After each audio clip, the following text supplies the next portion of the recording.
Hello everybody and welcome to the TARDIS Zone live on this Saturday evening. Doctor Who and the Daleks. Hope I find you all well. And so obviously Father Christopher Miller is in the chat. Welcome. We've got Charlotte, we've got the Ting Hing, Disaster Area, Darren. Hold on, there's a few more. Stuart is here as well. I better send the invites to me guests, shouldn't I? Yeah. So I hope everybody is well. Hope everybody's looking forward to this now. To be honest with you, I've probably seen the Peter Cushing movies, both of them, once in my life. I remember me dad watching them, but very vaguely. So this is going to be interesting.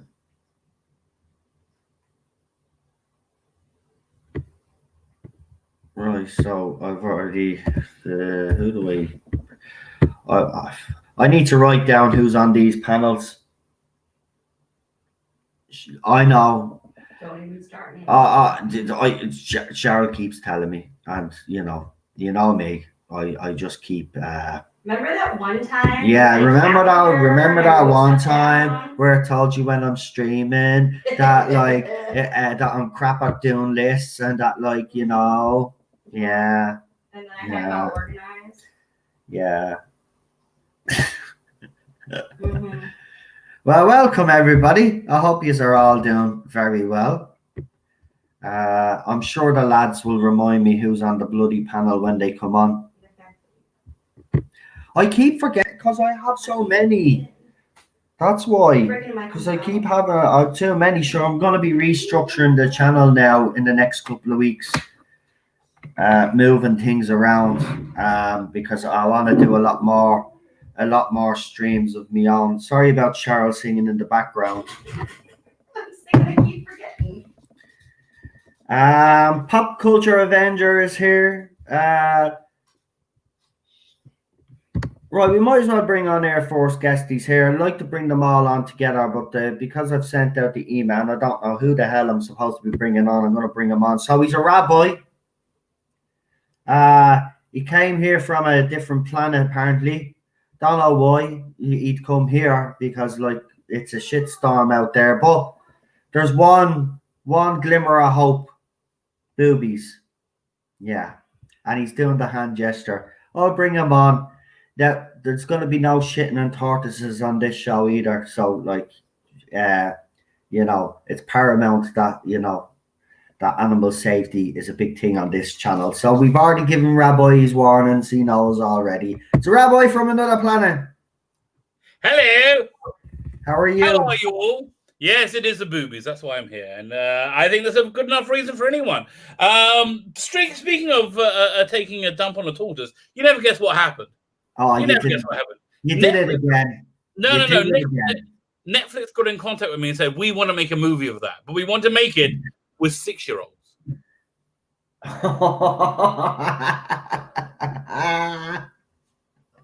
Oh, feck off here. I'm bringing on. Here, who else do we bring on? There's you, me, Balls Streck.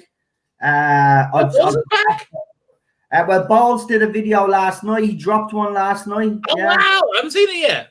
Yeah, he dropped one last night. He said it wasn't the comeback video he wanted to do, but he said there's going to be another one dropping soon. So, yeah, I think he's back now. Yes. Yeah. So he did actually say, if you remember when he popped in briefly, that he would be available this week. So I've let him know and I've sent him the link. But, oh, yes, super, John. Well, Did you see the guy who gave that movie like that award at the Cannes Film Festival or whatever festival it was, has just been arrested for I mean, just been I think convicted for yeah, but 1993 that was. He's had nothing to do with Sundance. I think I think people need to kind of, because I think people are getting information mixed up. This fella. Well, listen. If you're ever sexually turned on by a child, that shit doesn't go away. I know, but what I'm trying to say is he hasn't had anything to do with Sundance Film Festival since 1993. Oh, I didn't know. I was glancing at the headlines when the Sabbath finished. Yes.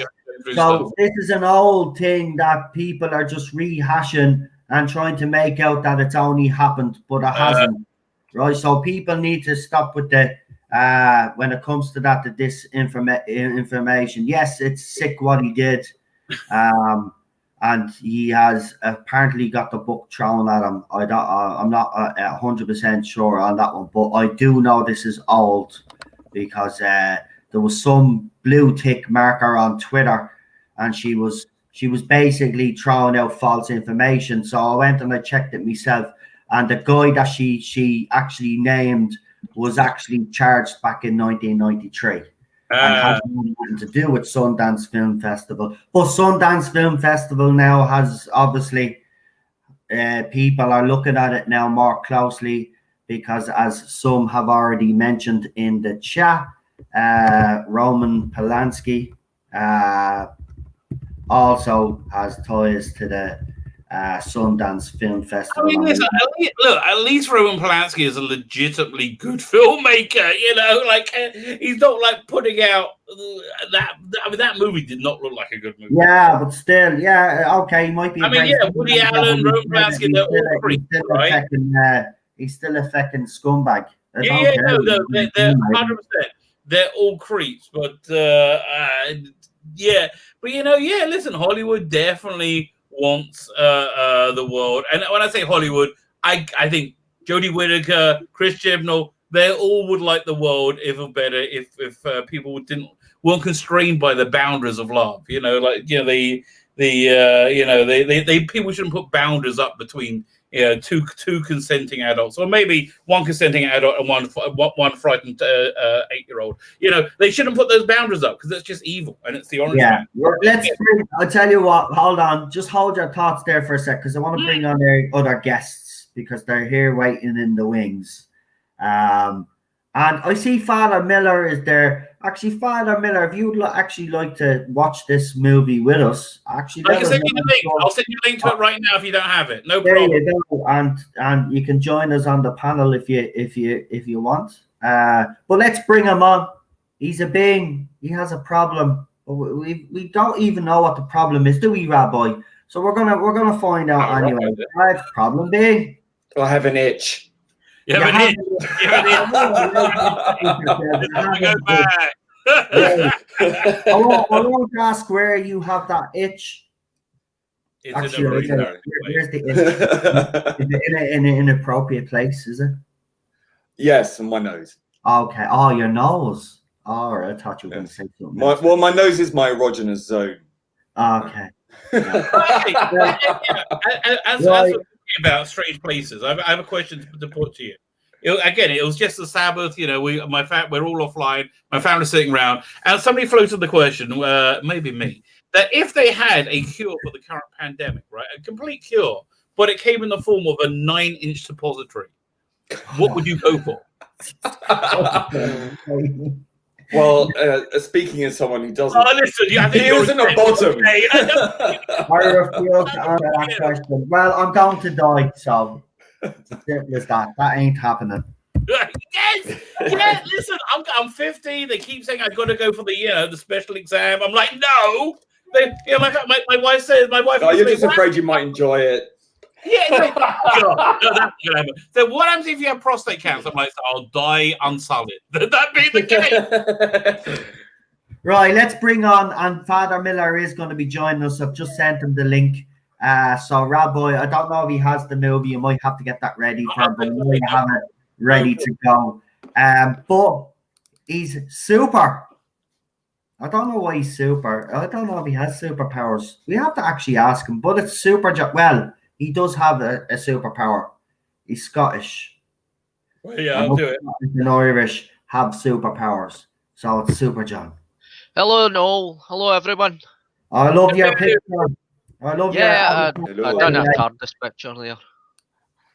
And here he is. I'm going to bring him straight on. Now, this, we've got a rabbi, and this panel wouldn't be complete without a priest. So I introduce Father Chris. Oh, that's a weird one, isn't it? An Irishman, a Scottish man, a rabbi, and a priest on the same panel. What could go? An Englishman. What could go wrong? Englishman. The only thing we're missing is a minister. That's it. A priest, a rabbi, and a minister walk into a bar. Oh, Father Miller, I have a question for you, right? Yes. So let's say you're in the clergy, right? How do you get one of those cool jobs at the Vatican where you get like the nice broom and it's all you got to be really, really, really, really smart. So like how is it? Are they all politics? Well, now I could actually look into that because we have about 3 of our priests working over at the Holy See right now, and one of them was just appointed to join what's known as the Vatican Diplomat Corps, where they work with the Papal Nuncio. So they get sent to Rome for a few years of training. Oh, so usually it has to come. It has to come from the bishop. Usually the Apostolic Nuncio, which is the papal ambassador to the country, will ask the bishop for a priest, and how that goes afterwards, I don't know. Okay. I'm never going to be one, so it doesn't matter to me. That's the part you got to agree. I tell you, have you ever been to Rome? I actually went for the first time 2 years ago. Oh, it's freaking gorgeous. Loved it. Gorgeous. Love Want Rome. to go back. Best food I've ever, and I only eat kosher, and it's the best food I've ever had. It really is better than Paris, better than better than New York, best food I ever had. Yeah. Yeah, I the funny thing is I ate my butt off. I ate a ton of pasta, pizza, gelato, and I still lost 12 pounds. Yeah, because you walk around so much. There's so much to see. Yeah. So with my Fitbit, it said I walked about 81 miles in 10 days I was there. Yeah, 100%. Oh, okay, if you ever get out again, go to Florence. It's even more beautiful. The one side trip I did take was down to Anzio, which is about an hour south of Rome. That's where the Allies invaded during the war, and that's where my grandpa was at. Oh, very nice. I went down there to see that, and then down a little bit further is Nettuno, where the American cemetery is. So it'd be like going to Normandy to walk in the cemetery. So for Italy, it would be at Nettuno. Okay. I've only ever been to Italy once, and that was to Venice. That was a beautiful place. Very confusing because it all looks the same as you're walking around. You get so so I'm 46. My mom freaked when I told her I was going to go to Rome on my own. But it's like I paid a little bit extra for my cell bill every month. I had GPS. I had my phone over there. I didn't have to ask for directions. I had no trouble getting around. And if I needed a cab, I called the Italian or the European version of Uber was, and just allowed me to pay with my phone, and I didn't even have to talk to the driver. I tell you, Italy in general is a very good holiday destination if you can't speak Italian. The people there are just so nice. They're exactly what every stereotype of an Italian is. Well, for me, the great joy, not to get off too much on the topic, I got to celebrate Mass in the Vatican twice. Oh, very nice, very nice.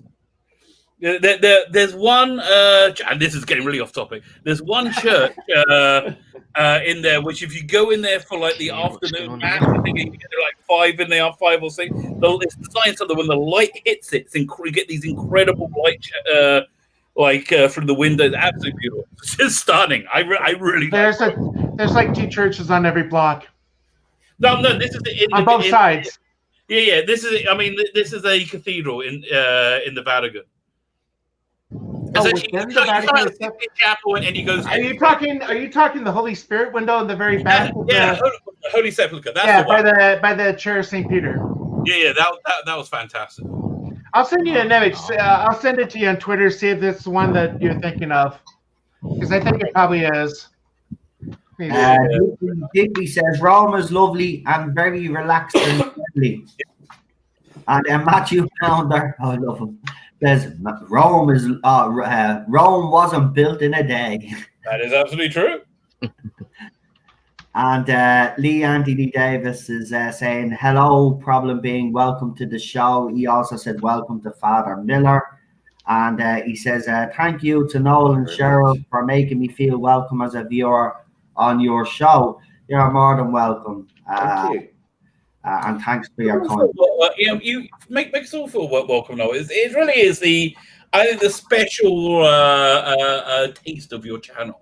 You really do. You make the audience feel welcome. Make us feel welcome. Very Noel, welcome. superpower. That is your superpower. I do agree. I really do agree. Thank you. Don't tell him that, Rabbi. Keep telling him. Too late.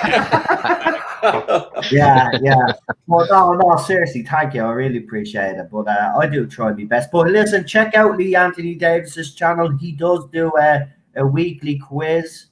I think he does two quizzes a week, or maybe it's one quiz a week, and then he does a follow-up where I think they do the answers.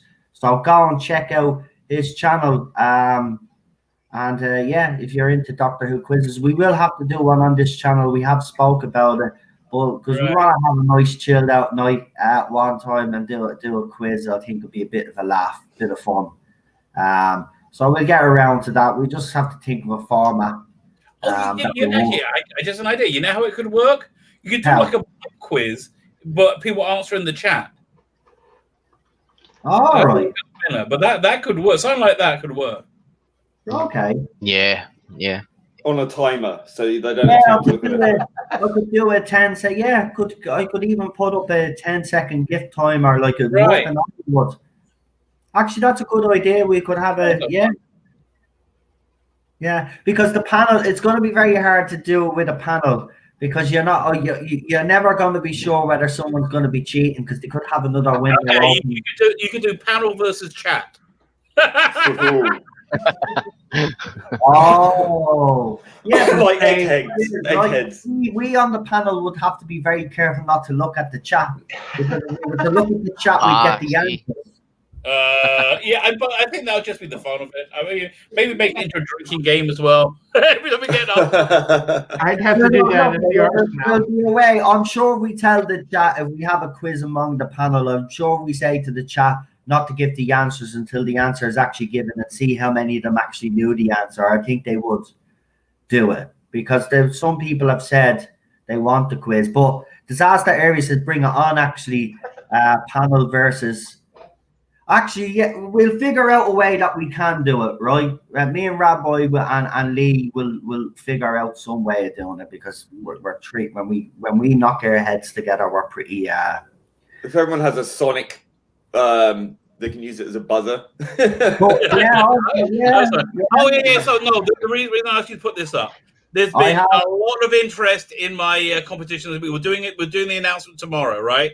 There's a lot of interest, and I feel really bad because everybody wants to win it. So anybody who doesn't win, everybody who wins as well, okay? But anybody who entered the competition and if they want, get in contact with me. I will send you a digital copy of this awesome comic book featuring essentially James Bond, Emma Pill, Patrick Troughton, the Slab from 2001, and a monkey in a spacesuit. In the prison. Sell it, sister. That sounds crazy.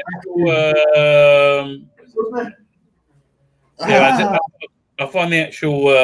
No, there it is. Everybody hums their own theme tune. And then the prisoner runs into James Bond. And he's gone, "I've got your number, Sonny." Wow. The artwork is absolutely brilliant.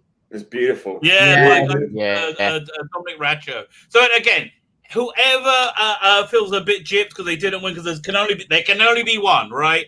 I will send you a digital copy of this. I own it, so it's fine. Okay. Lovely. Oh, Dan the Spacebooks left you a message there. Oh, yeah. I mean, no. Oh, for me, evening soft centers everywhere. Enjoy the That would have film. been a much better hashtag. Yeah. Welcome, Dan. Nice to have you here. And don't forget to actually subscribe to the Spacebooks YouTube channel as well. And they do the type 40 the podcast, the Fandom Menace.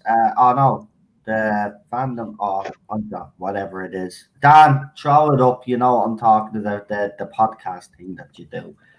I know I should write all this down. I should really write all this down. I know I'm the most disorganized YouTuber out there. Yes. You're not the most disorganized YouTuber out there. I met YouTubers. I was like that average. But he does, check out the YouTube channel. They're also on Facebook, Twitter, and as I said, I think it's the Fandom Podcast Network or something like that. I probably have the words mixed around, but he does a podcast on many topics, including Doctor Who, Star Trek. Oh, and they also have a Star Trek Warp. What's the name of the group?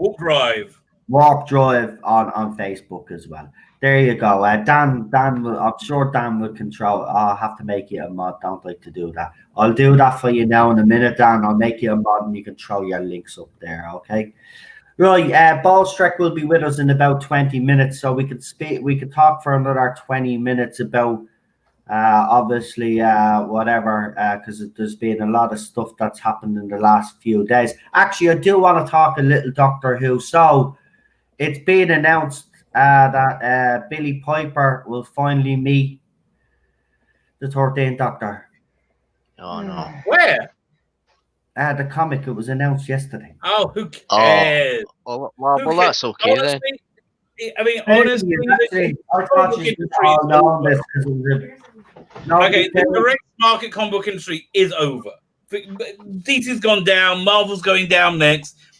Piddly ant companies aren't going to say they may survive if they appeal to the actual readership, but nobody wants this dreck. Well, apparently, Jodie Hauser's behind it, and apparently there's going to be a revamp. I'll just throw it up on the screen just to show you what I'm actually talking about, just in case Jodie, the 13th Doctor meets Billy Piper. Meets Rose. Why do I always say? I'm actually surprised. No, but I'm just saying, I'm actually surprised that people don't really care. Because they killed it. It's like it's not real Doctor Who. I'm sorry. The tiny little clump of fans that like it will probably not even buy it. They just like it. Us not buying it. I mean, honestly, this is. Was this a sound financial decision? No, it wasn't. No, it wasn't. Doctor Who magazine this month, they made a sound financial decision. They put Tom Baker on the cover, and they hid any reference of the current era of Doctor Who. However, it was still a boring crap issue. So, do you know they spent 5 pages on an article about an ad Tom Baker made in 1976? Really? That's slow news day. I'm like, really? Like a 5-page article on that? It was unbelievable. Wow, they're really desperate. There could be such great debates in there right now about the division in fandom, right? Yep. They totally ignore it. Exciting. They could deal with it, and it could be like fun, but no, they got this like they have a huge platform that could help. So the idea of reuniting this fandom and kind of saying that this kind of bullying stuff is not acceptable. And they could do that. And they have a responsibility and a duty to do that, but they don't. And that says everything I need to know. It's because they don't believe they're bullying. They think only they're virtuous. They're right. It happened to Noel today. He was accused of doing stuff that he hasn't done. He would never do by the people who will do that stuff. I just saw that tweet as I came out of the sound. I'm just going to read a quote from C.S. Lewis because I think it's very prescient. And he wrote, this is obviously from a number of years ago, but it says, "Of all tyrannies, a tyranny sincerely exercised for the good of its victim may be the most oppressive. It may be better to live under robber barons than under omnipotent moral busybodies. The robber baron's cruelty may sometimes sleep. His cupidity may at some point be satiated. But those who torment us for our own good will torment us without end. For they do so with the approval of their own conscience. Yeah, that sounds about right. And That's actually What interesting. the heck is that? So that looks like it's the sea why devil. does she look like a fish? she looks almost the same as the sea devil. Really? Yeah, she Yeah. really does, doesn't she? That's bizarre. Boring.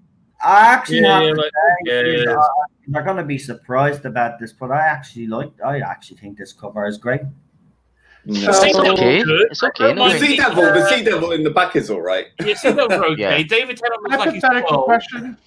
Yeah. Hypothetical question. Do they know that each one is the Doctor? Yeah, I think I so. don't think they've ever seen Doctor I was going Who. to say, what would happen with him? They met up. I probably better be careful how I phrase this. So, if they decided to hook up Yeah, and had a kid, yeah. Oh, Yeah. jeez. No. Could happen. So there you Why go. Why not? Why not? And, So there and you that go. child becomes a timeless child. There you go. We just saw Oh no! Ah! great. Yeah, I'm gonna That's a have to edit horror. that. Oh my god. Sorry. Rabbi's just figured it out. Oh god. Well done, Rabbi. Or maybe Now, it's there- Missy and the There you go. Master's child. Really? Oh no, that's even worse. That's even worse. There you go. So Tennant, Piper, and yeah. Jodie well in the background, but still there too much to make anybody bother. Jodie, Yeah, no, she's Jodie, not front and center. now I will say this though: the woman that does write for Jodie Whittaker's Doctor in the comic, seems to understand Jodie Whittaker's Doctor better than Chris Chibnall, though. Was she the one that said that gender is a social construct in one of those? Okay, comics? she did say that in the comic, but she writes Jodie Whittaker as the Doctor a lot better than Chris Chibnall does. That's a fact. That's Yeah, not but that's not really a high bar now, is it?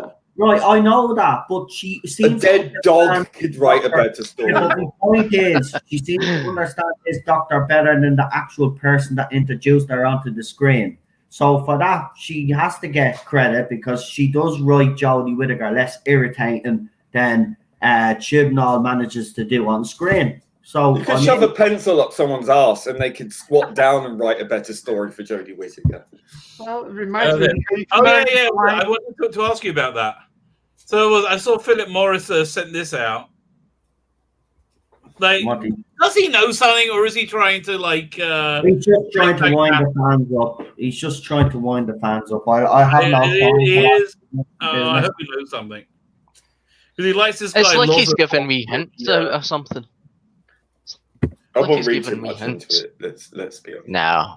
He's wound them up before. he's quite capable of doing it again. Oh, did we lose Noel? We have. I think we lost Noel. Nice. Yeah, I'm sure he will return. Doctor Who will return. Okay, and did any other is back? Oh, there he is there. I'm back. What's the Wolfen Storm say? We talked about this yesterday. How's it even possible? What time frame does this take place? Have the people even watched the show? No. I mean, Probs read it for Rose. Oh, don't do that. Yeah, we actually discussed this on her stream yesterday. Copy. Don't give them any bloody money. Don't reward them for this work. No, we discussed this actually yesterday on her stream. Yeah, it does seem to us that it's another cynical cash grab. It's like, yeah, this is why they're so keen to get rid of canon, because it's in the way of their creativity. But I've said this for weeks now. I've said this for months to you all. All of this, even Christopher Eccleston coming back, it's all cynical. It's all a cash grab. They're trying to give. Honestly, I think it's slightly different from a cash grab. I think it's more desperation. Yeah, I think it was desperation as well, but that's why it's a cash grab because No. A cash grab is, let's say when Doctor Who was popular with David Tennant, and they release a like a signed David Tennant signature action figure, like 12-inch one, and they're only going to make 1,000 of them, and they charge $10,000 each, right? That's a cash grab. Yeah. That's a cash grab. Yeah, because you're taking advantage of people because you need to, because you can.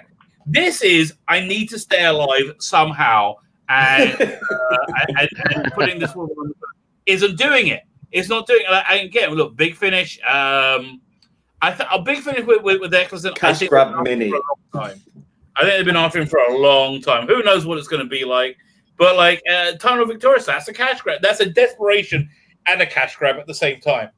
Yeah. But the question is, you've got to ask is, what enticed Christopher Eccleston to come back?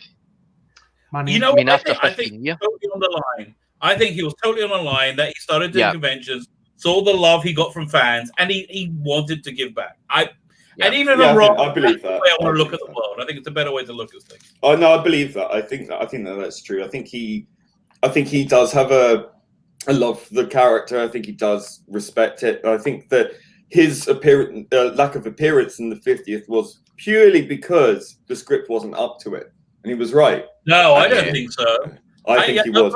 Moffat said that he went out to lunch with Eccleston and is talking about it, and he realized he could have talked him into it, right? He could have talked him into it, but he felt it wasn't really fair because his heart wasn't into it. That's why they basically parted ways. Because the story wasn't good enough for him. I don't know. I think the story for the 50th was fine. It was all right, but it wasn't. I mean, I was at the cinema when it was on, during the simulcast, right. And the spectacle of it was great. It was all 3D and it was all fantastic. But after it sinks in, you start looking at it with a fresh pair of eyes, and I'm just like, I still love it. Yeah, I love the ending where all the doctors are in it. I just love it. I do. I think they missed a trick. They should have gone much more into the Time War than faffing about. Yeah, with Paul McGann and. I think it was in far enough that you saw what it was. You got a feeling of it. Honestly, I like the 50th. I like the 50th. The only bit of the 50th I didn't really get is how the War Doctor was able to shoot no more into the wall with a gun that seemed to be a bit of a blunderbuss, right? He was like, and suddenly he said, "No more." Really? A laser or something? I could have believed it, but that's the only part of me that really didn't work. Mm-hmm. Well, I got various issues with it, but it was all right. But I think, as I said, I think they missed the trick there. I think they should have really just gone and did an all-out epic Time War thing. As much as I love John Hurt's the War Doctor, I think that really Paul McGann should have been right in the midst of all of that. I would love to have seen it. Would have been nice. Still, we got the Night of the Doctor, which was fantastic. Yeah. And honestly, I wish Big Finish would be producing web-based Doctor Who like that. I would love it. Like with there should be a McGann series on TV. Really, I mean that's what people want. Yes. I mean, really want it. I don't understand why this. I mean, they can see what's happening with this current era.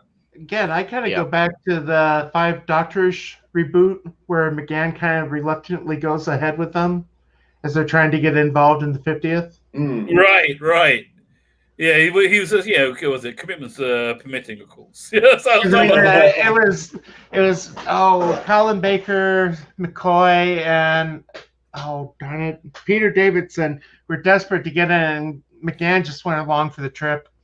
Yeah. What they should have done with the older Doctors is they should have brought them in as different characters, like they'd done with Tom Baker as the curator. Well, I suggested that they could have been brought in as like they did with Tom Baker in a way, sort of have them in some sort of stasis, and they get set free, and you can see that age because of this process, and then they go off to their various TARDISes, and later on they come back to finish off the Time War. Yeah, that would have been nice. But I'd say Colin Baker is irritating me to no end right now. The latest, was it 6th Doctor and Perry set? Do not buy. I'm doing my review tomorrow. Nobody buy. It is freaking awful. It's so freaky. No, I've been I've been listening to a lot of Colin Baker's. And Colin Baker on the extras is very self-congratulatory. He's like, I'm a person. I'm so like, you know when he wore the Jodie thing on the ridiculous Zoom chat that nobody cared about. Yeah, like what's the point you're making, darling? And really, like, no one doesn't like her because she's a woman. People don't like her because she's shit. That's why. So I was just going to say, I discovered a show recently that was on Brenton called Bonsai. Oh yeah, Bonsai. Yeah, because there was the episode I watched. The episode I watched was it had Colin Baker in it. It was trying to guess which doctor is behind the door. Yeah, Colin Baker or something. But you know who the Asian announcer that was? Who? Kato from the Pink Panther. Yes, that's right. Yeah, it was. Quote action. I got to rewatch those movies, Pink Panther movies. They're really good. Yeah, they're brilliant. I mean, the first one not so much. The second one is the best. Well, the question is, so does Shot in the Dark count? I was going to ask you. Yeah, do you include Shot in the Dark? The Alan Arkin one. Yes, I love Shot in the Dark. It's a decent one. And the other thing too is one of my favorite comedies would be The Lady Killers. Oh, brilliant! The original, right? The original with Peter Sellers and Herbert Lom when they're both together. Was Peter Sellers in it? I thought that was Alec Guinness. Yeah. Alec Guinness is in it too. Okay, Peter Sellers is in it. Yeah. Yeah, they did a remake of it. It was terrible. If they did a remake of it, they should do a remake of it, like as a gritty London gangster movie, right? And like a guy. What's his name? Not Guy Richard. What's the guy that Sherlock Holmes? Guy Ritchie. Real contemporary London gangster movies get in. Was it the Transporter? What's the guy's name? Like, just get all those guys in, right? Jason Statham. Yeah, Jason. Yeah, Jason Statham. Just do all the like London gangstery people in a movie, and they all fighting over not killing this little old woman. Freaking awesome! That would be great. The other, just thinking of London crime movies, I gotta mention I love the original Italian Job. Oh, quality. Oh, that's gonna be a video. Michael Caine. Yeah. Oh, I love that movie. Benny Hill. Benny Hill's great to throw. You'll love The Professionals, the TV show The Professionals from the 70s. That's gritty cop show drama there. It's brilliant. Professionals is the spiritual successor to The Sweeney, which is a little bit more risque. I tell you, if you want to see a weird English game show, Google Shooting Stars or look it up on Oh yeah. Oh yeah, I remember that. What's the scores, George Dawes? Yeah, what's the scores on Dawes? Okay, fine. Listen, I'm gonna step out for a minute, get myself a refill my water, and get a coffee. I just realised I have no problem. Walk away, sure. We've got time. We're just waiting on Bob. 20 minutes, about 10 minutes. I gotta share what I picked up yesterday. I kind of went a little nuts. I tried to go to Walmart to get a fan for my laptop. Yeah. I drove 90 miles, about basically an hour and a half to get there. No fan, but they had the discount movie bin. So I got this. Yeah, I used to love that as a kid. Yeah. But this is the horror movie. No, what? Oh yeah, I've heard about that. Yeah. Oh my god, that's so bizarre. Yeah, I've never seen it. I got that for $5. Excellent. Rabbi would love this because that was one of the options. I have a rival myself. Love that movie. I've not seen this since college. Yeah, Wayne's World is very good. And I don't know how many of you have seen the original. Midway. Oh, Charlton Heston and Henry Fonda. No, I haven't seen it. I've really seen that one. With Robert Mitchum. So I think I paid about $12 for them all. That's good. Nice. That's good. So it wasn't a total waste of a trip. Do us a favor, folks. We got 35 people watching right now at the moment. Do us a favor, like, share, subscribe, and and worship. I hope you're enjoying it so far. I am. Yeah, nice little collection there, Father, I have to say. We've got Digby says, my missus loved The Professionals. Quality. Excellent. Yeah. Love that show. Love it. It's so bonkers. Avengers as well. The Avengers, the British Avengers, love that show. And the new Avengers with Joanna Lumley as well. I've seen a little bit of that. I have the complete Emma Peel collection, but I've only seen maybe 1 or 2 episodes of the new Avengers. It's very camp. Oh, I know. Hey, it can't be any worse than Sean Connery in a teddy bear suit. That's true. Yeah. No, I loved all that growing up, and Tales of the Unexpected as well. If you've ever watched that, I've heard of it. That's great. Yeah, it's got a load of British talent in there, back from the late 70s and very early 80s as well. I think Roald Dahl was the writer of the stories. Oh yeah, children's writer, wasn't he? Yeah. But this is his adult sort of. Well, it's kind of like I can explain it. It's probably kind of a bit like the Twilight Zone kind of thing, bit like that. So I sent Noel, if you're there. Have you ever seen that movie I sent you the link to? Okay, I guess he's not there. So there was the Vault of Terror, I think it is, was one of those campy. The what? Vault of Horror. Yeah, it's campy. It has Tom Baker in one of the stories. Have you seen the Tales of the She-Devil? It's got Tom Baker in it as a priest. Oh. I think it's the house that bled had John Petrie in it, and the vampire story. John Pertwee. Yeah, he was in a few Hammer horror films, actually. I think. Yeah, it's not very often that he does a lot of serious roles, in the sense. I mean, he's always quite a comic radio star, really. The only movie that I would have known him from outside of Doctor Who was A Funny Thing Happened on the Way to the Forum. Oh yeah, because he plays, what is it, a Roman officer? Yeah. I haven't seen it for such a long time, but that's a classic comedy. Yeah, brilliant. I mean, he's great. He's so good. Titus the Tailor told 10 tall tales to Titina the Titmouse. Yeah, I can imagine him saying that because he pronounces his T's in a very particular. Oh, he didn't say it, but that was Zero Marcel that said that. Gotcha. Yeah. I gotta look up what the quote was. I can't pronounce I can say Titus the Tailor, but did we lose everybody?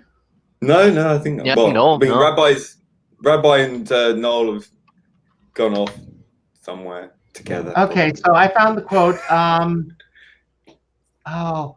Okay. Miles Gloriosa says, "Oh, her bridal bower becomes a burial bier of bitter bereavement." Yeah, easy peasy. Wonder how many times they had to try that. Yeah, I know. I mean, I'm no good at tongue twisters whatsoever. I can't even do red lorry, yellow lorry. Yeah, to watch that movie again. I have it on DVD. It's been a while since I've seen it, though. Yeah, I haven't been watching. And it has great cast. I mean, Phil Silvers, Buster Keaton.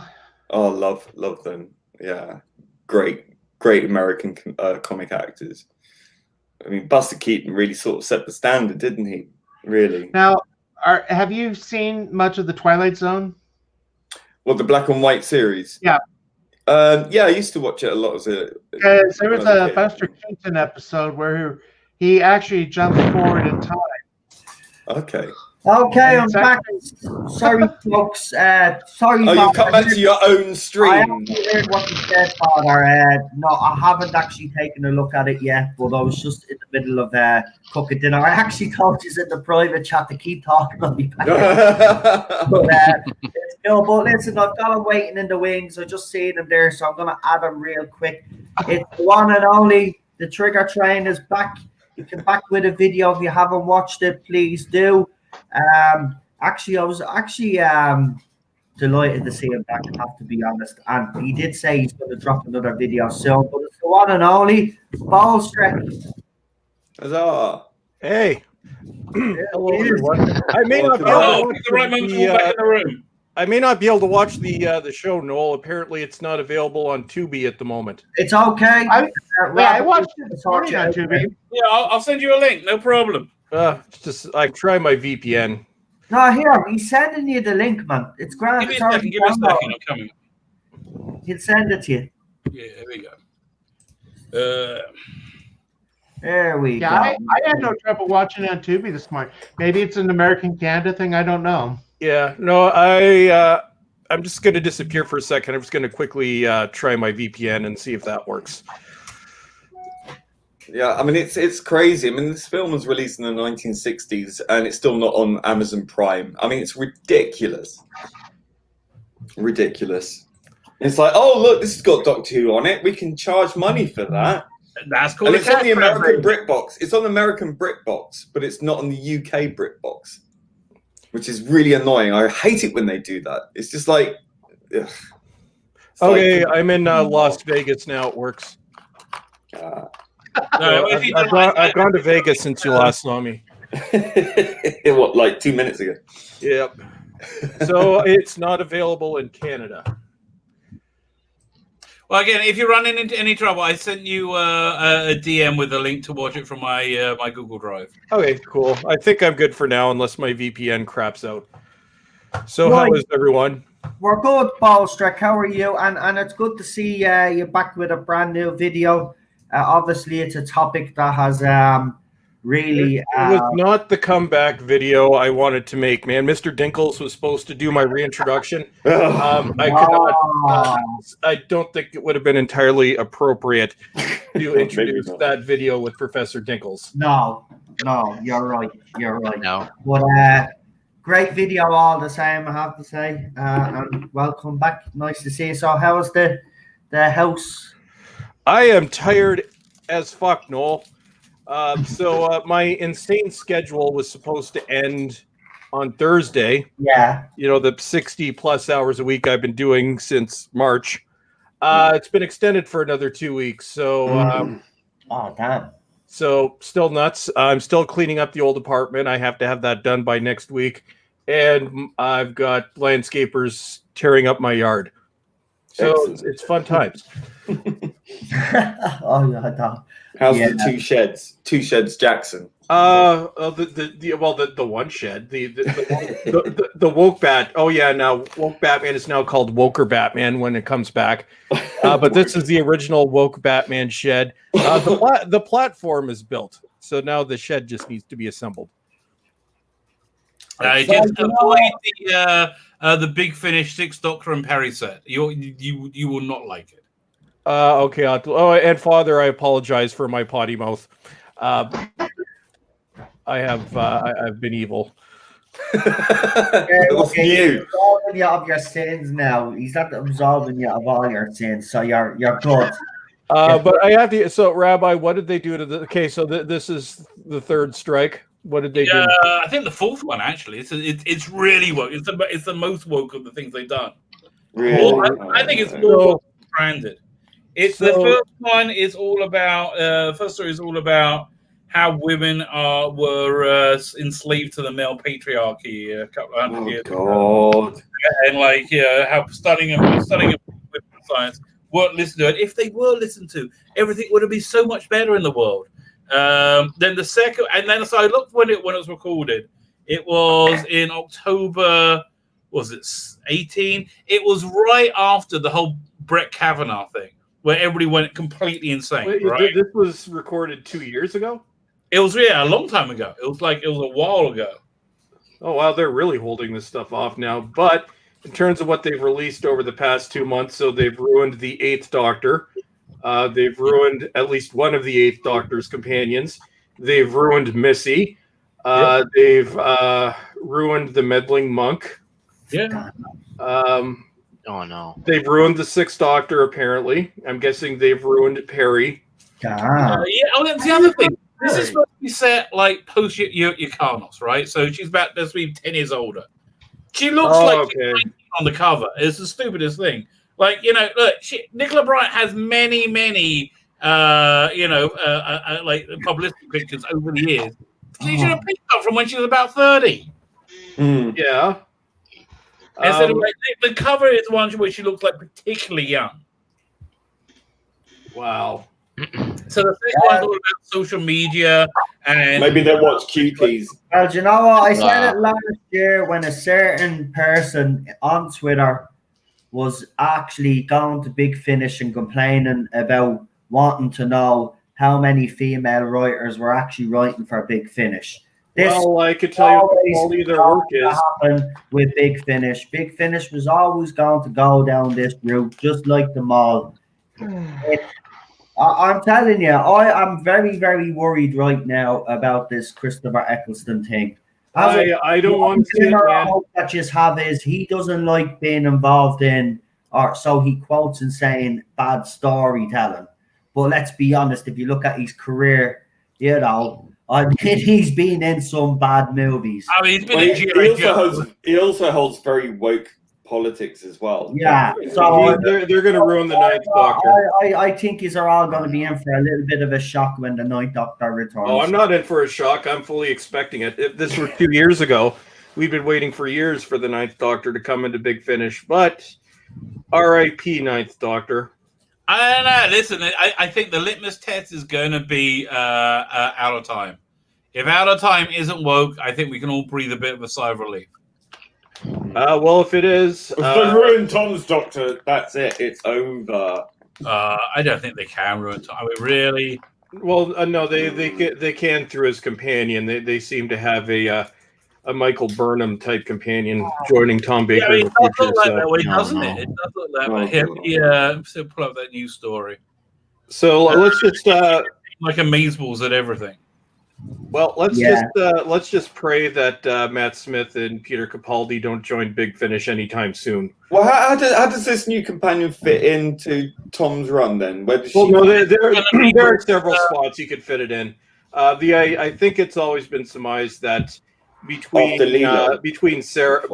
Deadly Assassin and Face of Evil, there was an extended period of time. That and between Leela and Romana, you can fit it in there. This is with Harry Sullivan, though, interestingly enough. Okay. Harry Sullivan, he's dead. It's okay. So they got this guy playing Harry Sullivan.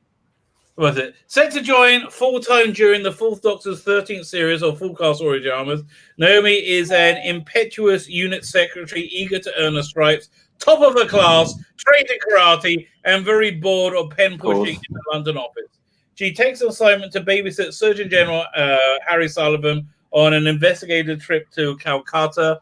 Wait, did they say babysit Surgeon General Harry Sullivan? So what? So they're okay. Well, the confident but inexperienced Naomi soon encounters spills and spills she's been seeking, courtesy of a strange man who wears a long scarf and carries a sonic screwdriver.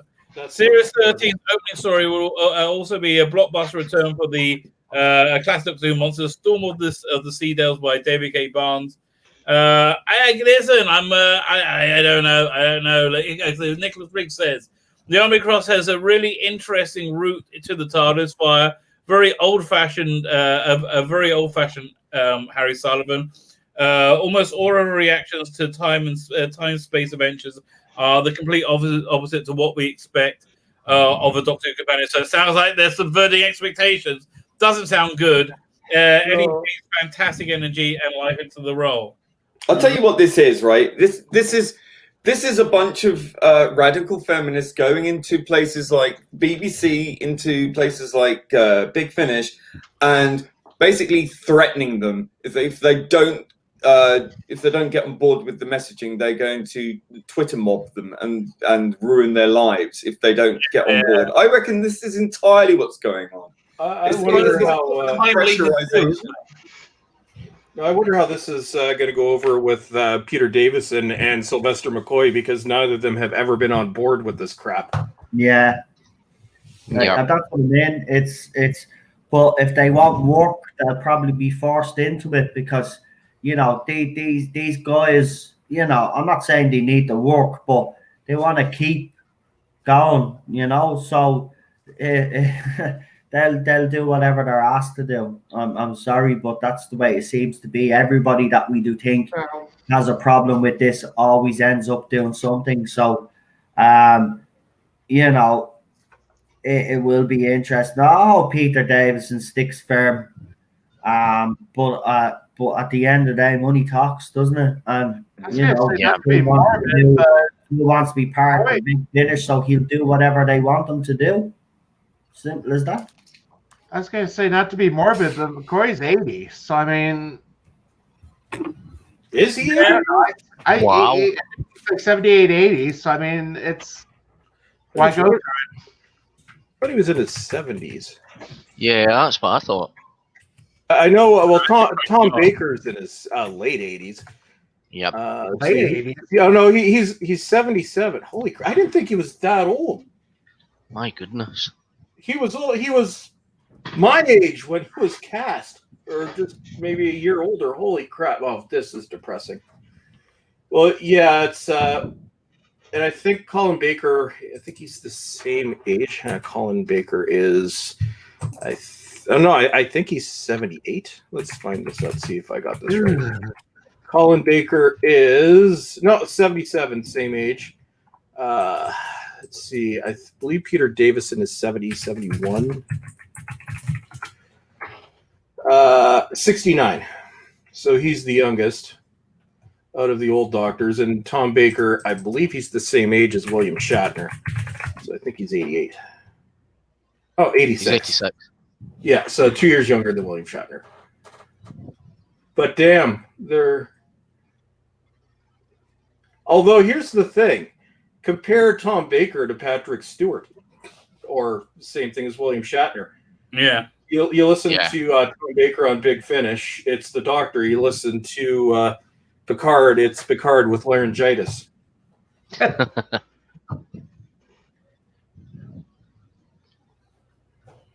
Damn. Yeah. Right, are we all set to go? We all ready to go because it's 8 o'clock. Oh, baby, looking low. Yeah, we're all ready.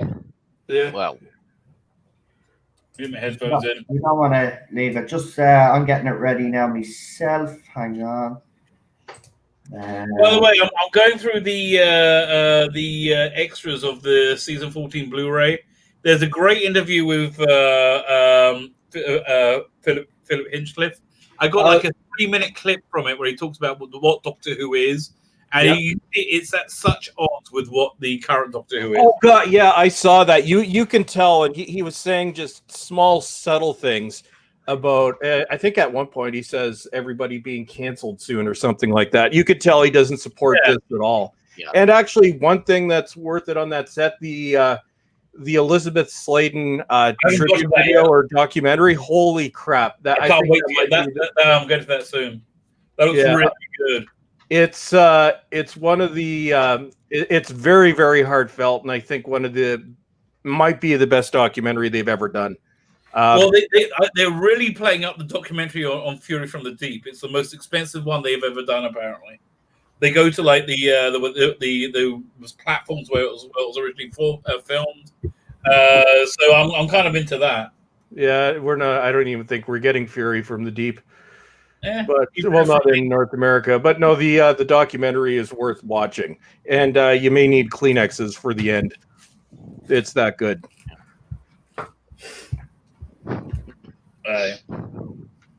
Whenever you're ready to do the countdown.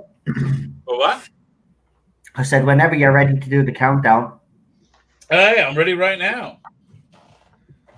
Has everybody in the chat that has this ready? Are you ready? And everybody on the panel ready? Yeah, we're all ready to go. I take that as a yes. Okay. I was going to say mine might be a little bit behind because I got ads playing, but that's fine. I think I may have ads playing too. Well, look, guys, I'll say it's okay. I just don't years. Come on. If I get ads, or if I get waylaid by an ad, then I'll go to the download. But this one will be better quality. No, my one's clean as No, anything. he has his a high definition. Rabbi always downloads the better quality one. So Oh no, just I put a codec on it that makes it so it's a really small file, but so it's easy to stream. But yeah, that's the one I'm watching right now on my iPad. It's clean as anything. All right, just a minute. I'm loading in. There we go. Okay. Because then it'll save us from watching it on Ads Father as well, you know? Oh no! I just pulled up Rabbi's link. There you go. Right. So we're getting somewhere. Oh, did you see the trailer for the immersive thing? Time, whatever it is, Time Rift? The immersive Doctor Who adventure coming out next year? No. Look good. It looks like they know their stuff. They know about Doctor Who, and they have no mention of the current era at all, like zero. Well, they had the music, the theme tune. Yeah. Anyway, going back to the film, there is a fan theory that makes this canon, and it's pretty good. So when Ian and Barbara come back from their adventures with Bill Hartnell's Doctor, they're 2 years in the future, so they've been basically missing for 2 years, so they can't really go back to their job. So what they do is they write their adventure story with the Doctor, and they sell it to Hollywood, and they make the film. So this is their adventure with the Daleks. It's like that. So I think it's a nice little theory that you can make it in the universe. That this was a film written by Ian and Barbara. Well, they say something similar with Sarah Jane. After her story, she writes a bunch of Target novels, the On Target novels. Yeah. So they have that. Also, there's in Doctor Who magazine, and like I don't know, the 90s, they used to have these one-page like prose stories, and this one was the third Doctor, while he's working for UNIT, takes an afternoon off and goes to the movies and gets a rerun of the Dalek double bill and loves it. Brilliant. Are we all ready? Yep, we're ready. Yeah. Ready? Countdown. I like Bowles. Do you want to do the countdown? You. Doing Okay. French. Oh, sure. 5, 4, 3, 2, 1, voila. So I'm getting the Studio Canal logo going. And for anybody that is interested, this was made, both these films were made by Amicus. Amicus Productions. It was a British film company that existed from the early 70s to the early 60s to late 70s. Responsible for, you may have heard, things like Scream and Scream Again, Tales from the Crypt 72, Madhouse 74. Well, they were always very much in not competition. And The House That Dripped Blood, if you've ever seen that. Oh, classic. But yeah, I mean, they always kept looking at what Hammer was doing, and they want to do something. So they saw Hammer just did was really successful with a family movie from an English TV. I think On the Buses. No, it can't be that. It was some movie version of an English TV show, and so Amicus went looking for another property, and they found Doctor Who. They're like, well, no, but yeah, they haven't been on the big screen before, and that's how it came to be. I love this opening music. It's very 60s. Yeah. And this is back when Peter Cushing was in every horror movie. Yes. But the one thing that sticks out at the beginning is how they call Doctor Who by DR. Yes. Well, this film was released because, I mean, my father was around at the time, and he was the Dalek Mania thing was a big thing. So this was basically a response to that really sort of big Dalek Mania thing that was happening. I thought it just said Milton Subotsky did the screenplay. I thought it was not Terry Nation. The other guy who was big with the Daleks.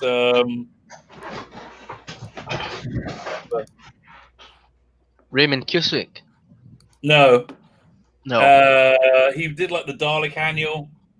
Oh, what's his name? I'll look him in a second. Well, I just love the way they introduced Peter Cushing here. They're already in science books.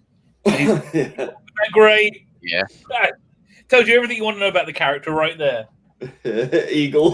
Eagle Comics. Yeah. Yeah. Most exciting.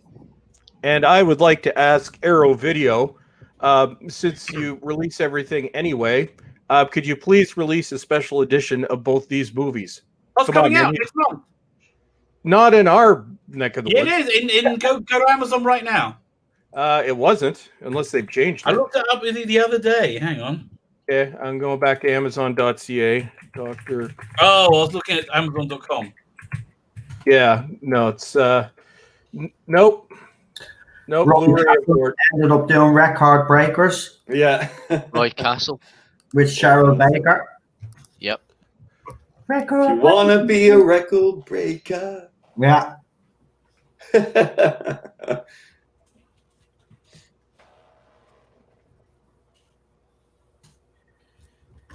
I love his jacket.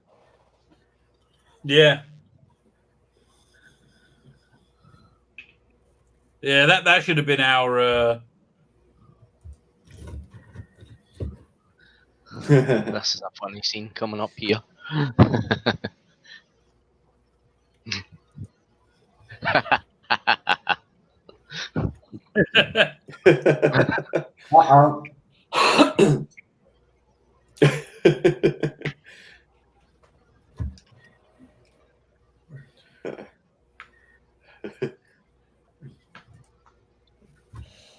This is supposed to be released on September 8th on Amazon Prime and on Blu-ray. Yeah, I'm going to send you the link. Wow. Yeah, I've just got a Region B version, which I can order from Amazon Canada. Here, this is a I just put in the chat. My name's Ian, Doctor Who. Okay. So I have to say, I do prefer the TV versions of all of these. Oh, well, I will be damned. Change shipping don't to want the US. that. No, I'll never get it. Okay, so Doctor Who and the Daleks. Who's releasing this? Oh, Kino Lorber's putting it out. All right. North American specialty company. And it's got Dalek Mania on it as well, I believe. Well, why isn't this available in Canada? And why did I not know it was coming out? Yeah, I only found out this week when I wanted to look up if it was on Amazon Prime to watch. I may pre-order it. Actually, I'm going to wait and see if it suddenly shows up on Amazon Canada.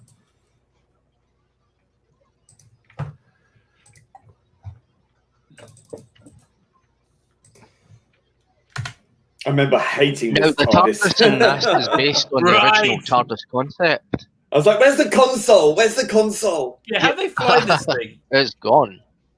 It's a mad scientist thing. Yeah, I know. Yep. Parts of planes, parts of submarines, parts of everything. It's basically made by every part that the Doctor Who had found.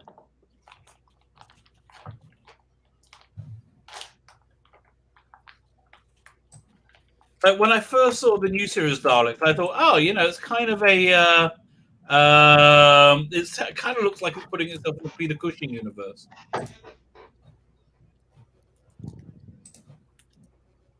It's just not the same without the noise, the TARDIS noise. Oops. Yep. No warp.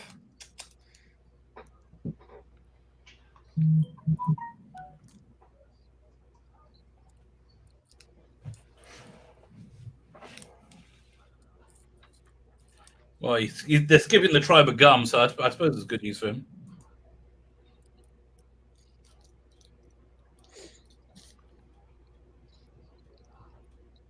I actually love that TARDIS control room. This one. And the one for... I like the exterior type. I love the lighting as well. Oh, yeah. You know, it really shows up well on camera. It's a beautiful prop, that. Apparently there were 2 of them, and one was destroyed, but one still exists. Well, the first place the Dalek props were ever seen was in Dalek Invasion of the Earth on TV. The BBC rented their Dalek props. Well, I put it in my cart so I don't lose it.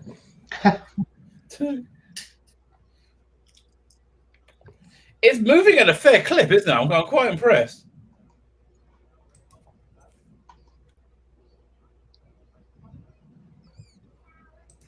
Like Roy Castle's dealing with this pretty easily.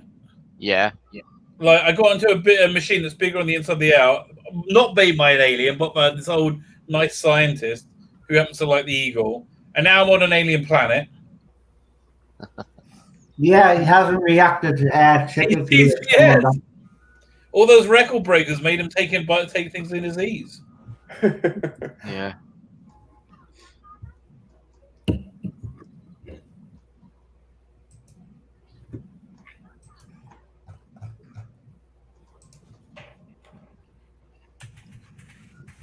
The music is kind of Sunday matinee, isn't it? Kind of like yeah.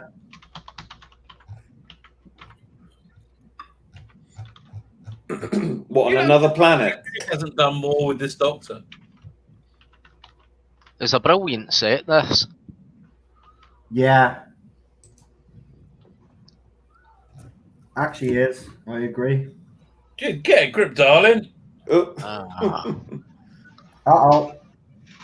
Oh, okay.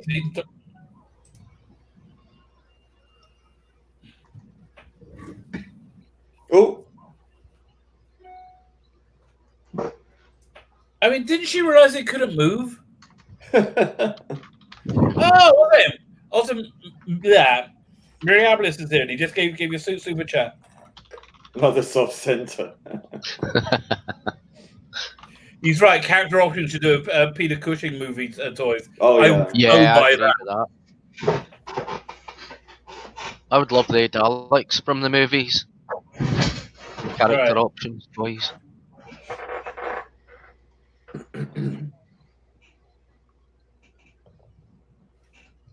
Now this has to be the most impressive set in the film.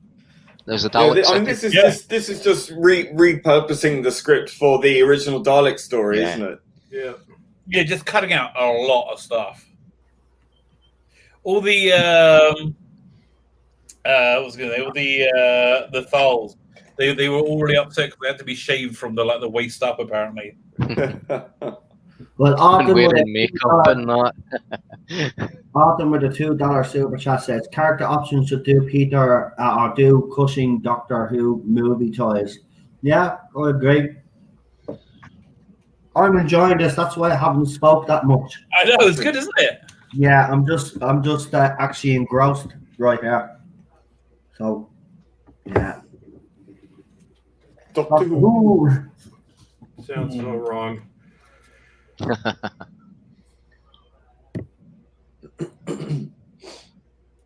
Yeah, because you really want to go to an alien city that you don't know anything about with your granddaughter. No potential for danger whatsoever. Yeah, but remember, the granddaughter's reading a book on quantum physics at the beginning. I'm sure. Yeah, that's not going to help her, very much. Oh, I know in that. terms of facing an evil foe. No, but she's not going to be the type that's like, let's go home, I'm scared. Mm. Mm-hmm.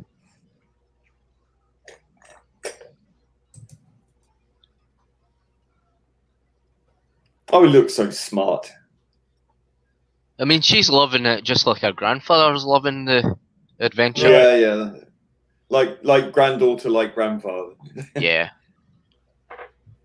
Why'd she hide? Doesn't make sense. She found another... Yeah, she likes her flowers. And they just walked off without her. I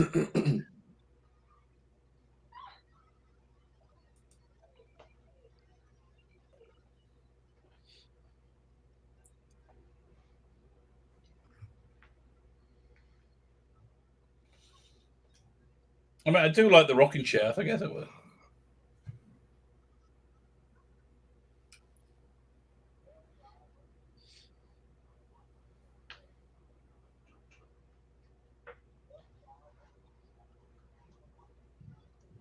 I'm just really loving this. Oh, I want his coat. there's a flat screen.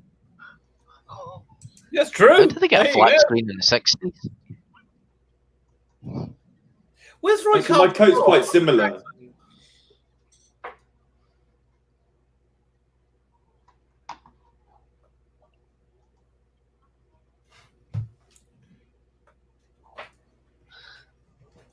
That set looks like something out of Star Trek: The Original Series.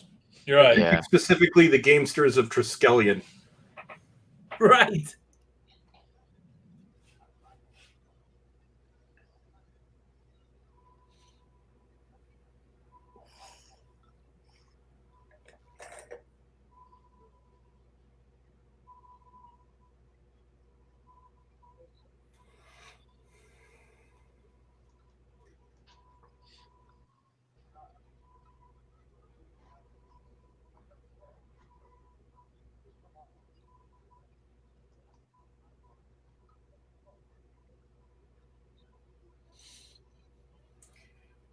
That looks like one of those magic sticks Yeah. we used to make when we were kids. Anybody remember those? They had sparkles. Yes. It was an 80s Yeah. thing. Yeah, yeah. You know what we need to do for reals? And of course, the TARDIS opens outwards like a proper police Yeah. box would. I wonder if he did that on purpose. That TARDIS is way too big. Yep. It looks like a genuine Mackenzie Trench box.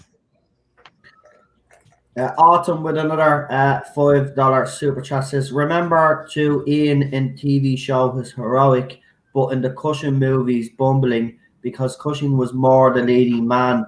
Very cool movie, quite popular still. Yeah.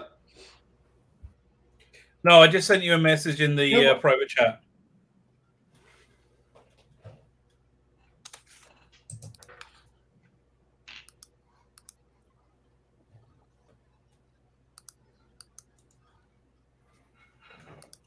Although, I must say, this is the most unlike Peter Cushing. Peter Cushing has looked in any of his films. That's true, yeah. Yeah. Like the makeup.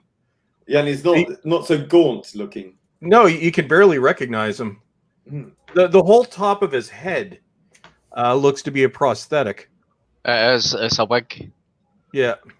Well, I think And it the goes down to moustache his is fake eyes. as well. This is a great set. Yeah, Jenny London said it was the first plastic set of Doctor Who that was made. Oh, right. Yeah, I remember him saying that. Yeah. Poor BBC must have been so pissed. Yeah. No, they got all that licensing money. They did very well. And they got to use the Dalek props in the Dalek Invasion of Earth. Yeah. I'm talking about the sets. Yeah.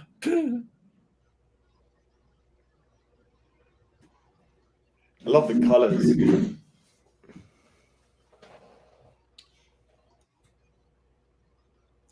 Okay, if he's got two granddaughters, where are his kids? Like, what's up with that? Well, we could ask that of the Doctor himself. I will say him. Yeah. Him. Well, we were asking earlier if they got another Doctor hanging out with 10 and 13 in it, and desperately trying to get people to buy it. If they had a kid together, 5 minutes asked, what is that? Wait, did you say 10 and 13 getting together and having a kid? No. Yes. I did. Okay, What if? I'm gonna go get my coffee now. I'll be right back. Then I said it could be the Timeless Child. The Doctor could be Missy and the Master's child, which is as Super John rightly pointed out, is worse. Oh my god. I love these colors. They're amazing. I love all the copper. See, the whole city was supposed to be made of metal, and it was supposed to, because with the Daleks going along, they were drawing the static electricity up. That's it, yeah, and that's why you got and all walls. the copper flooring. Yeah. Yeah, yeah. You know, I keep thinking every time I see Ian that they should be playing yakety sax or clowning around. Because he really does come off as comic relief here.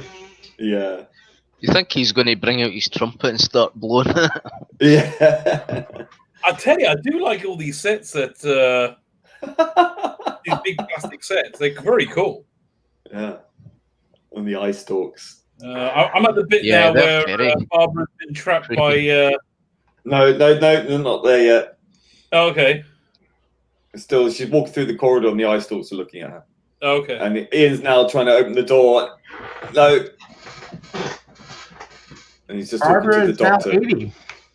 I just looked her up. She's still alive. Well, good. Well, I like Just all love these, this set. these very reflective things on the walls. Daleks had a very nice sense of style in this. Yeah. Stylish Daleks. Disco. Now she's Daleks, trapped. or- Now she's trapped. Oh, Now she's screaming. yep. Why didn't you just do that in the first place? Just go try another door. You're right. And now we're going to come up for a bit of child endangerment. What's the timestamp of where you guys are? I'm at 1909. Okay. I'm at 1916. A lot bit ahead. Well, I'm a dumbass. They just got through the door. They just made Susan run through the door after making a stand, sit far away for some reason. That is so 1960s. So I am a dumbass. I went to get my coffee that I'd made before and realized I didn't put any water in. I had a very hot, empty coffee pot. Oops.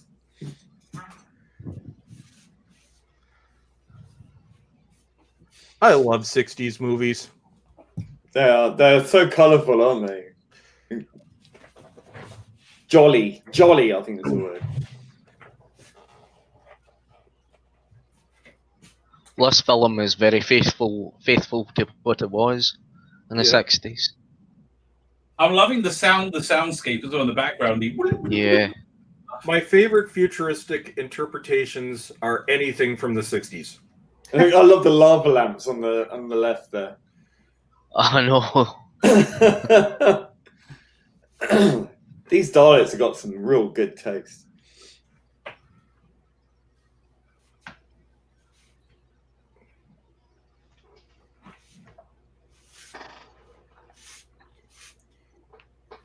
That is an early industrial videotape system. I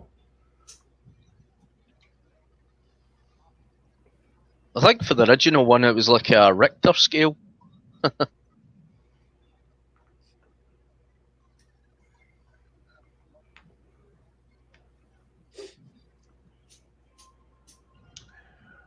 Looking at Barbara's website right now, you could get an autographed photo of her for 15. Ta-da! Oh, they're awesome.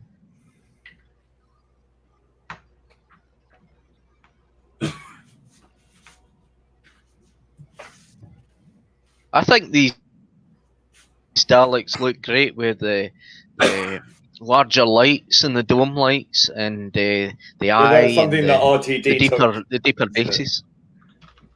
Yeah. I love the way their lights just keep flashing for no apparent reason. Yeah.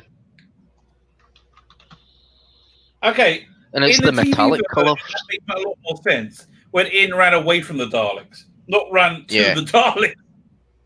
Yeah.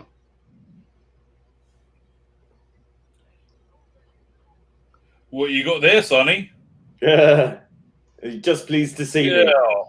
Did you drop this, sir?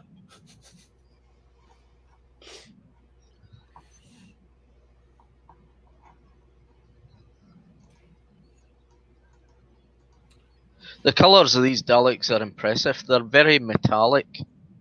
Yes. And the way they catch the light as well. No, it's great. I think wonder how much hairspray she was Barbara's haircut.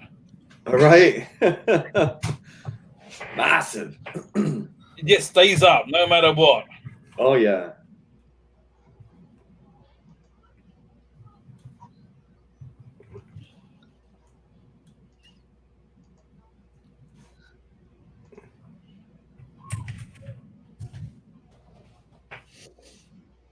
Ooh, that sounds cool. So I just got a message from Autumn saying he's got some new schematics he's working on. Bow ships. That sounds really cool.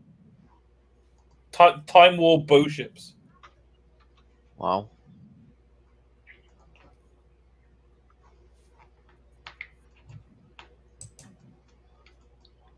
I love his hair. Maybe use the same kind of hairspray and to Yeah, keep it. yeah. The budget for this movie was like $5 million Daleks, $4 million hairspray. He's been to Peter Capaldi's hairdresser. Oh, now they worked out the lights in sync with the voice. They didn't in the first one. Maybe those dialogue they cut out.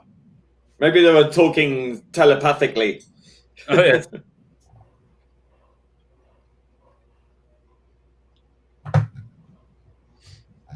You know, I just like hearing Daleks talk between each other. Yep. Yeah.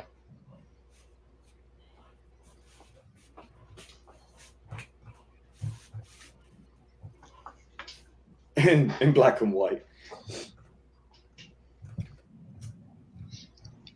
I like these Daleks better than I like the ones from the TV series in the 60s. Yeah. The colorful Daleks Yeah. in New Who Oh, went as fast as they came and were never mentioned I never did again. like that.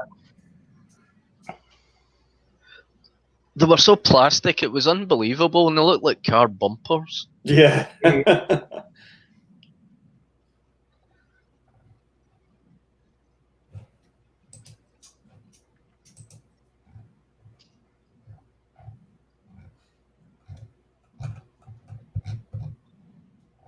But the eye in these Daleks is very impressive, and I believe it was like they had them on a tilting pivot, which could cause the eye to go smaller and go bigger. People. Oh, that's cool. I'm saying the Dalek dialogue is pretty darn good in this.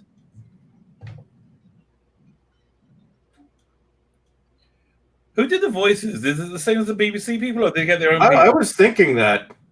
Yeah, I was thinking It was very that as authentic. well.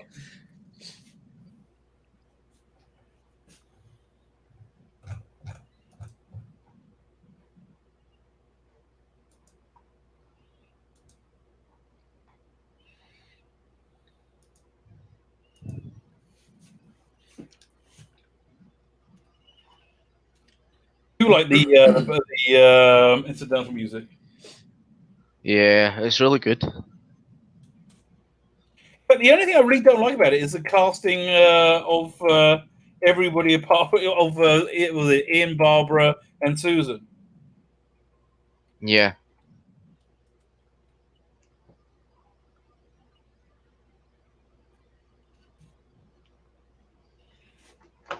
Trying to look up who did the Dalek voices, so they really nailed them well.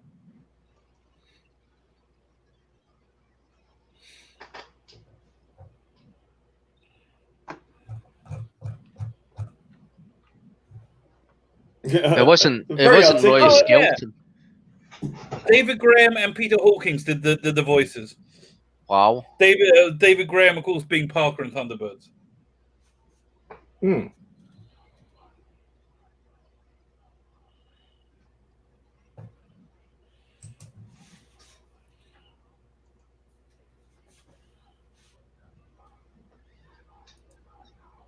He is looking a bit wet out. That's so clever. I love 96 that. as well, a rotating computer console. Yeah. It's absolutely well done. That's it. Yeah, it really is. So here's one for you, actually, because it's very interesting. I'm listening to you, by the way, just in case he's there, because I'm so enthralled in watching this. But I want to say, watching this movie, and I have to be honest, so far, I've only, as I said, I probably only watched these once during my childhood, so this is kind of all new to me again, to be honest with you. But if you could choose a Doctor Who story now, any era you want, which story would you like to see get the movie treatment? That's a difficult one. No, David Tennant. Genesis of the Daleks. Yeah. Yeah, oh, Lee, good one. Okay, who would you cast as the Doctor for that? Peter Capaldi. Yep. Oh, I can see David Tennant. Oh, it's awesome. Heaven sent for That'd be me. great.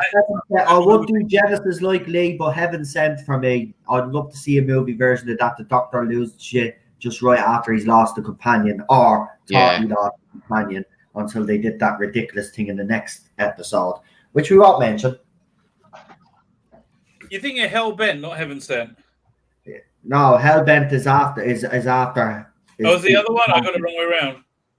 Yeah, Heaven Sent is first. There is nothing fake about this set that Susan is in. I mean, it's absolutely convincing. It really is a petrified It really forest. is. Well, they had a lot more money, didn't they? This is not done in what was it, Shepperton, or where did they film the like the smallest? I believe it was Lime Grove Studios. Yeah, that's it, Line Grove Studios. I love the recreation of that in Adventure in Time and Space. Alan Dillon appears, right? They got the sprinklers right. Yep. The sprinklers come on when it get warmer in the studios. Oh, right.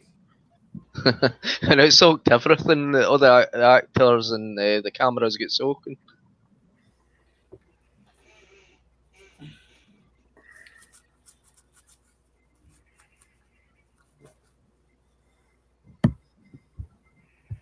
God, I love that police box. It's a nice size, isn't it? I mean, I can see why. Yeah, it really is. What's the name? He just walked in. I can see why they put the Matt Smith one on it. Father Miller, I'm on 29, 56, 57, 58. I'm on 30 minutes exactly now. Okay. I'm not too far ahead then. Yeah, we're just seeing Alandon's legs for the first time. Yeah, I just had Hi. So hilarious. Boy George. It's a daughter of 1990. Aliens from another planet are wearing makeup. Oh my god. I don't know. David Bowie. Yeah, they could. They only had some orange. Don't you want me, baby? Don't you want me? Tell you, he's got his great profile, isn't he?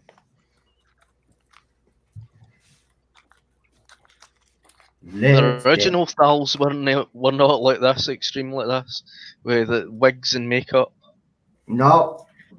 No, they were blonde though, weren't they? Give a movie like this, was like a movie like this, the time that was made, you know, they kind of did ham things up like that. Yeah, I'm enjoying this, I have to say.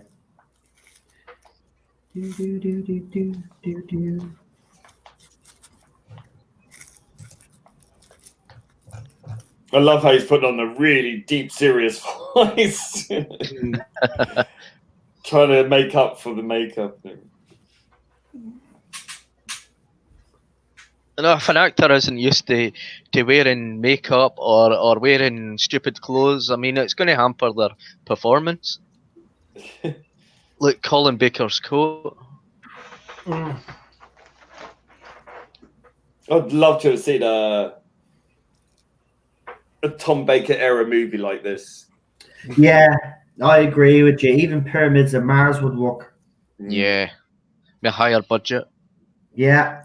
Yeah. think about it. You could have the whole opening sequence of them, like they do it in the show, but it's only like a 2-minute scene or something. But you could have the whole first half hour of them in Egypt, exploring, finding the cave, finding the entrance into the tomb, and then bang. And okay, so interesting casting for that. Marcus Scarman, played by Tom Cruise. That gives you a totally different vibe to it, doesn't it? Well, then it would be about Marcus Scarman, and the Doctor would be a side character. You know what story I thought would be good as a standalone movie if some people who've never seen anything about Doctor Who? Kinder done on a decent budget. You could make that terrifying. Yeah, exactly. I thought Kinder was already terrifying. As a kid, it scared the living crap out of me. It gave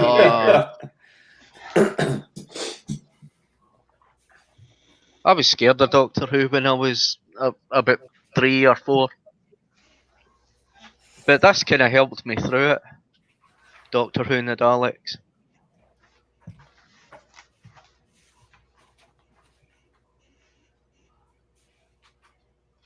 And after that, I saw this film, I Wanted a Dalek, and I kept nagging my dad, I kept nagging my mum, and I eventually saw a toy Dalek in a shop. I used to have a red Dalek like that one. It was a yellow Dalek, it was like a bump and go Dalek, and every time I switched it on, it used to interfere with the television. And my mum says, switch it off in case the television blows up. My red Dalek was my dad's. I used to have it. So it was an original Dalek, but it used to like wind it up, by the wheel, like you'd sort of wind it up and go, but it would like spark. It'd have like a spark in the head, so it'd like flash. Yeah, I think it was like the bump and go Daleks. So These one of my I really ones. wish I still had it. I'll tell you. Searched on eBay for my Dalek. I used to have loads and loads of original Dalek toys from the 60s. I mean, they'd be worth a bloody fortune now, but he gave them all away. Well, my parents couldn't really afford things back then, so I just got what was given to me. And if they could afford a Dalek, they would have got me one. Well, my gran would have got me one. The only one I had was the Dalek bubble bath, which it was actually really cool because you could have it come out the water like in like Daleks are supposed to. Oh my god, I had TARDIS bubble baths, and well, it was out of the chemist when I was going with my gran shopping.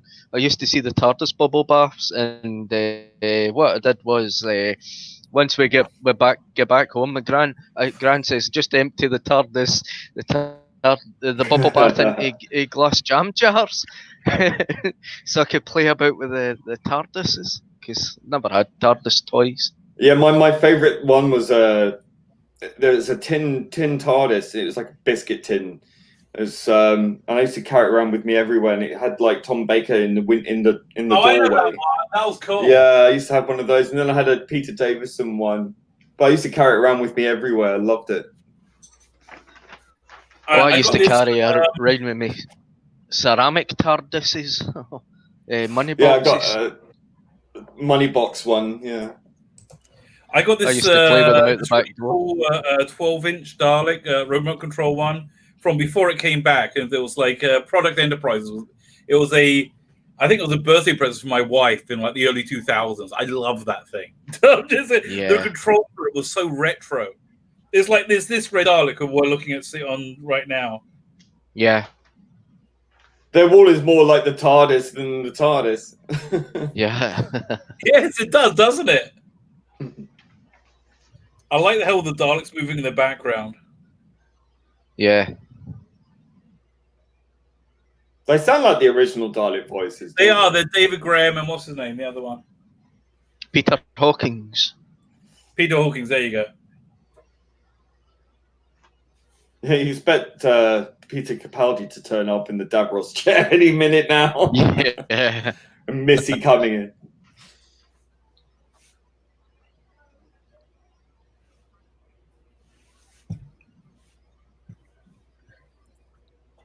The one thing about this film, it does not look an inch cheap. It looks very, very expensive. Yeah. And it still holds today.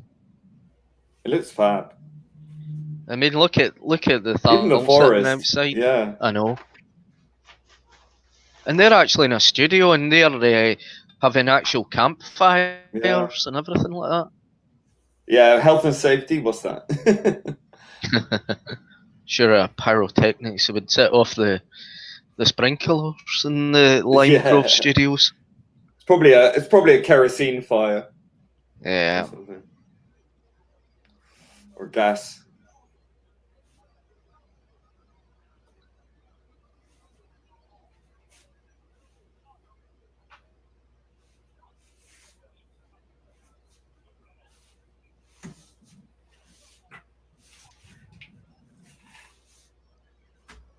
Tell you, these files are very posh, aren't they? Yeah, very polite. Just Planet Eaton. I say, how do we know these files are going to be friends with us? They did cause our war. Love it. Hey, Peter Cushing broke out of a cell in 2 minutes in the next movie. Come on, mate. Come on, put it together. Yeah, it was interesting when he was on the spaceship. He realised from his past adventure with the Daleks how they exploited static electricity. He put a plastic comb underneath the door, and it opened. The cell door and opened. I mean, these films are intelligently written. They're no. They really are. Dumb, They Chris take the Chibnall script stuff. and Yeah. Put it together. They want to educate, they want to entertain, and they basically are doing all that. And they want people to watch it over and over and over and fall in love with the films. And they do. Yeah. I mean, I've lost count how many times I've actually watched this film. I mean, it's a real Sunday morning. Sunday afternoon fair. Well, here's a little bit of trivia. So the store publicity for the film, Tuesday, the 25th of May, 1965, saw a squad of Daleks descend on the Cannes Film Festival. Amongst the starting attendees to the encounter, them was John Lennon. William Hartnell, who played the Doctor in the television series, was reportedly very disappointed to be replaced by Peter Cushing for the film. Cushing was cast because he was better known to US audiences. There's a bit of trivia. What I heard was that William Hartnell wasn't available to film the films, that they had to use Peter Cushing because William Hartnell was busy in the TV series. Right, so as an incentive, Roberta Tovey, the 11-year-old, was paid a shilling by director Gordon Fleming every time she did a scene in one take. She made so much money, Fleming didn't offer her the same deal for the sequel. Smart girl. Brilliant. Brilliant. Other notable changes between the TV series and the film version: in the film, Doctor Who has 2 grandchildren, Susan and Barbara. In the TV series, only Susan is related to the Doctor. Ian is Barbara's boyfriend in the TV series. They were teachers working at the same school. The Daleks used for the film and the sequel were slightly redesigned for the big screen. The BBC acquired a number of these Daleks after principal photography was complete, and movie-style Daleks in fact appeared on TV in 1965's The Chase before the movie was even released. So these Daleks were in The Chase before we had seen them in the movie. Wow. So they get redecorated for the movie. Keen amateur florist Peter Cushing contributed to the name Ilium Pida. Get away with your bleeding word for flowers. There you go.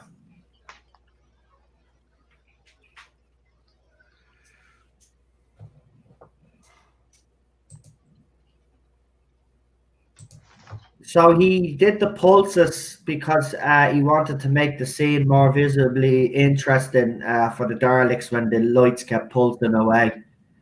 The male tall extras, largely performed by Covent Garden porters, negotiate a special fee for having their chest and arm hair shaved.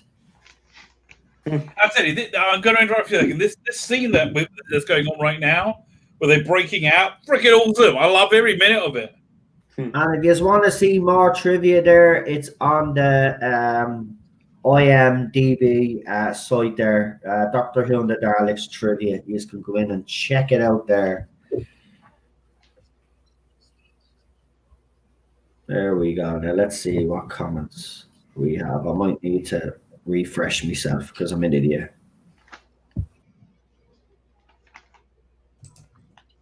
What do you reckon that food was? The like hummus? What are they feeding them? Don't know. Dalek. I don't know. Dalek protein jelly, I guess, or whatever.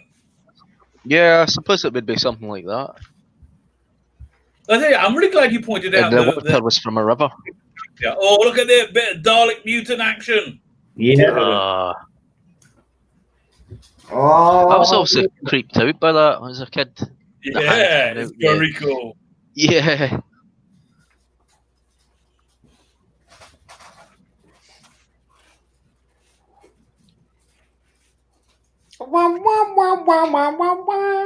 It actually is a shame that Hartnell wasn't used, actually. Yeah. Oh, he would have loved that. He would have. I mean, I don't care he if he wasn't known to American audiences. I actually believe it would have worked because he was that good in the show, and he does come across the way Peter Cushing's coming across. There is actually no difference there. So Yeah. I just thought maybe he was sick, or maybe they thought it was a bit too much for him. No, Hartnell was too busy in the TV series. So they didn't use William Hartnell in the film. That and Cushing was basically one of their stock actors. Yeah.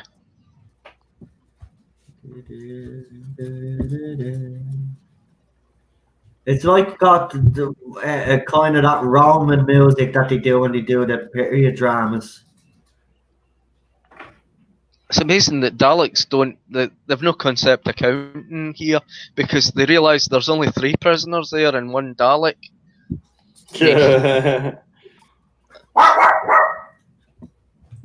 Was that Teddy?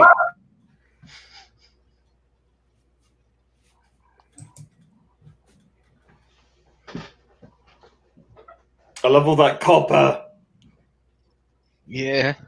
They've gone too far with it, I suppose. Maybe that. No, it's like my living room.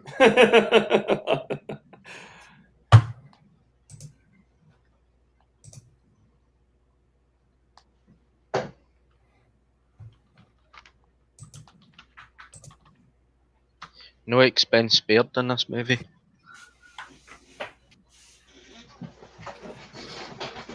Where's the Roy Castle from? I was going to look that up. Oh, there's John Lennon on our screen there. Just the 3rd Doctor shared these with me on Twitter. That's very cool. Oh my.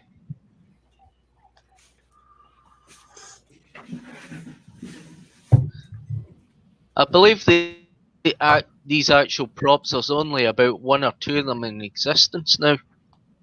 That makes sense.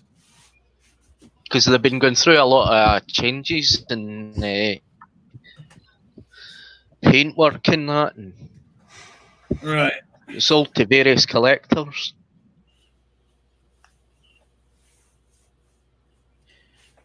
See, that's why I like the new series Dalek, because it's got all the best of the movie Dalek and of the the traditional Dalek. It's a nice fusion.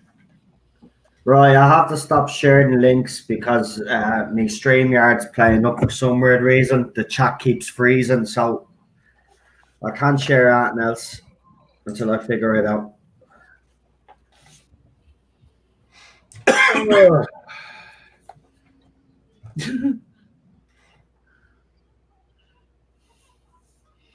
There's a good little cliffhanger they got going on here. Yeah.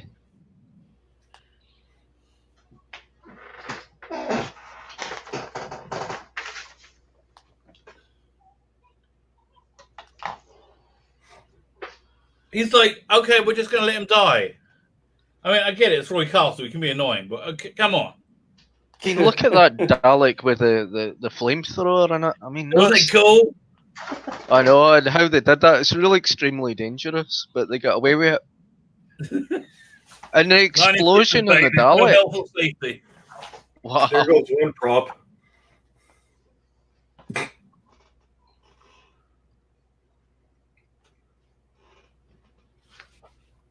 The Daleks have 60s wallpaper. Yeah. They got great taste. What color skin is this? Vomit peach? Yes. But I like how human and limited the Daleks are. Like, he's getting away. He's up the elevator. Like, their problems are so mundane. They couldn't fly yet. Oh, big set piece coming.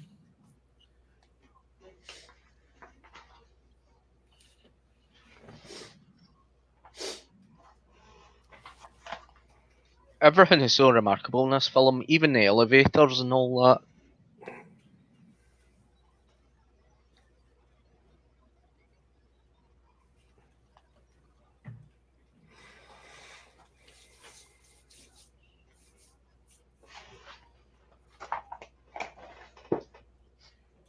Yeah, Terry Nathan just repeated this over and over again.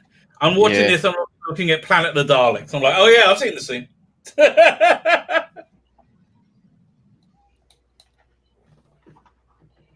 There goes the camera. Yeah, the trick. They just threw a thing on it, and it did the trick. Come on, these are hardly, universe conquerors, are they?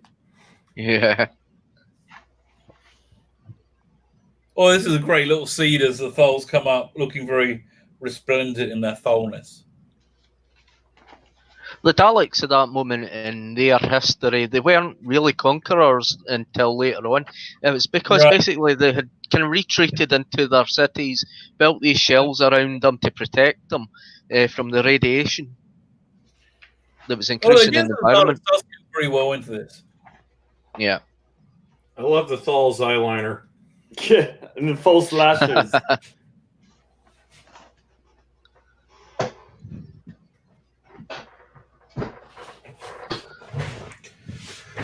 You know, it'd be a good movie Doctor now. About the right age. Hugh Grant. Yeah. Yeah. Well, he's been in the running to play the Doctor more than once. Right. Yeah. Well, he's not like a pretty boy now. He's like he's got that like gravitas. He was in the comic relief special, the Curse of Fatal Death. Yeah.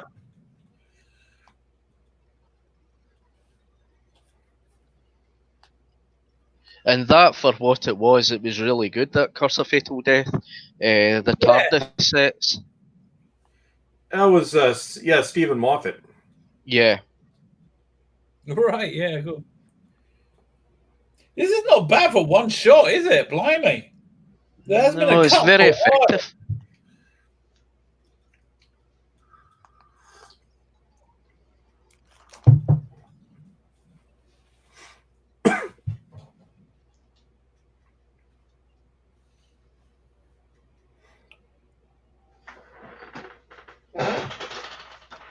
And it gives that kind of realistic feeling that this could actually be real.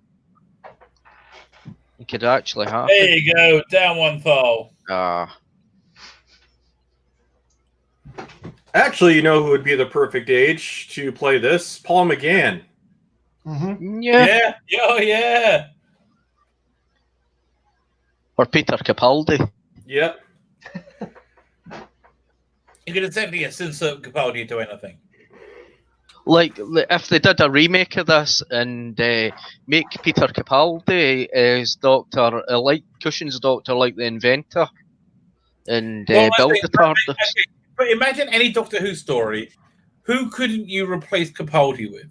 Like every story would be as good or better with Capaldi being the Doctor. Yeah. Yeah. Which is just the way it is. So we'd like to see Capaldi and Praxius. No. Oh no! But you know what? I think we were robbed of, and I think would have happened if he had a 5-year run. I think he would have spent a season as trapped on Earth as a scientific advisor to UNIT. Yeah. I think they really would have done that, because they were very good at emulating the greatest hits. Oh, I wish Capaldi had had his 5-year run. Yeah. Awesome.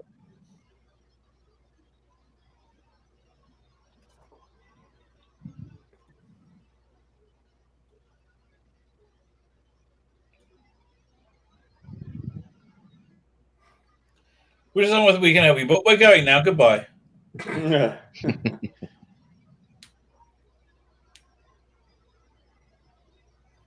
Goodbye. Yes. Madam. Not my problem, you see. Terribly sorry. Sod off. Gotta get back for the cricket. Goodbye. Goodbye. You see, they just turned the TARDIS lights on. Yeah. So long, farewell. I need to say goodbye. We hate to go and leave you all to die.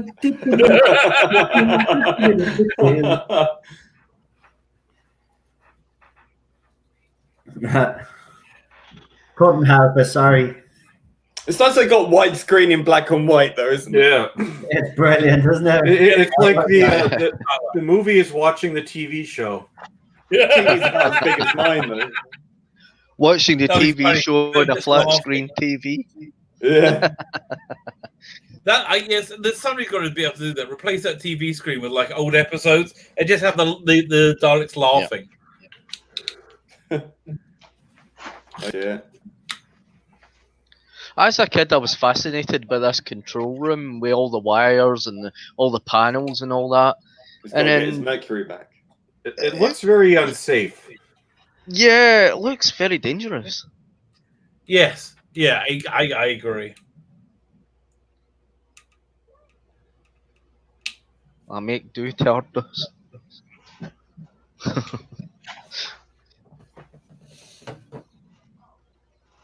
Maybe the people we just said screw you. Maybe they can help us. Yeah. We're just going to go now. Now apparently we can't go. So could you help us get them back? I'm thinking it's weird that this actually was made by Amicus, considering every other thing they made was horror. Yeah. Yeah, but it's a very easy sideways step into science fiction of this kind, Yeah. which is essentially steampunk.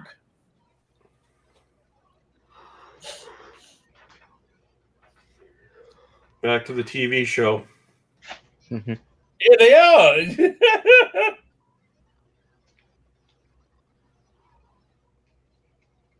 Daleks have no concept of color TVs. Mm.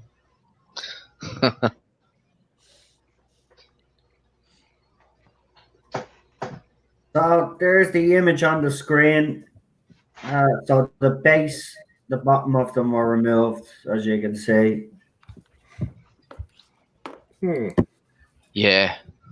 Just show you a bigger picture there. Ah. So they removed the bottom of them.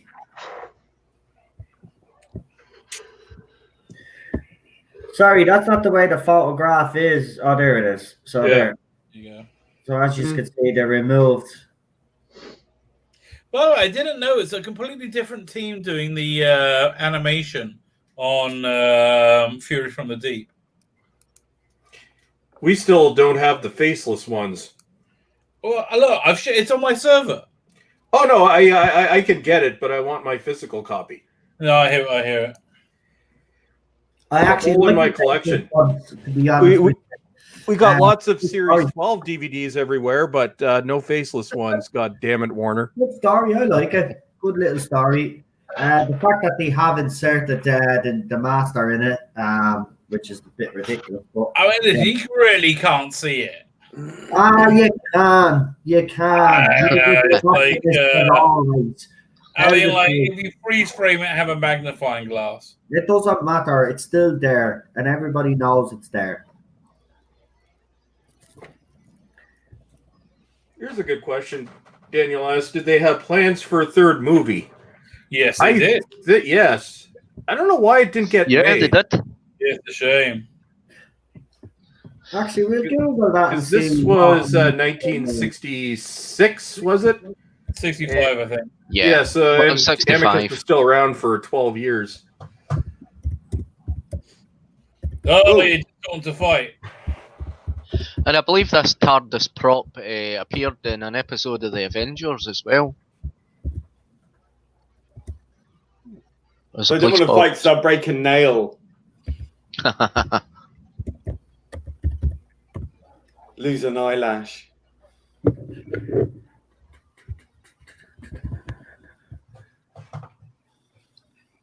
I love how Ian got used in that as well. Yeah, you go and get yourself a wallet. Yeah. Yeah, you do go. Yeah, and you just take it on the face. You'll be fine. Yeah.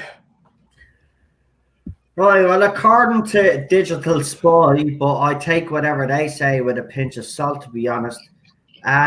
The reason why it didn't get a third movie was because the box office returns for the second one weren't great. So I think that's true. Yeah, that's right. Kills the enthusiasm. But it was going to be the chase, I Yeah, guess. plans were made for a third film to follow Doctor Who and the Daleks and Daleks' invasion of the Earth 2150 AD. But disappointing box office returns for the latter movie killed all enthusiasm for That's because Dalek Mania had passed by then. Yeah. So there you go. Bit sad. I think Dalek Mania was only for 3 years. Yeah, so it kind of fizzled out. Well, like certainly every other waning fad. after, in 66, I think. Well, they were pretty much written out by Troughton's second season. Then they were gone for 5 years. Highly futuristic lava lamps. I like how they just talk as they stroll along these Daleks. Yeah. I'm taking a stroll. Every normal person out there just strolling along, having a conversation. And then we will destroy the. Yeah. But did they say exterminate anywhere in this film at all? I don't think so. No. I don't think so. If I remember correctly, I don't think they did. Missing a trick there. Was it in the second one? I think it was in the second one. Yes, it was the second one. Yeah, after they developed them more. Do you know that? I said the Daleks are so good in this movie, though. In fairness, okay, it would have been nice to hear them say exterminate, but you don't really need it. They're really cool. I do like these. But I get you, Lee. It would have been great, actually. I think, it was like the tagline for the second film. I'm sure it was. It's so much better in so many ways. Will you you got the Robo Men? You got all the Earth stuff. Oh, this is cool. We got a You get question. scared of pigs in the water. Yeah. We got a question here, Noel. Will you do a watch along for the Daleks invasion of Earth 2150 AD? We will at some stage, but we're not going to do it next week. Because we want to get back to who it's. We're back to Hartnell again, I think. So, yeah. Who's choosing? Who's choosing this week? it's back to the start again. So it's you, isn't it? Been saying it's Father is new to the panel, so why not get Father to pick a Hartnell? Sorry, I will be honest. I have never seen. I love that moon. Say that again. Sorry, Father. I have never seen that much of Hartnell's.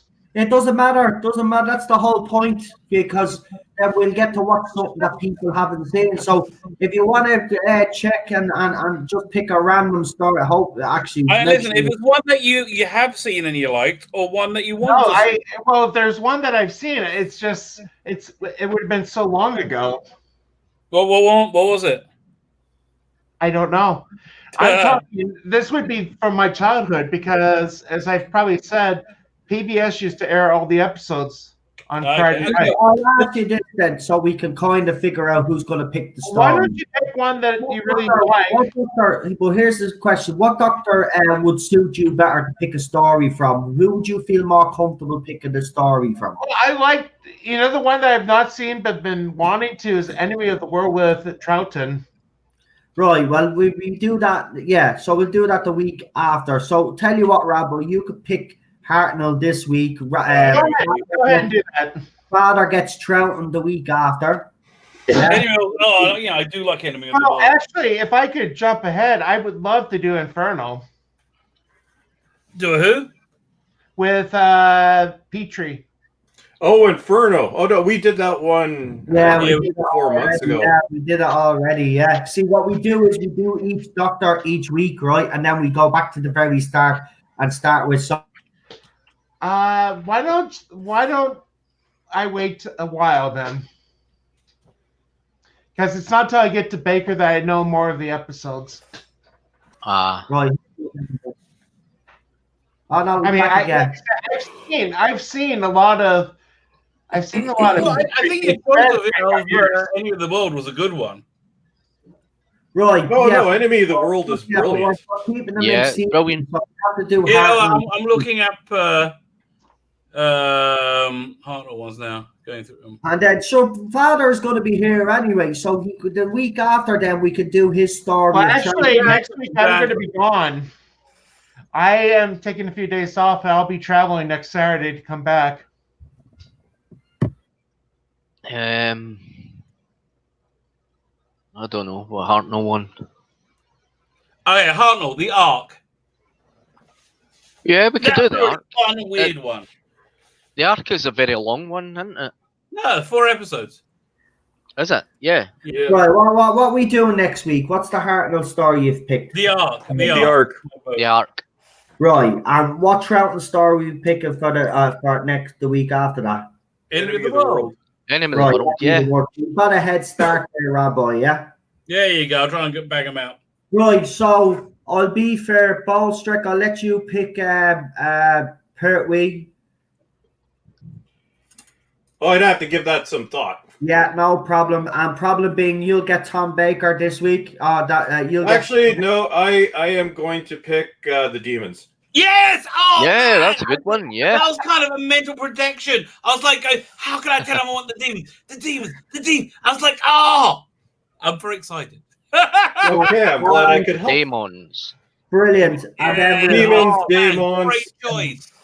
That's it's always the pronunciation has always been it's been a subject of Doctor Who controversy for 40 years, almost 50.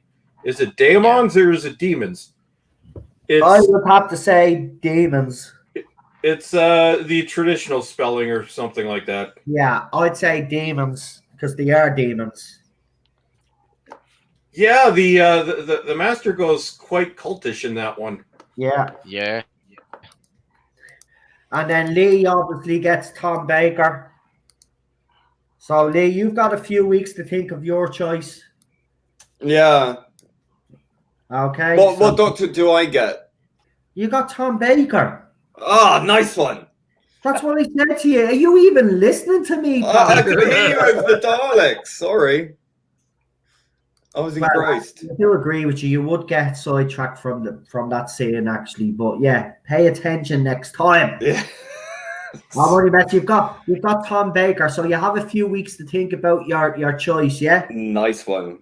And then Super John, you get obviously Peter Davison. Tom Baker, you get Peter Davison. Yeah. I'll have to think about that one. I've got one on the top of my tongue at the moment. And then of course Earthshock. Earthshock. Earthshock.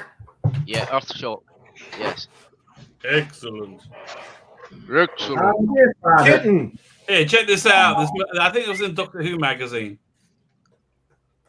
So it's demons. There you go. Yeah, they're doing it as if it was a movie, right? It's got Edward Woodward. No, Christopher Lee and Edward Woodward.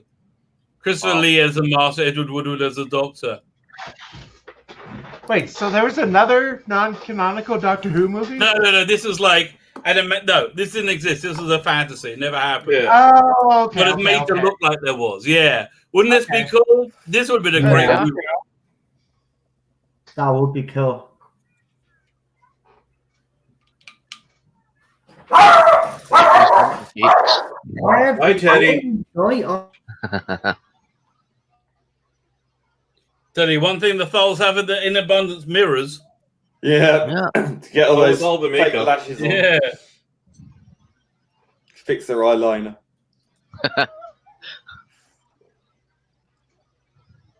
Well, yes, we have unlimited supply. That's how we look so fabulous, darling. Yes. This doesn't happen naturally, darling. Yeah. Thank It you takes for the millions to look this cheap. Yes. I believe these sets were the tunnels were used in the Sensorites. You know what? Oh, the Sensor, really? Yeah. Really? That's See a the boring pipes? story. Yeah. That is one boring story. Goes on forever. That was my introduction to the first Doctor, actually. Well, what? The Sensorites, Part 1, first Doctor story I ever saw. Oh, really? Woo! You must love Doctor Who. Just stick with it. Yeah, I was underwhelmed at the time. Yeah, you'll still be underwhelmed now. Yeah, it Oh, was hard to get into the black and white era for me as well. I didn't get into it until years later because I was Pertwee on up, and then for probably a good 20 years, I didn't care about the first and second Doctor. Then I think it was actually until the early 2000s that I started to get into the black and white stories, and now I love them. I think Troughton is one of my favorite eras. I saw the I repeats recently- in BBC Two. It's I can remember the Time Meddler being repeated, and I can remember the Mind Robber being repeated. So I managed to get to see that, and I think that was my first adventures that I saw with the earliest Doctors. No, cool. My first Oh, Doctor hey, adventure was... if you don't, thank you for commenting. If you don't win, I apologize. It's been a lot of people have entered this competition. There is a consolation prize, a comic book that you're going to get, a digital one that you can get, which is very cool one. So that's why just if you just apply at that point, I'll send you the link. And I was saying my first Doctor Who story is Destiny of the Daleks, and it is one of my earliest memories. Oh, yeah, there you go. There you go. Daniel says justice for Lee and time lash. Oh, no. Well, I got Tom Baker. I can't do anything yet. Next time. I guess I got Paul Darrow, but still. My first Doctor Who episode I first seen when I was probably about 3 or 4 years old was Logopolis. Oh, you started at the end. I vaguely remember Logopolis. I would have been 4. I remember State of Decay. That would rip him scared the apart. living crap out of young 4-year-old. By the way, Logopolis on the Blu-ray set, they redid the effects. And they refilmed like a 1 second shot of Tom Baker hanging from the Varus project. Yeah, and it makes it so much better. Just so much better. Tom Baker finally gets the fitting end, and it's just like this, 1 second shot. It's really clear. I don't know how they make it so much better. Well, I can remember watching the regeneration of Tom Baker into Peter Davison when it went out that night. I came back from Glasgow, and that night I saw a police box in Glasgow. It was up at my great grand's, and I noticed the police box before I noticed Doctor Who. So it kind of drew me to the episode by seeing the police box up in Glasgow. So That, Yeah, you've that got a got me few of them up fixated there, on haven't it. you?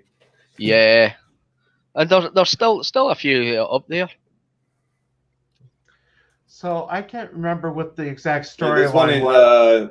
Earl's Court, I think. Yeah, it's outside the train station in London. Yeah, I've been to that one. And I think there's another one. I know they built a new one actually in Bournemouth. Really? Wow. Yeah, but it's really big. It's like, ridiculous. It's like a fat tard. Yeah, I think I've seen it. Yeah, there was a brand new police box. Yeah, I think it's made of metal, galvanized steel or something like that. Yeah, it's Kind of bit. quite mental. I've got pictures of it. Yep. I was going to ask, which was it, Petrie or was it Baker that had the episode with Troughton, and Troughton's becoming a cannibal? What? Who? Charlton's? Yeah.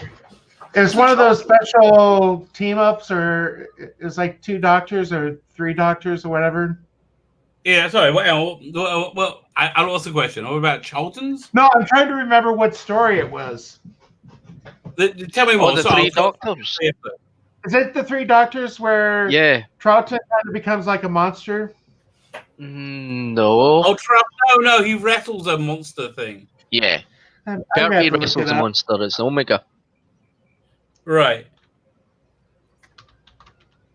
Does Pertwee as well? I can't remember.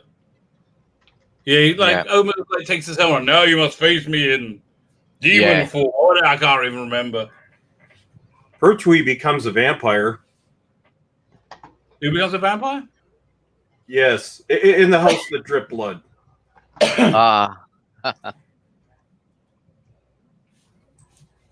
Don't think I've actually seen that one. That film.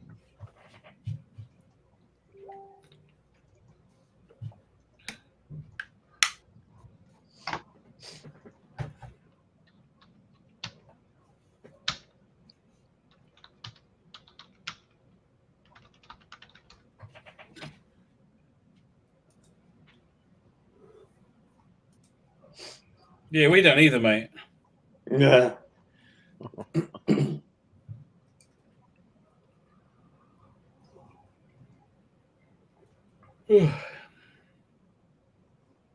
Bowles, what's your thoughts on Love and Monsters? My thoughts on Love and Monsters. Be careful because it's my guilty pleasure. So if you're gonna slay it, we're gonna have a falling out. The Monsters. You saw my reaction to it already. I'm only messing. I know why people hate on this, but it's just a guilty pleasure of mine. It's I still haven't seen it. It's one of the only episodes of New Who, apart from some of the current era, that I've not watched. It's just what you just take it as it is. It doesn't even take itself seriously. Like that's the whole I point. tell you, I mean, for me, the whole episode is ruined at the end with that sex joke. I do agree with you. Yeah, I know that. The sex joke is out there, and it is a bit cringe. But the episode itself, the character, the bloke himself, he's interesting. Like he is an interest. His mother died. He wants to know why his mother died. I know Peter Kay was wasted in it. That alien is atrocious, right? Whereas Mr. Kennedy, you have to remember too, that was when it was Doctor Who Light, where it was like the 1 or 2 episode a season where they really made the budget cuts. Yeah. Yeah. But go on, like, criticize it. Go on. Because the other one I really hate from that season is Fear Her. I was about to say, anybody like that one? I bloody hate Fear Her. Everybody. Yeah, I'm not a fan of that one at all. No, I thought it was a bit lame myself. I'd say Fear Her was the worst New Who episode until Twice Upon a Time. Yeah. Did you say you liked Love and Monsters? Where are you on it? Where's who? You. Where are you on Love and Monsters? The story is okay. I liked it for a change of pace. But the ending and the monster was just weak. I agree. Yeah. See, for me, the paper's so- It's just so funny. It's hilarious. It's got that bit of mystery. He's a good character. I actually like I like Jackie in it when she's trying to pick the I dude like up. Elton. I don't like his girlfriend that much. I didn't like the whole fact of Absorbed. Yeah, that was the Absorbaloff was a horrible monster. And as I said, Peter Kay was wasted because. But it has some of Jackie Tyler's best scenes with the wine and the shirt. Yeah. All right. Yeah.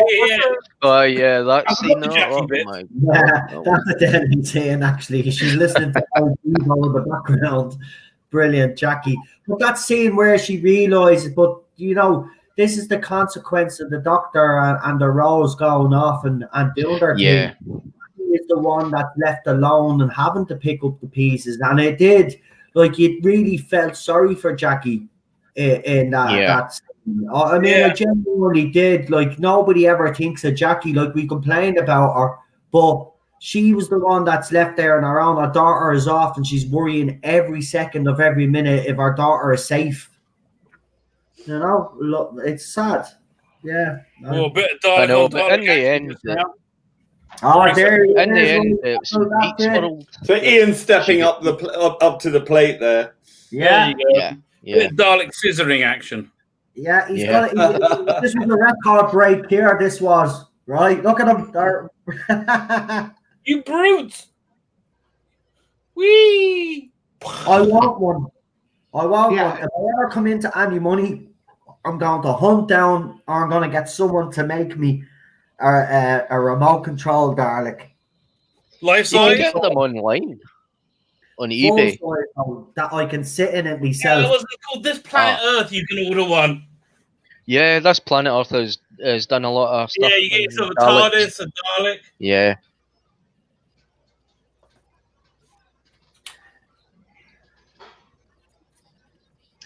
Well, it was mentioned earlier. The episode I was trying to think of is The Two Doctors with Colin Baker and Patrick Troughton.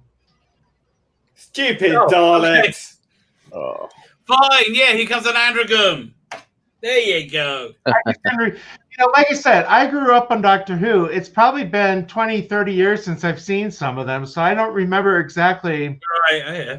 all Right. of them. Oh yeah, I forgot that was on today. So the DC fandom was on today, and Peter Capaldi was interviewed, and apparently he mentions Doctor Who. Oh, what's he say? Do we know? We just Ninja Knight just basically says here. Peter Capaldi said the name Doctor Who on DC fandom. The man misses the role, but I mean, there's no, unless we watch the video, but we can't put it up because I'll try and research that. See what he said. I don't know. Actually, we might be able to put it up actually. Because we were able to put up the I've last. heard this sound effect in something else before. I can't work out what. Father is brushing his cat there. The cat is not. Yeah, the cat's trying to get my attention. I like how they're lined up out here, like this, in Downton Abbey. Oh, pretty. I've heard these sound effects in James Fluffy Bond. It sounds familiar. I've heard it in something so many times. This movie is absolutely James Bond. fantastic. Some eyeliner and We do not You got plenty of some that, false lashes and a plastic tape. Here's our gold lipstick or blonde spray paint for our hair. And here is our eyeliner. This lousy jacket. It's the perfect. It's like it's covered in bird good shit over as well. evil. And Roy Castle's looking. Oh yeah, I just broke another record. Oh, by the way, no, I like your choice. Thank you. What's It's the choice? another great Perry episode. Oh, okay. Ooh, Perry. Lots of jiggling going on there. Yep. Well, I didn't think for the jiggling. All right. There's a fair jiggle on that one.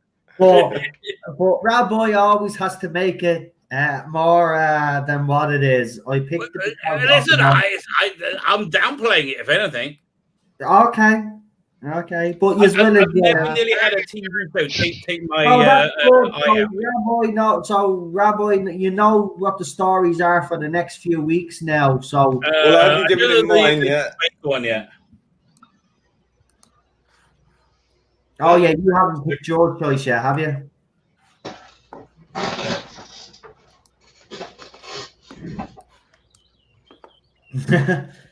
Look for a brief.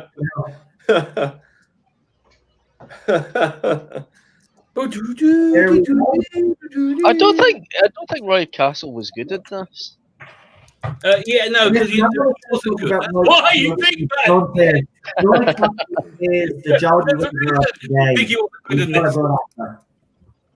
He's not a good actor. Roy Castle's not a good actor. Never Very was. nice guy, like him. Good presenter, but definitely not a great actor. No way. But I'm very impressed with the whole like tap dance and trumpet thing. Yeah, well done. Yeah, it was good at that. Record Breakers. Oh, we used to love Record Breakers. That's what I mean. I grew up with Roy Castle. I'm just saying, as an actor, he's crap. Yeah, just as an actor, he's not great. As a TV presenter, he was one of the best that BBC had, believe it or not. I mean, Roy Castle, you grew up with Roy Castle. If you were from the UK and Ireland, you grew up with Roy Castle. Him and Cheryl Baker, Record Breakers, on TV. I used to love the whole idea of dedication, right? That you had to like really dedicate yourself to something if you wanted it. That's such a great message. Yeah, it was dumb, but the fact that these kids are adults, they had a goal and they set their mind to it, and you could see they were genuinely devastated if they didn't break the record. You know, it meant so much to them. But it was such an aspirational show because it made you believe that anybody could do it. Now you just get handed, listen, Record Breakers, what record break do you want? I want that one there where it ties your shoelaces to fast. Right, you can have that record. You don't have to earn it. There you go. You know, that's the attitude we have nowadays. It's like everybody is handed everything. Like, you know what I mean? Well, you don't want to hurt their feelings. Yeah. This is a real epiphany I just had. There's nothing worse for SJWs than feeling different, feeling uncomfortable. Right? Yeah. Now, I think why we have such a schism in Doctor Who fandom is because Doctor Who always appealed to people that were different, a little bit like we didn't listen to the same teeny bopper stuff. You know, we weren't into football or whatever, or Wham, whatever it was at the time. You know, we liked this TV show, and we didn't care because we just liked it, and I like playing Dungeons and Dragons. And we didn't care. And, we were different. And the reason we loved Doctor Who, because he was different and he just didn't care. And it was wonderful. Absolutely wonderful. The reason these Jables love Jodie, because she's a total conformist. We'll go around the panel anyway, We'll go around the panel and we'll ask everybody what you thought of the movie. Give you a rating as well. And Daniel's already come in with a 7.5, so Daniel's got a 7.5. So, Rabbi, we'll start with you, then probably being Ballstreck, Fan, and Miller, Super John in that order, the way is on my screen. So we'll go with so there's two ratings. As a movie, just a regular movie, it's a 7.5. As a piece of Doctor Who, comparing it to the rest of Doctor Who, it's going to be lower. It's going to make it down to about 6 to 6.5. Okay, that's okay. Yeah, if you want to do dual ratings like Rabbi, that's fair enough. If you want to judge it as a movie on its own, and then as part of obviously Doctor Who, you can do that. So fair enough, Rabbi. Do you want to add anything else to that? I liked everything apart from Susan, Ian, and Barbara. Okay. Everything else I thought really well. I think the script was great. I think it told everything. It punched up. It had all the major. I don't remember missing anything from the Daleks. Right, there's 3 extra episodes. I don't remember missing it. Like there's all the fat is trimmed. The production values are just lovely. I like the fowls, the very the very camp fowls who like to wear velvet. So I do like them. What else? I like the shape of the TARDIS. Didn't like the TARDIS console room. I love the introduction of Peter Cushing's Doctor reading the Eagle, and you understood everything about him in that one moment. The nutty able professor, right? Everything. It was such a great show. Yeah. Really, really clever. Charlotte wants to say good night, so we'll say good night to Charlotte. By the Good night, way, Charlotte. go into the private chat there, guys, and you'll see what Lee's choice is. A great choice, by the way. Oh, yes. Tim Ellis gives it a 7. We've got a 9 out of 10 for James. I'm throwing them up on the screen there for everybody to see as well. Lee, I thought you were going to get the top. So it seems 7s and 8s, 9s by everybody so far. We'll go with Lee. Lee, you're next. Give us your. Are you doing a dual rating, or are you just going to give this? Well, may as well. As a standalone movie, I think it's a wonderful piece of sort of, I guess it's sort of Elstree style of British cinema.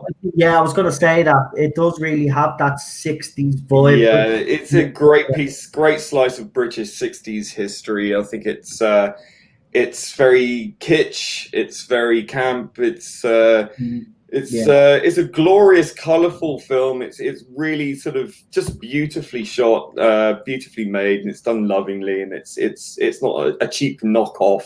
No, you know, I think it gets a bad rap for being that sort of thing. And you can fit it in the Doctor Who universe in the way that I suggested. You know, which is a fan theory that it was Ian and Barbara returned to Earth 2 years after they disappeared, and thought, well, we better write a story and flog it and get some cash, and just and then sold the film rights. You know, so yeah, as a piece of cinema, I think it's beautiful. I think I prefer the second film. Yeah, which we will do. We will do at some stage. We might stick it in at the end of the Colin Baker one that I've chosen. And before we do Sylvester McCoy, because it goes back to Rabbi. So what we'll do is we'll do the movie, because I know, Rabbi, you probably would pick the second movie anyway, wouldn't you? I don't know. I'll make it the choice for Rabbi. No, check the second movie, whether he likes it or not, because he'll ruin the whole thing if he doesn't do it. So Rabbi, whether he likes it or not, is picking the movie. I'm only best. We will do the movie at some stage, in fairness, because I do want to watch the second one. I have to say, I didn't talk much during the first part of this movie because I enjoyed it. So as a movie, I'll just give my rate real quick. 9. As part of Doctor Who or Doctor Who thing, I would agree with everybody that gives it a 7, 7.5. It's not at the standard that what you would expect, because even though it's a TV show, let's be honest, it is versatile. It was cashing in on the Dalek craze at the time. No, there's a message for you in the chat, in the private chat. Private chat. Shall I give my ratings? Okay, yeah. When did you send them the email, man? I took care of it for you. I know, but I sent you that message about an hour ago. Yeah, no, he just got back to me saying he got back. Right. Well, he only just became available. Well, we've got Adam with us, so we'll get his opinions on it as well, because I know he's probably seen the movie because he was making comments in the chat. But we'll keep going in order. Lee, do you want to add anything else before we go on to Bolstrex? Sorry. No, I think that's about it. I think I pretty much concur with everything that Rabbi said. So I think my score kind of reflects that as well. I think the rating for the film alone, I'd say I'd be a bit more generous, give it an 8, just because it's so joyous. And for Doctor Who related, again, same issues with the TARDIS, and you know, the cast were a bit weak. Yeah. But I give that about 7. Listen, it is for 60 cinema, especially British, because again, even though Ireland and England were at loggerheads, we did watch a lot of British TV, I have to be honest. But British cinema, especially that you know, around that time, the movies were kind of like this, the campiness of the music, and you know, the melody. Well, we had like Adam West, Batman, you know, that kind of 60s kind of vibe thing happening. It's all camp and kitsch. My comic book that I'm working on, the steampunk one's Crown of the Empire. Yeah. I've imagined it like in a really cool 1967 movie that never was made. Yeah. Brilliant. So your head has got that vibrant colour. Nice. I love all the copper. Yeah, very well done.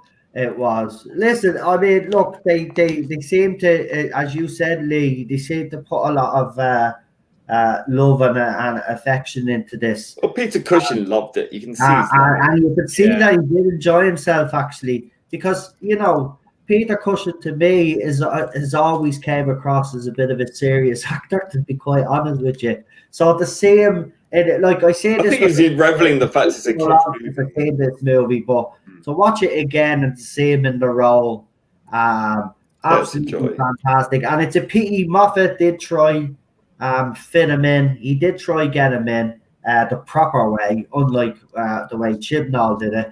But Moffat had a great little plan of trying to sneak it in there when he was going to use the movie posters, right?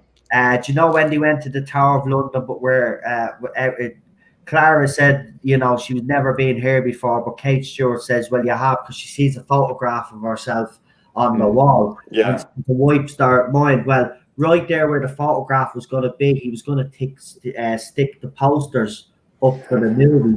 That's funny. Yeah, brilliant. And that was his way of trying to get Peter Cushing in on it, but because of the rights or something, there was a disagreement over something, because obviously different company, he couldn't do it. But I don't know how Chibnall managed to get permission, because he did that flash back or flash forward. Oh, wait, he was in the flashback? Yeah, Peter Cushing's part of that as well, I think, yeah.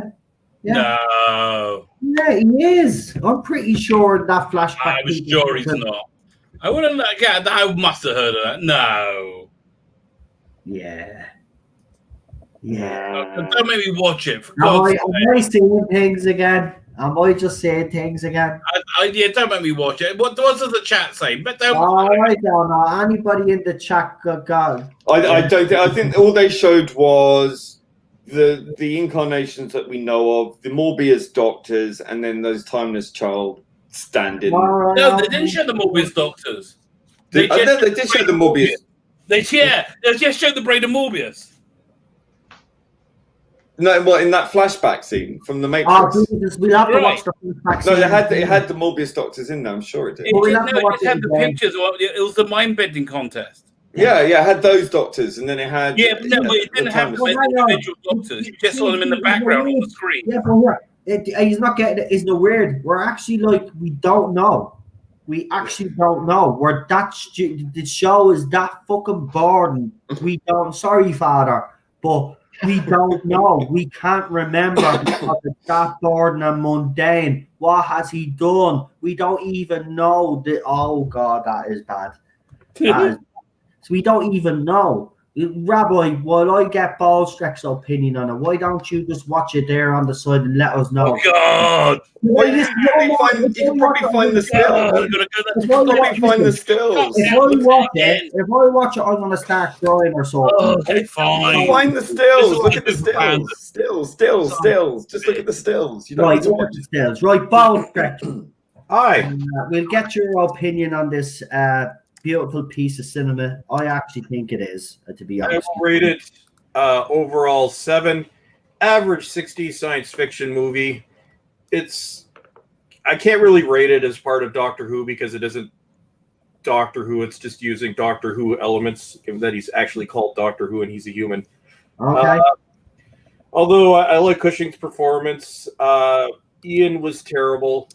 The Falls had some nice makeup. Yeah, average 60s sci-fi movie. Okay. Wow. Well done. I actually have to agree with you because I think When Worlds Collide is much, much better. And that was made in the 50s, actually. I was watching, what's it bloody called now? The one where the guy is like a brilliant scientist and he gets taken to this island and he meets this team of people and these guys with like really tall heads. And then they end up taking them to another planet because they need their help. This Island Earth. Yeah, This Island Earth. Yeah, that I recently rewatched that. That was really good. Yeah, I do like the old science fiction movies back in the day. Beautiful film. The 60s. Brilliant. Well, one of my favorite movies actually War of the Worlds. That classic is actually good. I like it, and I like the radio play that they, yeah. Free till That is pretty. That does actually symbolize the time period exactly, doesn't it? It's very good. Father Miller, we'll go to you. This movie. Again, yeah, it's a sci-fi movie from the 60s. It's British, which is an extra for me being an American. I would give it an 8 as a movie itself. The scenes were beautiful. I love the color. It kind of had a 50s feeling to me. It had a feeling like it was made before the series was on TV. But from the Doctor Who aspect, I'd give it a 4. Mostly because of the stuff Bolstrek was saying, just knowing stuff about the Daleks, the way the Daleks act versus the way they're portrayed on the screen. I love the film appearance. I mean, I get exactly what. But I mean, it's the way it's presented versus canon. So I was going to say, I don't know if anybody saw, but Mystery Science Theater 3000 has a commentary track. Oh, so you can play that. You can play that in the background. The movie is playing, so they'll have the jokes just like the TV show did. I'll totally check that out. Yeah, put that in the chat. Okay, 1 second. I just checked out the clip from Timeless Children, and quite frankly, I deserve a hand job just for doing good. Lord. Okay, not today. Father's not happy with you now. Father's not happy with you now. You crossed the line there. It was so awful. It was so awful. Anyway, and that wasn't a request from anyone. Right. It was just a reflection. Anyway, I should say, there was no Peter Cushing Doctor in it. They had all the doctors in it. Right. They had the they just had the long shot of Morbius versus the Tom Baker Doctor mind bending, and then they did a second run where they had the Ruth Doctor, they had the Morbius Doctors, and it was just like a bunch of crap. Who cares? I don't know. I get that, but there was no Cushing. Right. What about Joanna Lumley's Doctor? The what's it? The Red Nose? No, was it Red Nose Day? Curse of Fatal Death. Yeah. Was that added? Have you even watched it properly? Did you while watching it phase out completely? Because what are we talking about? I'm talking about the trailer. That's it doesn't matter, boy. What? What's going on? It doesn't matter. It doesn't matter. Listen. Again, I just subjected myself to the Timeless Children. Seriously, see, that's what the Timeless Children does. But what was the result? Wait, what trailer are we talking about? No. What was the result of we subjected Rabbi to this? What was the result? The result was Father and Bolstrek being disgusted. yeah. But did you see all the images that they portrayed and which ones were in there? Which ones? I tried to he phased out. That's what I'm saying. We'll have to look at it ourselves. He phased out.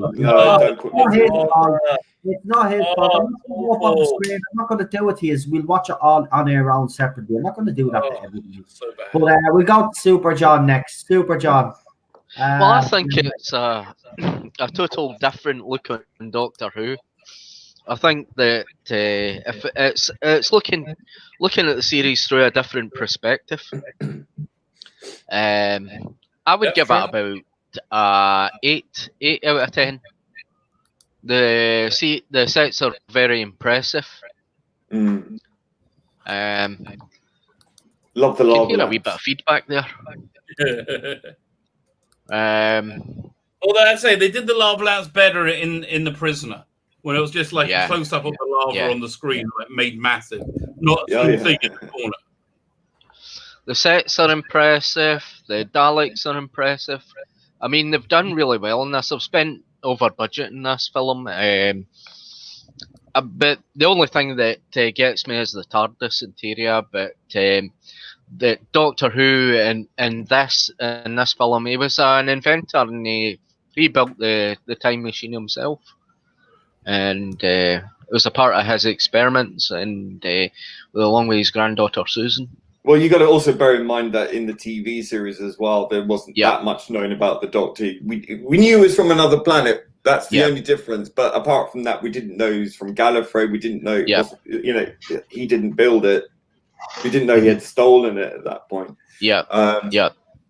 Or chosen for him by Clara, if you want to go with Moffat's dalliance. But so it was basically this film that established that Doctor Who could built the TARDIS basically outside his back door in a wee cottage in Kent. That's exactly what they had the idea for it. It was like a wee kind of cottage in Kent, and this is where Doctor Who lived.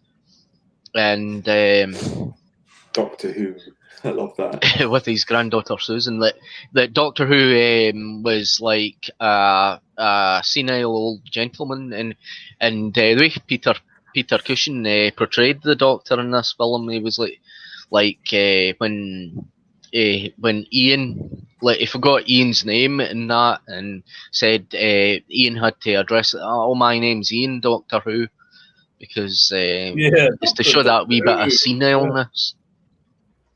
So basically, it's really interesting if they did like a Time War box set on Big Finish, and the creation of this weird Earthstats universe was a offshoot of some terrible time weapon. Created this off, created this this little alternate pocket reality. Yeah. So I've given the movie 8 out of 10. Nice one. My final. Fantastic. Well, we get Adam in now. Adam, are you there? Hello, I'm here. Hello. Etim Mirabilis reporting for duty. Welcome. So, you've seen this movie, obviously, yeah? Yes, I have seen it. I watched it more than a few times back in the day. I haven't seen it in about 10 years, but I got to say it's a 7.5 for me. Production values, I love the way they portrayed the Dalek City. I wish they'd had different effects for the Dalek weapons. Might have been a little bit better with a little bit of that Star Warsy kind of laser going around. But the Daleks themselves were fantastic. As I understand it, what was it? The Death to the Daleks, or was it Planet of the Daleks with Pertwee? They reused one, repainted it that gold and black, and so you had the lights on the top, the eye that would light up. I always thought that Dalek was fantastic, and then when I saw the movie and I saw the red version in there, I was just like, "Wow, this is amazing! This is where it came from." And then when you find the history behind where that Dalek came from. It really did make you more interested in wanting to see the movie. The TARDIS on the inside was a wreck. By the second movie, though, I got to say I love the interior of the second movie TARDIS. I thought that was brilliant. The petrified forest was fantastic. I got to say you guys missed on the question of the one that the father was bringing up about. The Troughton Doctor, that was the two doctors, Colin Baker, Fraser Hines, Perry was in it, and the Androgams, and that was on the Time Station. I remember that episode. That was a good episode. Sorry, I'm rambling a bit here, but I was trying to play catch up because I've been on the road listening to you guys. Yeah, it's a fantastic movie. It's a bit of fun. And really, I think you should look at it as a bit of fun. It is endemic of that area. That era was Technicolor was really big, so everything was colorful. So we have to remember the 60s. They were coming off the 50s. There was no color television. Even the Doctor Who episodes were in black and white. So when the movie hit, they really wanted to push that color out there, and that was apparent. And then by the second movie, you really see a transition. Cushing's doctor is a lot more serious. He's a little less absent-minded and bumbling. The Ian that is portrayed in the second movie comes along. He's more like what we see in the show. and really and he's becomes got Bernard more Cribbins Yeah. as well. Yeah. Well, no, yeah. he's Tom, right? Bernard Cribbins plays Tom. Ian's not mentioned in it, Oh, he's Tom. right? Yeah, That's that's right. a totally different character. He's a policeman. That's right. Yep. That's right. Okay. Right, And he was. right. Yeah. Okay. And I as a good ending where remember he goes back and he stops the crime. I really do enjoy. I really enjoy that one a lot more. But it's I like Bernard Cribbins. Oh yeah.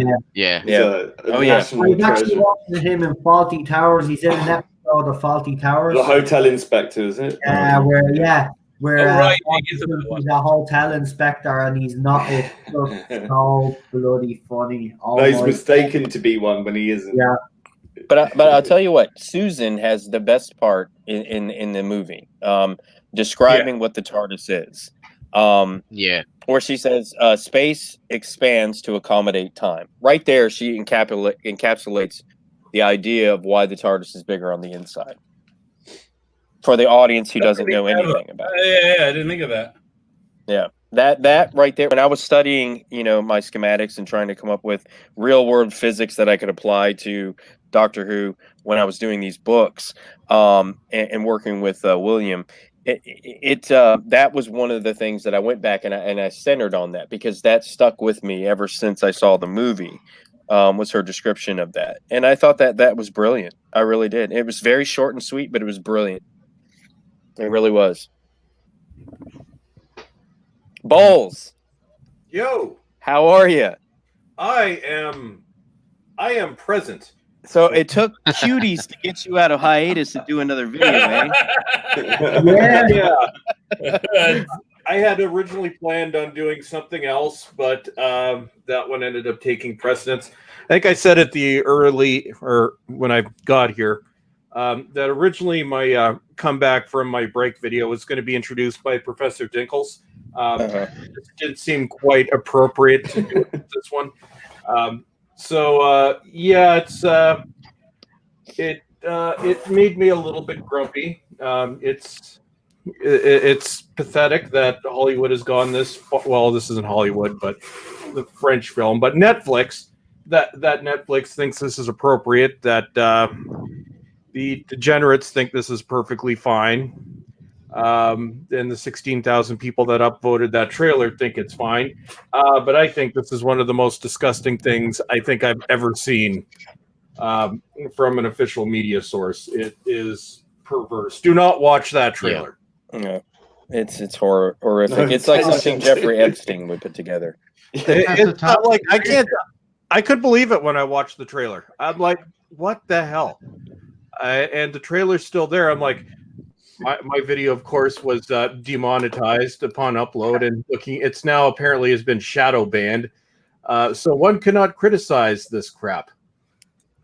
That's the pedophiles in Hollywood for you. And it really is, isn't there? I mean, there really is. Well, you just got Noel demonetized just for saying. I was going to say they were spelling the word out last night on Friday Night Tights. Yeah. We're a few hours into the stream, so you'll be fine. My bad. I forgot you gotta. It's but yeah, I just call it the P word. But yeah, the P word seems to be kind of an epidemic in Hollywood. I have no idea why. I think it's because when you get adoration for years and are told that you're above everyone else, that you lose your inhibitions. You think you are better than everybody else, and then you explore your very sick and twisted desires and think it's perfectly all right. Whereas us normal people that live in the real world are utterly disgusted by what we've seen. Well, they've got the perfect shield of criticism, don't they? They've got the woman who made it is a black woman. So it's the shield. This is how postmodernism works. They use minority groups as a shield to criticism. So it's like, well, you can't say anything because you know. They're trying to turn P words into good luck with that, Noel. I didn't have luck. They're jackasses. But the P words, they're trying to turn them into a minority discriminated against group. Now, yes, I do understand that it is a sickness, but it is a sickness that you have to get treated. And there are treatments available, because what your sickness leads to is not right, and there is no excuse for it. So you need to get help. You should not enable this, because there are, I'm, even though people say the other, I'm one of the most tolerant people you'll ever meet. I will tolerate anybody, anything. I don't care, what you do, who you do. I don't care what religion you are. I don't care if you identify as a chair. You can do whatever you want. But there are some things that you just don't do. Yeah. And this is one of them. It's not. Oh, by the way, just to let you know, a famous actress has actually come out to defend this movie, Tessa Thompson. Oh, yeah. God. Yeah, she retracted that pretty damn quick. Yeah, someone makes looks like I got my next demonetized video. She's an embarrassment. Yeah. I'm sorry. Someone made a perfect point on Friday Night Tights last night, saying the reason why there isn't such a huge backlash from the media or any of these people is because the movie is actually directed by a black woman. Oh, that's what I said in my video. Yeah. Now, if this was directed by a white man, he'd be burning on a stake right now. Oh yeah, he'd be cancelled. He'd be, he'd be belittled. He'd be vilified. Well, see, here's the thing, Noel. They're all on about hate speech and things like that, where if you say the wrong thing, it will destroy your life, because that's what we've come to in 2020. Yeah. And yet, speaking out, and by speaking in support of this movie, you are speaking out in support of the P word. Stunning and brave. Not at the same level as a hate crime, where you hurt somebody's feelings. Well, by supporting this, you are supporting doing horrific things that I'm not going to mention or describe on Noel's channel. I'm sorry. There is, and everybody who has covered this has said the same thing. There is no way, in no universe, where this is acceptable. Like I've said, okay, you can like Dr. Nasty, you can like Captain Marvel, you can like Birds of Prey. That's fine. But I'm sorry. I'm calling you out. You cannot like this. You cannot support this. Right. Well, here it is. Here. So, she's just such a piece of. I won't swear for Rabbi and Father. We have seen the movie, so let's read a little bit of the article and see what she actually says. So Tessa Thompson, who has seen Cuties, defends Netflix movie after backlash. Now let's just hear what she has to say. I do agree with Daleks. It doesn't matter how you try to justify something like this.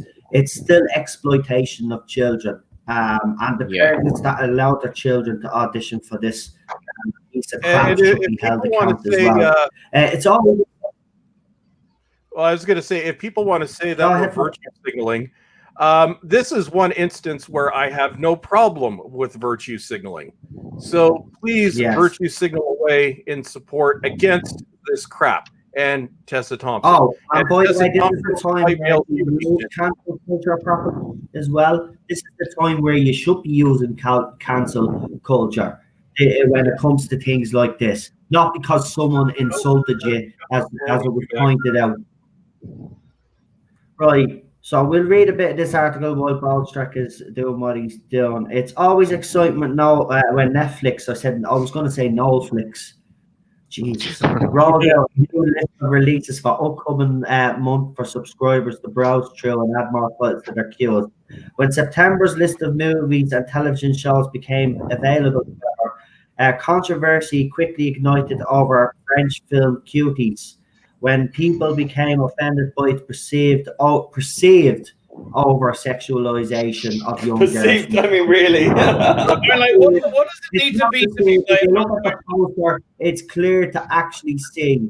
But this is, she actually tweets, so we have her tweet here.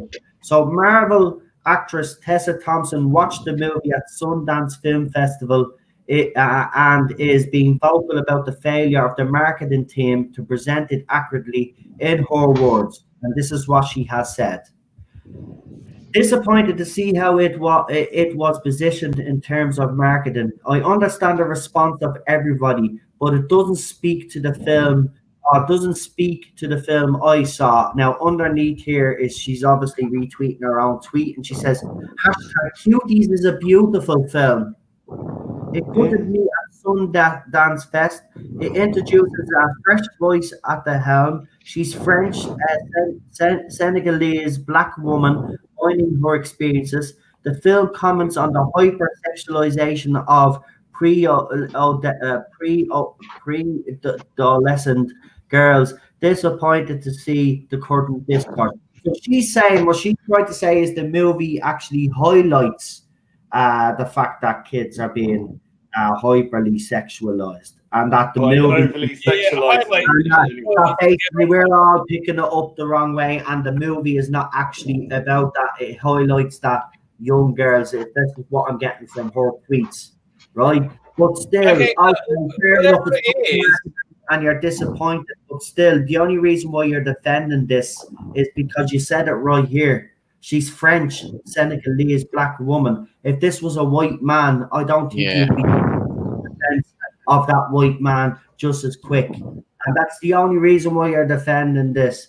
Now, even if the movie is like that, those kids were auditioned for that. Those kids were put in those costumes. So those kids are being used in a hyper-sexualized, way to get the point across in this movie. So either way, it still looks bad. So does anybody want to comment on what she just said there? Are you surprised? Really? Now, this yes, I want to comment. Yes. This was Netflix's response, though. We are deeply sorry for inappropriate artwork. They're only actually apologizing for the artwork, by the way, that we used for Cuties. It was not okay, nor was it representative of this French film, which won an award. Because it won an award, see, this was the sentence that actually pissed me off. Right? Yeah. It's not representative of this French film which won an award. Oh, so it won an award, so I can't complain. Okay, fair enough. We now update the picture and the description. Even the description, the first description that they put up was actually... then it went by, like, really? It was crazy. Okay, listen, well, even if she's right, which she's not, even if she's right, this is still full of imagery that will titillate perverts. Yeah. But we're just doing it to show them. No, you're not. You're doing it to get off of it. Well, yeah, listen, we've got a rabbi and a priest actually on the panel. So, Rabbi, we've got your point of view. Let's get Father's point of view of this, because I did read actually an article from, I think it's the Catholic News Agency, and they were actually saying that Netflix don't actually get it. You know, it's not the poster. It's not just the poster that people have a problem with. It's the movie and its perception of basically showing these kids in a highly sexual... Part of the problem, too, is even without the movie Cuties, this type of crap is still happening throughout the country and the world with the beauty pageants. Yeah. I mean, the moms that are dragging their kids and sexualizing them and then parading them on stage. Actually, I mean, it's copping onto this. Even the name Cuties is a bit perverted. Yeah. Like, isn't it? That's like, disgusting. It's about young girls, but you decided to call the movie Cuties. That was a good fucking selling point. Well, yeah, and you know the thing is, I would like to do a reaction video, but I'm a little bit more sensitive because of everything the church has been through over the last few years. No, I get you. I get you, but you know, Father, look, yeah, church has made mistakes. We know that, right? Listen, and especially in Ireland, I've seen the church has. The church is trying its best now. I've seen in the last few years to try and rectify that. You know, they could. You know, in fairness, I think they could move. I will say the one thing that just kept coming to mind. But the church should be calling shit like this out, though. This is the type of stuff. Oh, yeah. People might say they're hypocritical, but at the end of the day, you know, the church. Look, at the end of the day, that's the church. The church really moral compass for all of us. So when stuff like this happens, I'm not religious, but I do expect the church to come out and criticize stuff like this. So, yeah. I mean, who wants to see girls dressed like that? I mean, the thought that just kept coming to mind was Herbert the Pervert from Family Guy. If you know what that is. Quagmire. Yeah, this would be up Quagmire Street. Definitely. Yeah. Not Quagmire, but Herbert the Pervert, the old guy with the... Oh, the Elflet, Mr. Pervert. I don't know. Listen, I think it appeals to, like, Jeffrey Epstein, Harvey Weinstein, those sort of creeps. Yeah. Now, I don't know if this is true. I don't know if this is true, but someone did put up a post, a screenshot on Twitter. I take it with a pinch of salt. But they said that one of the executive producers on this was a former president of the United States. Oh, really? A former president of the United States. I know he's on the board. That's that president, but this was another president. Let's just say that this president involved himself around scandal within the White House involving a woman, but we won't mention his name. Was he wearing a blue dress? As I said, I know what you're talking about. Well, as I said, it's on Twitter, so you take it with a pinch of salt. Had a very good cigar collection, from what I understand. Right. Well, there's a big dry cleaners bill. Yeah. Listen, you cannot defend this movie on any level. And the fact that, and it disappoints me because I like Tessa Thompson. I actually like her in, she's in Creed as well, actually. And she's actually great, but now that's it. I'm done. I won't watch. I got called away because I had to do I had to get a phone call. What's the synopsis? What did she say? Right, here we go again. I'll put it up. Well, she basically defended it, stating that it was actually about trying to show that there's too much sexualization of children, and that's what the movie was commentating on by showing the over-sexualization. I had some creeps in my YouTube comment section making the same thing. It doesn't matter what the story is, what point you're trying to get across. The visuals are there. The actresses were 11 years old. It's disgusting. There is no defense for this. So no. Even the parents be called out for this because the parents allowed their children to be part of this project. What? How many pedophiles who are on the edge, the cusp of doing something? I mean, I'm sorry, peas. I'm sorry. How many people that are peas? It's grand, it's limited. It's all good. You're usually But how many people with the sickness that were teetering, that haven't gone and done it yet, have gone into cinema, watched the movie, and then just decided to get it in their heads, okay, I'm going to do it. I'm going after, I mean, and the title itself. I mean, this is horrible. That's what I said. Can I make another point, though? Even the title is fucking disgusting, but there it is there, Ballstreck. It says, disappointed to see how it was positioned in the terms of marketing. I understand the response of everybody, but it doesn't speak to the film I saw. Now, she's retweeting. She obviously, that was in response to her retweet. So underneath, she says, hashtag Beauties is a beautiful film. It gutted me at Sundance Fest. It introduces a fresh voice at the helm. She's French, Senegalese, black woman, mining her experiences. So what? What does identity politics have to do with it?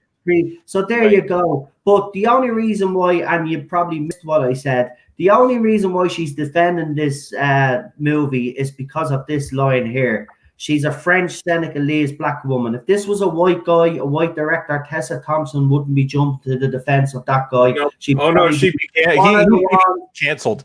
Well, to reflect on what Adam said as well, it's like somebody who's been an alcoholic or a drug addict. All it takes is one sip and you're done. So if somebody is in recovery, because this is a mental illness, so if somebody is in recovery or trying to not engage in this stuff, how many will this put over the edge? Because it's exactly. You're right, because it's normalizing it. I've got the perfect analogy to use for the P word. Remember when Pee Wee Herman went to the theater in an overcoat and nothing else underneath and got caught doing something? So from now on, the Pee Wee Hermans in overcoats is what I'm going to call them. Okay. Pee-wee, I guess. Pee-wee's pretty easy to say that. So there's Netflix's apology there, Ballstreck. So they're apologizing. That was my I used that too. Before we get too far, I do want to make one other point, though. About basically this could push people over the edge. That I'm truly afraid of. But this is also one of the reasons why I'm against nudity in film. Because having worked with high schoolers and even grade kids, I'm hearing a lot of that stuff in the confessional. Or actually, sorry, Rabbi, you cut out there for a second. You're against what in film? No, not the rabbi.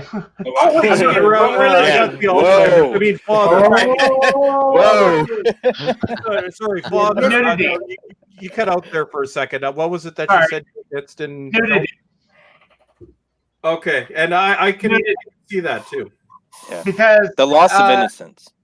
Well, and that's the thing. I mean, I'm not going to try to get the morality lecture here, but I do know that kids are getting addicted to porn at a younger age, and that's having lifelong consequence. Yep. And a kid with a cell phone can see more nudity in 5 minutes than somebody in my grandfather's. No. So just as it would push a pedophile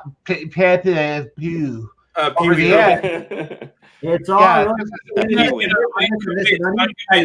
The stream is being limited, so you can use the word. Noel's already been axed.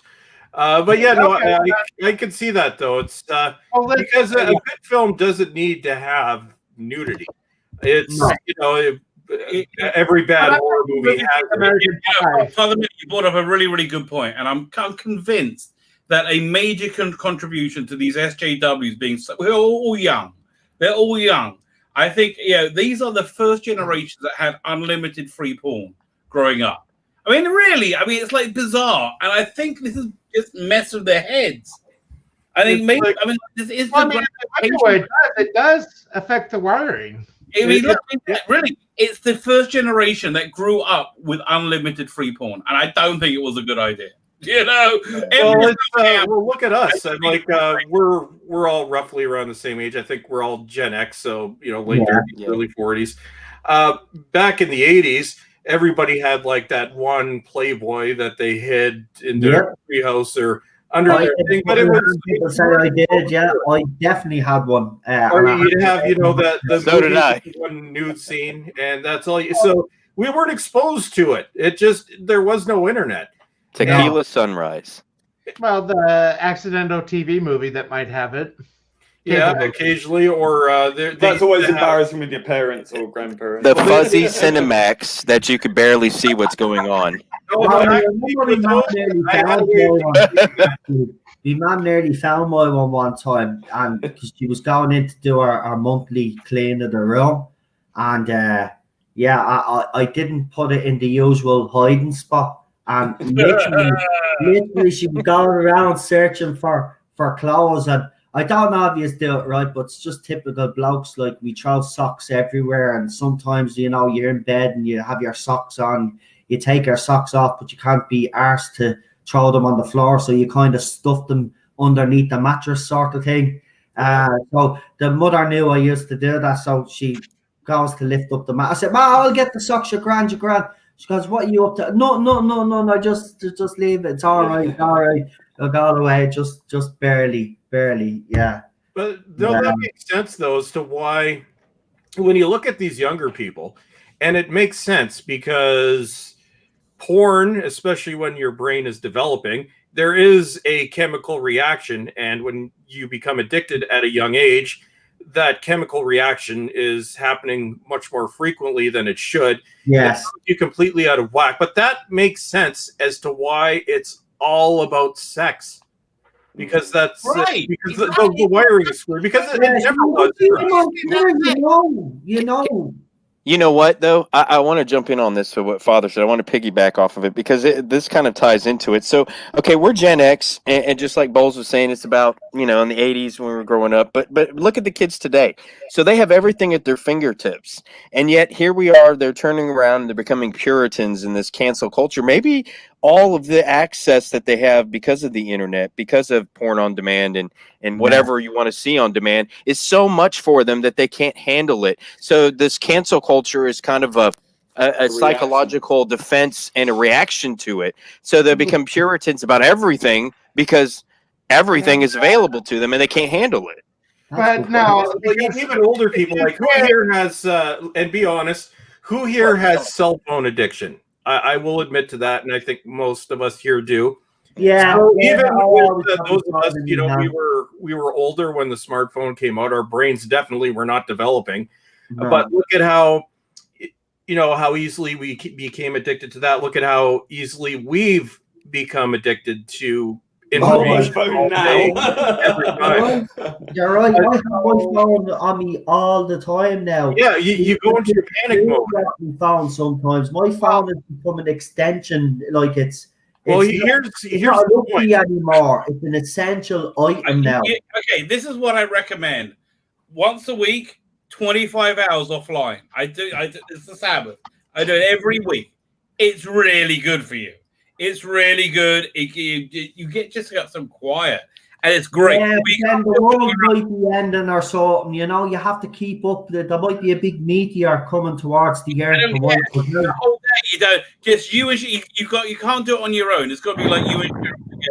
But here's I think mentally the point that I was getting at. So we're all older. We all remember the world before the internet. Right. We all remember when your entertainment was on TV. You had to watch what was on with the case of the UK, your 4 channels. Here, cable in the 80s, lucky if you had 17 channels, and that's all we had. You had VHS rentals. Yeah. If you wanted to talk to somebody, you had to use the old rotary dial phone that was often attached to the wall. So with those of us, we know the world without technology. We were all older when the smartphone came into development. Like I'd say most of us were 30 and above. And we became addicted to it. So imagine what it's like for somebody that was born into this. And we're now looking at the generation that, because younger millennials, they were the generation that grew up with the internet. But now younger millennials and Generation Z, these are the people that grew up with social media. These are the people that don't know anything else. Like when I look at my 2 young nephews, they can't go to bed without watching some YouTube video on their iPads. I'm like, that would be unheard of for us. So I think the smartphone and social media are probably the 2 most damaging things in human history. I agree. And you can also, this all boils down to Internet 2.0, which eventually became social media. Internet 2.0 was because this is the back book of YouTube. This is the framework of Facebook, Twitter. Any social media was based off Web 2.0. And where did unlimited porn come from? Because in early internet, it wasn't that easy because internet was slow, but you have sites like, actually YouTube used to have a lot of porn, not so much anymore, but you have sites like YouPorn and you do other things and you this naughty sites, but they all came up with Web 2.0, same internet architecture as YouTube. So I think Internet 2.0 / social media, which also is what we spend most of our times on our smartphones doing. Internet 2.0, I think, destroyed the world because before social media, the internet wasn't that bad. It was basically just one big ad and Napster and later Kazaa. But it's social media, it destroyed humanity. Yep. By the way, I was just going to say, the Wonder Woman 1984 trailer dropped 3 hours ago. Would anybody like to see it? Father had something. I was just going to mention one thing. I'm going to have to get going soon, but I just wanted to mention. So I think I mentioned last week my sister was hit with a serious storm back in Iowa. Oh yeah, you were telling us. Yeah, they're still without power. Wow. 13 days later, they're still without power. So could you imagine not having lights or TV for 13 days? Crazy. No, we'd be tearing each other apart, I think. I was like 2 weeks without So- power. Yeah. So I was just going to share a picture what it looks like from my sister's house. That's why my window crashed. So let's see. I think. Okay. I got to jump in before Father goes. I want to hear everybody how you got into Doctor Who. Oh, see that Oh, tree's wow. down. Like I said, Wow. Friday nights was the one night I got to stay up as a kid, and it was on PBS. They did the whole series story arc in one night. Wow. Which Doctor? Wow. Well, that's the thing. I don't remember. I mean, I think I was first exposed to it maybe about 35 years ago. So I don't remember the first Doctor that I got exposed to, but I just remember used to staying up on Fridays to watch it. So Iowa was hit. I suck at the conversion metrics, but they were hit with about 120 mile an hour winds, which is a Cat 2, Cat 3 hurricane. Yeah, I think the most we've gotten is between 80 to 100. So that's So imagine trying to milk your battery, not being able to watch TV or movies or anything. That would be. Well, actually, I We got a lot of board games. Anyway, with that, Are you heading off, Father? so Yeah. I got to get going. I got mass in 2 hours. I have mass in 2 hours, so I got to get the bulletins printed and get things ready. Right. Well, before you do, give your channel a shout out. Tell them where you can find you and all of that. Yeah, so I started my channel at the beginning of the Beer Bug. I call it the Nerd Father because I'm a nerd and I'm a priest. So, Nerd Father. But I've actually been pretty excited. I switched video editing program this week. I'm playing with Adobe Premiere and came up with a new intro that I'm beyond thrilled about. So it certainly suits. Yeah. So somebody was asking why I didn't do the Godfather thing. Well, we know the reason why, because of YouTube. A friend of mine that's an editorial cartoonist drew the logo, so I was pretty happy to have that. But doing stuff from the nerd culture and theological views. Fantastic. So, but good to be with everybody again. Thank you very much for having me. No problem. We'll see. You're not with us next week, though, are you? No, but I'll be with you for the rabbi stream. No problem. No problem. Awesome. So we'll see you all then. It was nice to meet you. Thanks for coming on. Yeah, nice to meet Thanks. you. Nice to meet you too. We'll see you later. Good night. And that was Father. Right, let's just watch this trailer. I'm going to make track as well. It's like 12:30 for me. Yeah, I got to take off soon. You're heading now, or are you waiting for the I trailer? watched the trailer with you guys. All right. I'm always up for watching, a bit of Gal Gadot. I don't know why. I can't figure it out. In the universe, looking earnest. Right. That's a good way to go to sleep. Oh yes, exactly. Happy trails, baby. This world is not yet ready for all that you will do. Your time will come, Diana. No. I love all the stuff she's doing. I still like that scene. It's ridiculous. She's swinging off freaking lightning. Yes, it's ridiculous. It makes no sense whatsoever. I love it. Shut up. She's a goddess, isn't she? Freaking awesome. Exactly. Zeus was her father. Exactly. That's Zeus level stuff. So I actually think Kristen Wiig's going to be pretty good in this.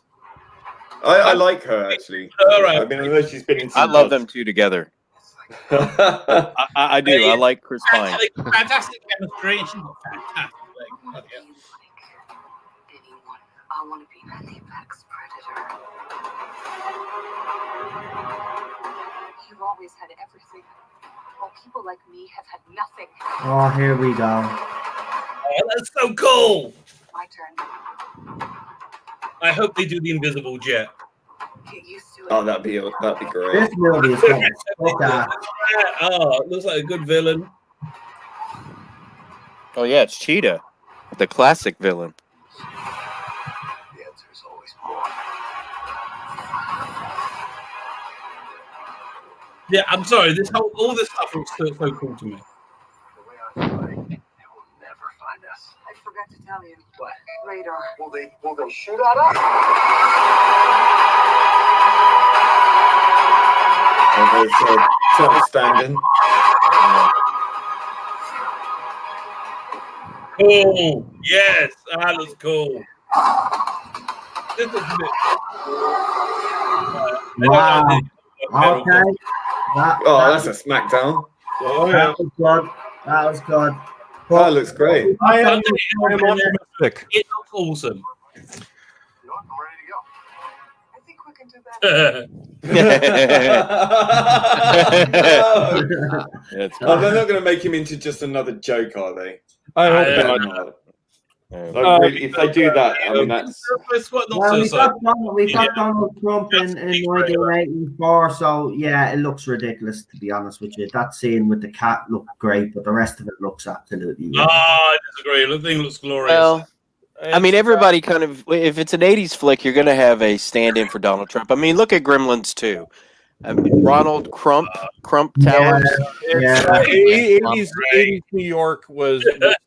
But they used to love him back then, you know? Yeah. What was I going to say? Yeah, I I did. think for his magic racism, that's something. Your introduction to Doctor Who, Rabbi, I've got to know. I grew up in England. I was, I just was always part of my life. I was first consciously aware of it. Tom Baker, but I'd known about it all my life, even then. So, I remember Haunted Nyman. So that was a summer repeat on my birthday, and on in the background, I think. So what? Yeah. Was it that was 78? Wasn't it? I guess with the overacting when the guy dies. Yes. Yeah. I'd always known about Doctor Who, even then. So that's not my 7th birthday. I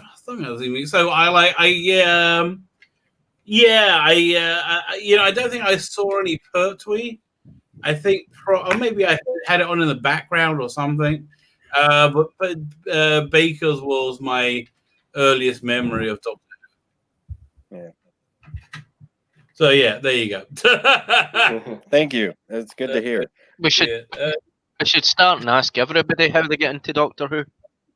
Well, that's what he's doing. Yeah. Fine. I have to go to bed. It's 12:30. Don't forget tomorrow. Tune into the live stream because I'm doing the giveaway. Back, there's so many people want it. Oh my god! I look forward to winning. Stop! Otherwise, I'll kill myself, and it'll all be your fault. It's such a responsibility. He said it's the first time he ever commented on a video. This went. I was like, oh my god, really? I'm like, what's the prize? Oh my god, stop! You're going. We whip them up into a frenzy again. It is a Doctor Who comics bundle. You get Absalom Dark, Dalek Killer, reprinting his original run plus a Lee Sullivan run. So it's like Steve Dillon does the art and David Lloyd, and then Lee Sullivan for this bit. Then you got Polly the Glot, the first John Ridgway 6 Doctor stories introduces Frobisher. Good little stories, really good little stories. You get this reprint from like 91, 92, Mark of Mandragora. So this was still when they Mandragora. Oh yeah. This is Lee Sullivan, but this is when they're like trying to chart a new course with the comic strip because it was the only Doctor Who being produced at the time. The New Adventures, I don't think had really kicked off yet. Once the New Adventures kicked off, this comic strip and the New Adventures joined the same continuity, which was a bit weird. You get this thing, 10th Doctor and Martha strips. Then you get this, which is really cool. This magazine called Vorp Vorp. Vorp Vorp, which is that's it. Problem being, I'm fighting you for it. I got to have the Vorp. No. I'll make some nice photocopies for you. Staple it together yourself. There you go. So discussing film have Walter Hamanda confirms the Batman will take place in year 2 of his career. Yeah, we thought that was year 1, but they screw it up. So yeah, we'll do year 2. Fine. Okay, guys, I'm gonna bid adieu. I'm gonna say goodnight, everybody. Au revoir, mon ami. Au revoir. We'll see you tomorrow. Good night, Rabbi. Good night, Rabbi. Good night, Rabbi from another planet. I will see you soon. Well, we were like a joke there, weren't we? You know, the rabbi, the priest, and the Brit, the there was this English guy, this Irish guy, the Scottish guy, this rabbi. And the priest. Don't forget, we got a Canadian on the panel as well. Au revoir. Oui, je me suis. French Canadian, okay, French Canadian. French. I'm not French, Noel. I speak French. Well, it doesn't matter. If you're going to speak French, I'm going to call you French Canadian from now on. Okay. Yeah, but you guys got the money pit up there. Yeah, with lots of money pits. I am not from Quebec, Noel. Okay. I'm not a Quebecer. I'm in Ontario, Noel. That's some sort of insult down your way. Cultural appropriation, Noel. Yeah, I'm not a Quebecer. I'm an Ontarian. Okay. We're two very different things. I see. Who's better? Shame. Please don't cancel me. Well, you've got the virtue signaler in chief there as prime minister, right? Oh God, we don't discuss him. I don't mention Trudeau on this channel. I'm quite proud of who we've got right now. So. Right. Well, I think we've covered everything, haven't we? So, unless any of you guys on the panel have anything else to add on before we leave. I just want to hear everybody's introduction to Doctor Who really quick, because I thought that was fascinating to hear from Rabbi and the priest before they left. Well, my earliest memory is Peter Davison, but my dad obviously was the fan. He introduced me to Doctor Who.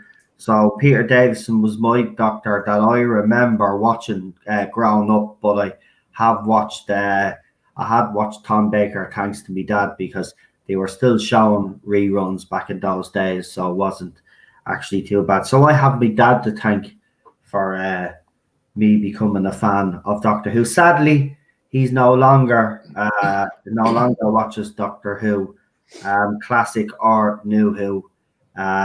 He just hasn't bothered in years. But he's stuck with Star Trek though, which is weird. I don't know what his take is on Discovery and Picard, but I do know he liked Enterprise. So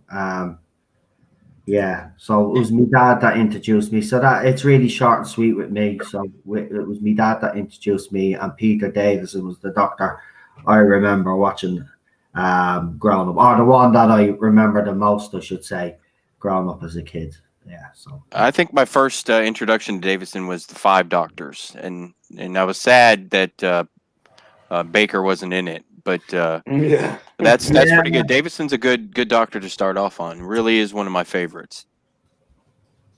I agree. Right, go on, lads. The rest of you tell Austin how he's gotten involved in Doctor Who, or how it was our first memory. Well, my first memory of Doctor Who was coming back from Glasgow, seeing my great gran, and noticed the police boxes up in Pollock Shores, and coming down in the bus, and I saw the police box up at Pollock Shores, and it stuck in my mind because it just looked completely weird, because I'd never seen a police box before, and that night, when switched on the television, I caught the end of Legopolis, Tom Baker regenerating into Peter Davison. And so I got interested into that, because I thought it was mystical and magic, and seeing people running into a police box, and it was bigger on the inside than it was on the outside. So it was something kind of odd to me. when I first saw it. That's great. That's a good episode, Logopolis. That's a good one to start on. So I remember when I came back from school for lunch, and I remember Pebble Mill was on at 1, and it was introducing Peter Davison, and I was like, what's this all about? Because I had to see the new Doctor, and so I was eating my Golden Oaties cereal when back then, and watching Peter Davison and talk about his role in Doctor Who. So I remember it from the early childhood. Right. The first time I saw it. Yeah, I think from my earliest memory, I don't know how it happened because I was raised by my grandparents, and it's not Doctor Who. I don't think it's something that my grandmother was particularly into, or my grandfather, but somehow it was on TV, and I was I guess about 4 when I noticed it. I guess I don't know if I'd been watching it before because I can't remember beyond that, but I do remember watching, and this would have been 1979, so it was Destiny of the Daleks, and I remember quite vividly the Tom Baker facing off against Davros, because I remembered the orange walls and things like that, and it was just, and how intimidating and scary Tom Baker actually was. But I actually found him more frightening than Davros. But weirdly enough, I was hooked. I was just sort of hypnotized by his performance, and then I even though he was very scary and intimidating, I felt kind of still safe with him, like he knew what he was doing. So yeah, I think that from that moment I was hooked, and then as a kid, I had this tin TARDIS, which is like a cookie jar or biscuit jar or whatever like a tin box of the TARDIS, and it had Tom Baker's Doctor hanging out the door, and I used to carry that around with me everywhere. And then when Peter Davison came along, I had one with him in it.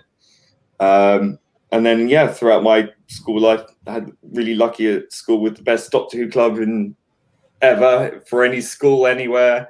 So we had lots of classic actors and production people come to visit us. J&T, Nicholas Courtney, Terence Dix. Wow. We had loads, and we got to see Sylvester McCoy and Sophie Aldred, the dress rehearsals of Ghost Light. Wow. At the BBC, and then went to see John Pertwee play the Doctor at Wimbledon Theatre as the Doctor in The Ultimate Adventure, and we got to meet him. So I was really lucky. I mean, it was fucking worth all the shit that I suffered at that horrible school. It was my sort of complete escape, and that's why when people say, "Well, just don't watch it then if you don't like it now. People can do without you. Get out the fandom." It's like, yeah, I fucking suffered. I've got, I remember going to school dressed as Sylvester McCoy, and getting shit for that and beaten up. But it's what annoys me. These fair weather fans who just love it because of Jodie just don't seem to understand that, from the age of 4, being enthralled and hypnotized by this crazy dude with a scarf and big curly hair and big teeth and bulging eyes, and these crazy pepper pots. And the music, it was something, otherworldly and strange. Never seen anything like it before, and it really, it was just like litmus paper, just going off in my brain, just, and it was love at first sight, or fear and love at first sight. Yeah. Brilliant. Yep. I can see that. I've had the same feeling when I first saw it. Bowles. Hey. What was your first introduction to Doctor? I'm fairly certain ours is close in similarity, but yeah, I kind of hinted at it, but mine's kind of a mix of Lee and Knowles. So my father was a big Doctor Who fan from the time that they started playing John Pertwee on TV Ontario, our public broadcaster out of Toronto in the 1970s. So every Saturday, TV Ontario at 7:30 would play the latest episode. Usually there'd be about a 6-month or so delay from when it aired in the UK. So my earliest, one of my earliest memories, might be my earliest memory, was Destiny of the Daleks. I would have been around 3, between 2 and 3 when it would have aired. So yeah, I remember hearing the Daleks scaring the crap out of me, but finding the Doctor very funny, not scary. So different 4-year-old or 3 or 4-year-old interpretation there. So that's when I started to watch it. My dad got me into Star Trek too. And like Noel's dad, my dad doesn't watch it anymore. He happened to catch a Jodie episode this season and asked me what in the name of holy hell was that. I'm like, just watch my videos, Dad. It's the whole story there. But yeah, so that's when I got into it. I was a fan, but not what I'd say entirely obsessive throughout the 80s. Then in 1990, ironically, as the last series was airing in North America, was when I became a complete obsessive with Doctor Who. And 30 years later, I am still obsessed. But I've been watching it for 39 years. Wow. My story. 41 years for me. Yep. Well, 1992 for me. That when I saw Doctor Who again, it was on UK Gold in the satellite. It was a part of the multi-channels. And just by accident, I just was looking through a magazine and I saw it was 5:30 p.m. in the weekdays, and well, I started off watching it from there, and ever since I've been an obsessive fan again. Yeah, I never grew out of it. Never once. I mean, once I was in, I was hooked, and I watched it religiously every episode. I think that's the thing about this show, though, isn't it? I think that's why some of us it's hit us very hard. What's happened? Yeah. Once you get the bug for this show, it's very hard to shake it off. You always find yourself going back to it, no matter what. I found, even when I fell out in love with it. Especially during this era, I still find myself going back. You know, I'm still drawn back to obviously the classic era, but the New Who era is not bad either, like up until a point. But you know, you always find yourself. But every time I watch now, I've got this sickly feeling because I know what's happened. I know what's happened now, and when I watch, I'm kind of like saying, if only these guys knew that they were wasting their time, because that's what it feels like to me after what Chibnall's done, is that these guys basically wasted their time putting their stamp on this, and it's such a shame because what Chibnall has done, the legacy that he's left has destroyed their legacies, and that's what's sad about it.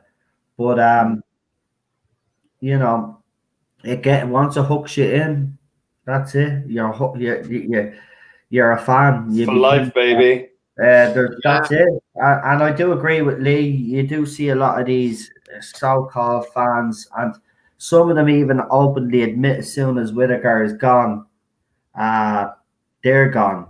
Yeah, one tweeted that at me. I couldn't believe what I was reading. Don't mind the show is being destroyed because it has your favorite actress in it, and then after she goes, you don't care about the show. Well, I'm sorry, there are people here that do care what happens to the show. She's not even their favorite actress. They can't think for themselves. Yeah, so they hop on trends. They're like we were saying earlier. They're programmed. So we must like Jodie Whittaker, and they don't want to be outcast. So that's why none of them probably. It's the ultimate conformity. Really like Whittaker. Yeah. It's conformity. It's the most conformist generation in history. Because I think Gen X are one of the least conformist generations in history, because we had to fight for everything, because the boomers got everything and so did the millennials. They just get everything. Yeah. we were sandwiched in between. We're sandwiched in between the baby boomers who we grew up to no jobs because the baby boomers had them. Yeah. And then when we approached mid-age, then the world went to absolute hell. Yeah. Exactly. Well, I tell you what, fellas, my introduction to Doctor Who started in '85. I was 8 years old, and but to Bowles' thing, in America we had so much. I mean, Saturday morning cartoons was the pinnacle of childhood. Believe it or not, we had the same thing, and a lot of people know that, but in Canada we get all U.S. networks. So we had it, when I was a kid, NBC, ABC, CBS, eventually Fox. We've always had PBS. So actually, we had everything you had in the States, plus our own stuff. I watched more Doctor Who probably on PBS than I did on TV Ontario. That's where I saw Doctor Who was on PBS. But you guys had G.I. Joe, Thundercats, He-Man, Transformers. Yeah. God, Yeah. Oh, we had man. Ulysses 31, which you guys had but didn't watch. Right? No, I don't even remember that. I mean, I had classic Trek that was on every channel. You can watch it all on YouTube. It's the Odyssey in space. You have to watch it. It's amazing. So well, I have to check it out. Flashing images and everything. Well, you guys had Blake 7. We didn't even have Blake 7. We didn't even get you it. Did because I know some people in America who did watch it. Was that on PBS then? I think it might have been. It would have definitely been on a public station. Maybe one or two affiliates picked it up, but it was never shown where I lived. Well, the PBS would play Doctor Who, and then they would play Red Dwarf late at night. Yeah. Actually, the reverse was because we got our PBS out of Detroit. I always associate early Red Dwarf with Doctor Who because PBS would play a badly edited omnibus movie version every Saturday night at 11:30, and at 11 they'd play Red Dwarf. So that's how I got into Red Dwarf. And Red Dwarf, I would always be so excited to watch that week's movie edit of Doctor Who. So whenever I watch Red Dwarf now, I just remember the excitement. My favorite show's coming on, and then I got hooked on Red Dwarf over the years. I can't wait for you to watch Blake 7. It's driving me nuts. I need to know. Oh, Jesus. I'll have to look at it. You know what? From now Damn on, right.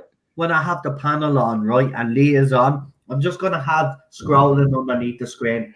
Watch Blake 7. Reminder, Lee will bring up Blake 7. You have to. Well, you can't. Look, I mean, I'll watch it. You can't have just Doctor Who on its own. Doctor Who and Blake 7 go hand in hand. I'll do watch-alongs with you. I'll do watch-alongs with you if it keeps you happy. Right? Well, we need to do it, Blake 7. Well, see, for me, Red Dwarf and Doctor Who go hand in hand because that was what's on PBS growing up, watching it like bulls. Yeah. But I love it. That's one show that has not been hit by the SJW conglomerate. Well, does anybody know that they were going to do it's been, 3 years since season, what was it, 12? Yeah, 12 is the most recent one. Are there plans to do another Red Dwarf? Because I know they'd been talking about it. Well, they had special, but I mean, the 90 minutes. To be honest with you, it went downhill after season 6. One of the writers left. Huh? No, it went downhill because there was one season where they changed the format and got rid of the laugh track, and I think that's also the one where Rimmer was gone for most of the season. I'm pretty sure it was that one. Yeah, but also but it got better near the end when they got to series 8, and then Down to Earth was not great. But then when they came back for the 3 full series, it hit the ground running again. It's like it's 30 years later; it hadn't changed. It was the same show. I don't know. I just think it's suffering. It's suffering from midlife crisis. I think what happens. I mean, if you look at like really funny people like Billy Connolly, John Cleese, all these people, when they get older, they become less funny. And I think that's what they're suffering from. I think they've reached peak, and I don't think they'll ever get that kind of magic back. I mean, I watched the last special that they did. And I think they did the same gag about 3 or 4 times with the cat flap door, and it was just like, oh god, this is just so cringe. And the giant can opener or whatever it was just like, oh good god, it's just like, nah. Well, Doug Naylor needs to look at season 10, and then if they're going to continue, that they need to have. You need Rob Grant and Bob Naylor together. Yeah, really, to make it work, because it doesn't. it needs the duo. But again, does it work? Well, they need to introduce legacy characters if they're going to keep it going. I mean, at least for a certain extent. But I mean, doing an all new female reboot is ridiculous. I wouldn't watch it. Yeah. I'm sorry. Not because it's all female. It just wouldn't work. Is someone saying that to do that?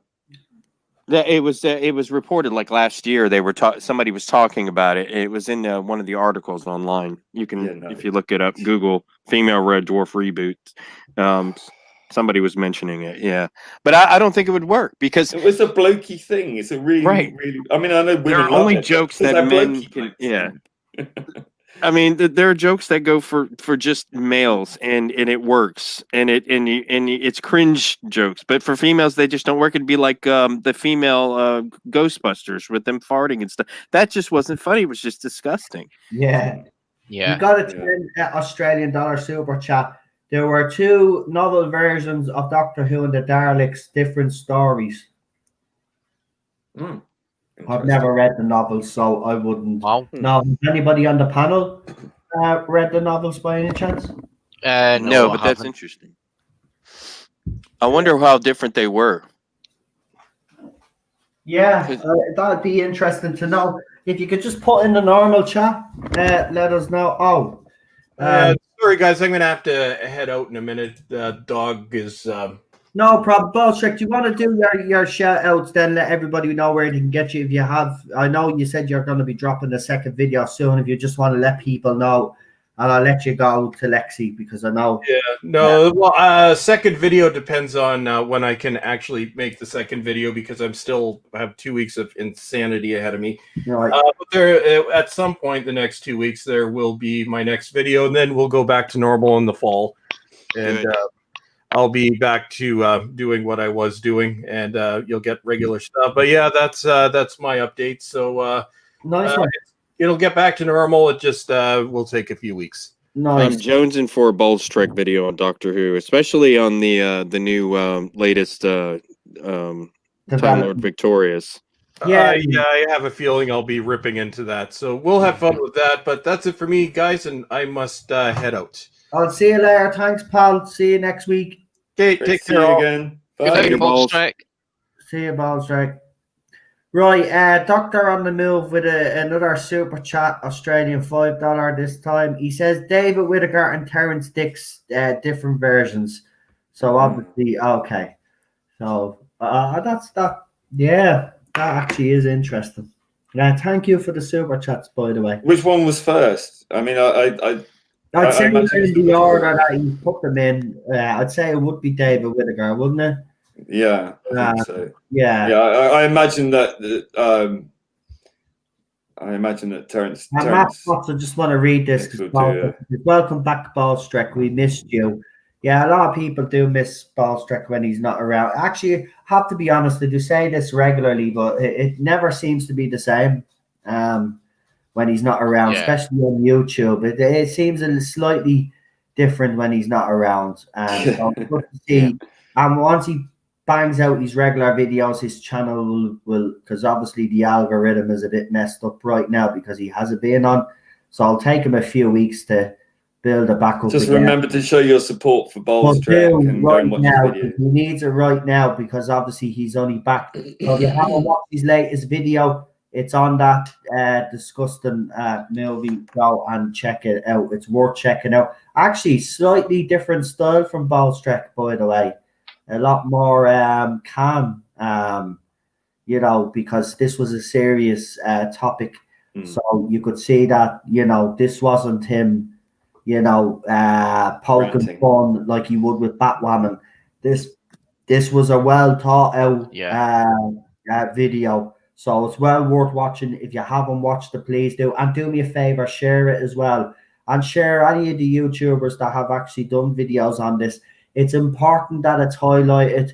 It's important that people know that there's other people out there that are not happy with this movie. And, as I said, I'm not going to tell you outright to cancel. use our Netflix subscription, but it would be something I would seriously consider. Consider if they continue to push this movie, and of course when it's supposed to be dropping next month. So if they drop the movie next month, a lot of you might make the decision then, or maybe people will watch the movie and see what the fuss is about. I'm definitely not going to go near this. I can't sit down and watch a movie about kids anyway. Who wants to watch unless, it? Unless the aliens in it or something, like tea, that works. We will make the new Who watch-alongs a bit difficult if everyone has to cancel their Netflix. I mean, it's not my Netflix anyway; it's my mother's. So I mean, listen. Of course, you get away with it because it's not your Netflix.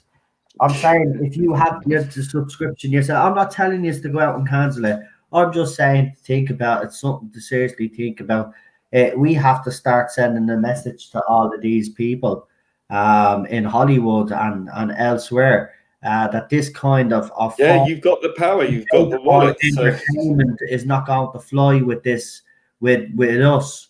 At the end of the day, we don't sign up for Netflix and then it has in the contract, by the way, we're going to feature movies that are going to actually support pedophilia. Do we? No, we don't.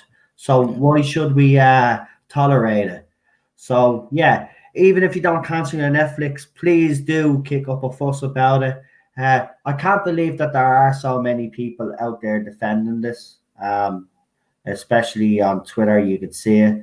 It's and the defenses. It's not the first time they've done something like this because they had a film. They had a film that came out. I think it was last year.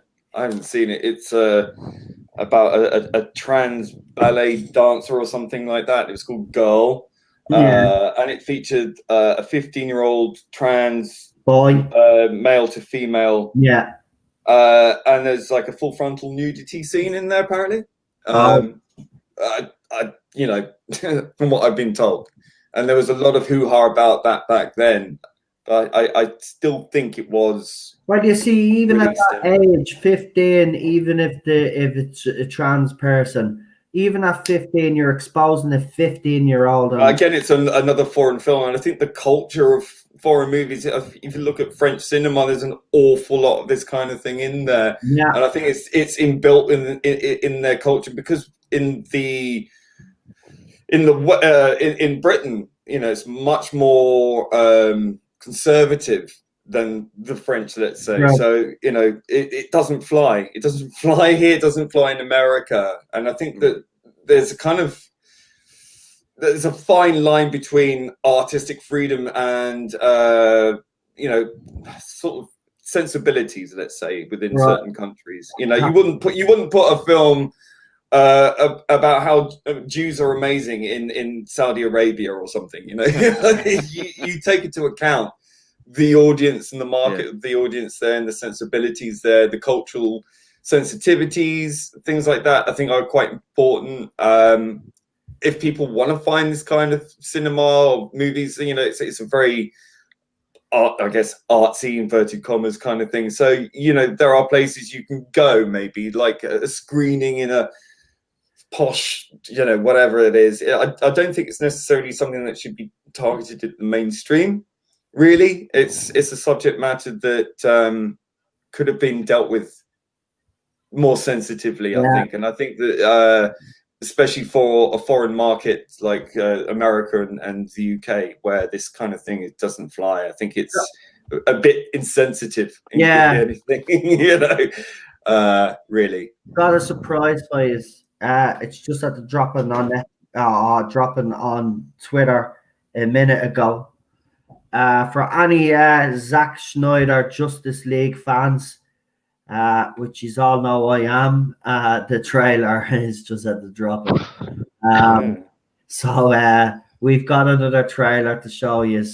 So I'm all excited for this. So you can hear. So here we go. I'm just gonna play. Okay.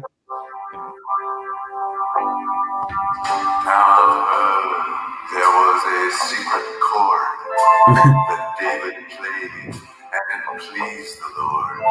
Hallelujah. Really care for music, do you? goes like this.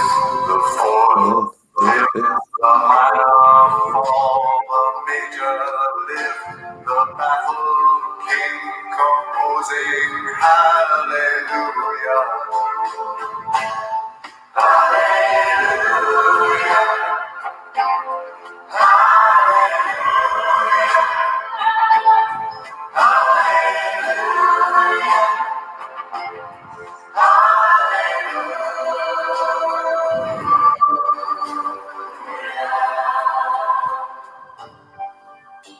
I did my best.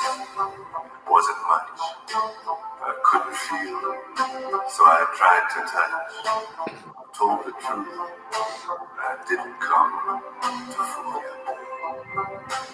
Oh, there she is. Turdy.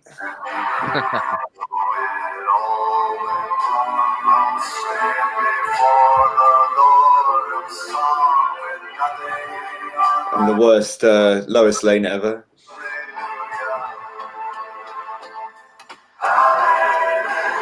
Looks like horrible.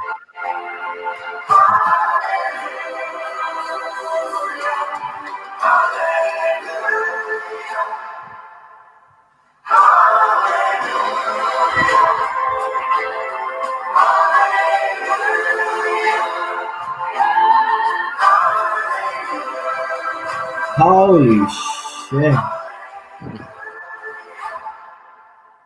It's not really good.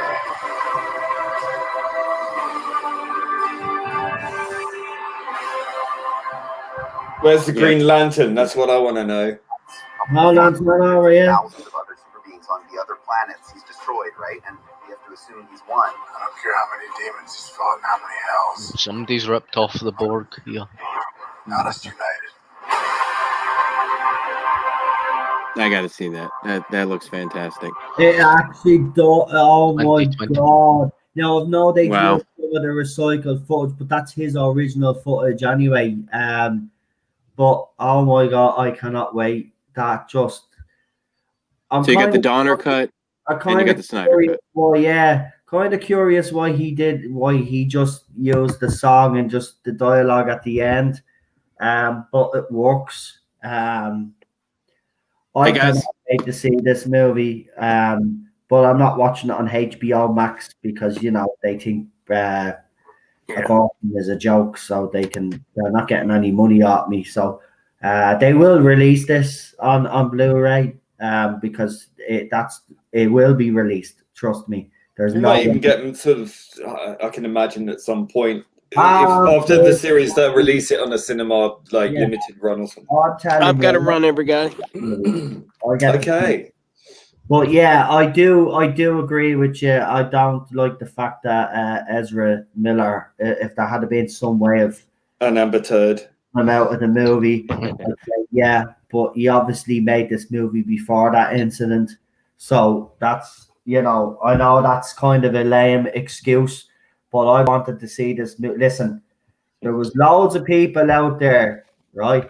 And I didn't say much about this on my channel because I didn't want to get the stick that others were getting when they said that this cut existed, right? They were vilified. They were called all sorts. Even some of them were nearly cancelled. That's how far some of these people went. How dare you disrespect the Justice League that we got on all this rubbish? Yeah, right? And these people stuck to their guns. Yeah, and told people, no, it exists. Oh, it doesn't exist, remember? Right, yeah, they kept saying it doesn't. And then that historic moment where I watched the compilation video of all the people saying it doesn't exist. It's like egg on your face. Why don't you just show it? And like everybody was like on the panel, and I was like, holy shit, he has it. He has it. It exists. It actually exists. And then next of all, you go, you mean this? And I was like, oh shit! Oh my god! I nearly shot myself. But we need the Green Lantern. I'd like to see the Martian Hunter as well. Oh gosh, yes. I got to run, guys. I'm getting the stink eye from the old lady here. So Adam, thanks for coming on. It was a pleasure having you on as usual. it's my honor to be here with you guys. I did send Rampart that link earlier, but you said you were out, so sorry we didn't get it to you sooner because would have loved to have you on at the start. But next one that's on next week, if you're available, you're more than welcome to come on. I'll make sure Rabbi gets the link to you straight away. Well, I'm usually working on Saturdays, so Sundays are usually my day off. But I was able to get home in enough time because you guys were still streaming to be able to jump in. So I was listening. I was sitting at Sonic eating a chili cheese hot dog when I started chatting with you guys on break. I raced back home, jumped on the computer, and wanted to jump in because I felt like this might be a really good stream. And it turned out to be really important. There was a lot of really cool things that and a lot of conversations. I was actually able to speak with Bowles for the first time, and that was fantastic. And the father, I've never met Father Miller, and I've seen him on, but I got to speak with him too, and it's just great. I mean, and Super John, always happy to, when I hear your voice, I'm always reminded of Fraser Hines. I don't know why. It's just, I love it. Maybe it's a Scottish accent. Yeah, maybe. It could be. It could be. But I love it. My mom is Scotch Irish. My father is Mediterranean descent. So I think he's French, from what I've been told, but he looks Italian. So I'm kind of a mix of that. My mom's the red hair, blue eyes. So I got a little bit of that piss and vinegar going on in my veins too. So cast iron stomach, I can drink anyone under the table as long as I can hit the pisser quite often. Go to the loo. But I got to get going. But anyways, check out DeviantArt if you're a fan of Doctor Who. Yeah, go ahead. Sorry, you cutting out there. Yeah, go ahead. Give your channels a mention and whatever else you wanted before you Time Lord Rassilon. I'm on DeviantArt. You can check out Capital Comics Studios on DeviantArt. To see my old artwork, look up Skywarp-2 on DeviantArt. Also on the Transformers World 2005 website as Skywarp 2. I'm sure a lot of people out there are Transformer masterpiece collectors, know who I'm talking about because I'm quite a nerd there. But I should have more artwork coming out soon, and might be doing a YouTube channel starting in the fall. Nice one. Be nice to see it up and running on YouTube. And remember 10%.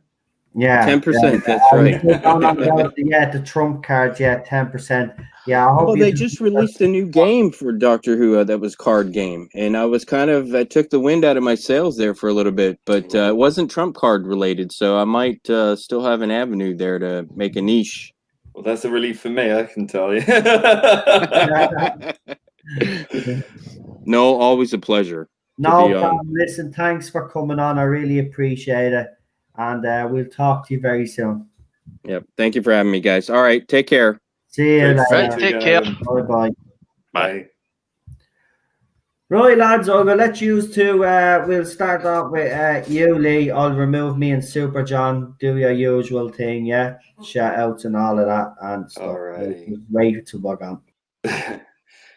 Hello. Yes, you can find me on the social media of Twitter at Being Problem, and you can also find me on Rabbi's channel, especially on particularly on the Video Vault, which is released every Friday. We recently did one for Pan's Labyrinth. I would suggest you go and check that out.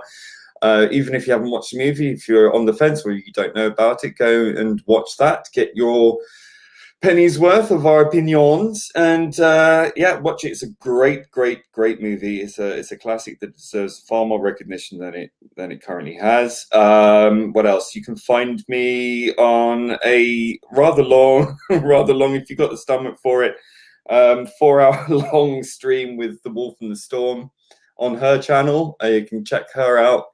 Where we discussed all things Doctor Who and the politics of Doctor Who, and also a lot of other subjects that we touched upon as well, which is quite interesting. We got absorbed into it, and it went on for a while. But hey, if you want some background noise and people chatting, it's something to listen to as you're falling asleep and whatever. Yeah, it's a good old natter, really. So that's me.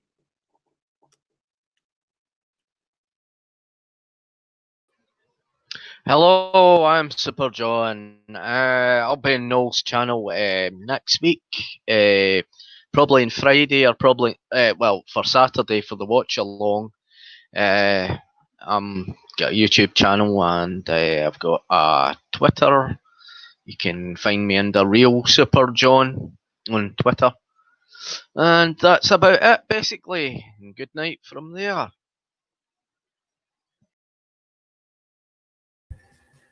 And of course, you can find me here always. I do sometimes branch out onto other people's streams.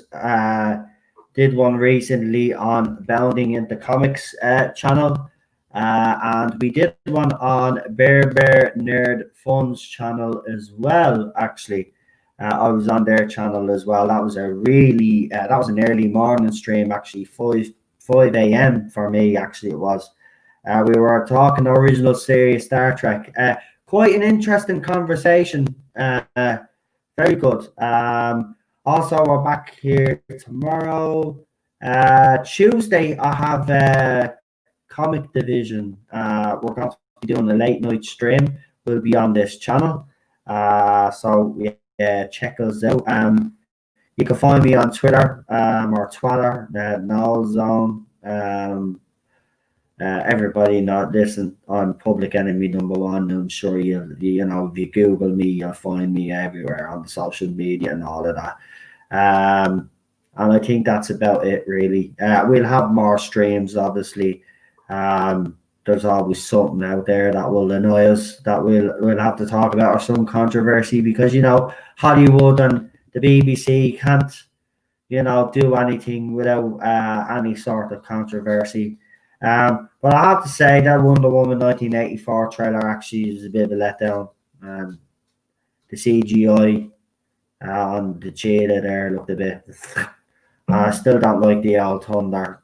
No, I don't like that lightning crap. Get away, swinging on lightning. I kind of get it, but it's stupid.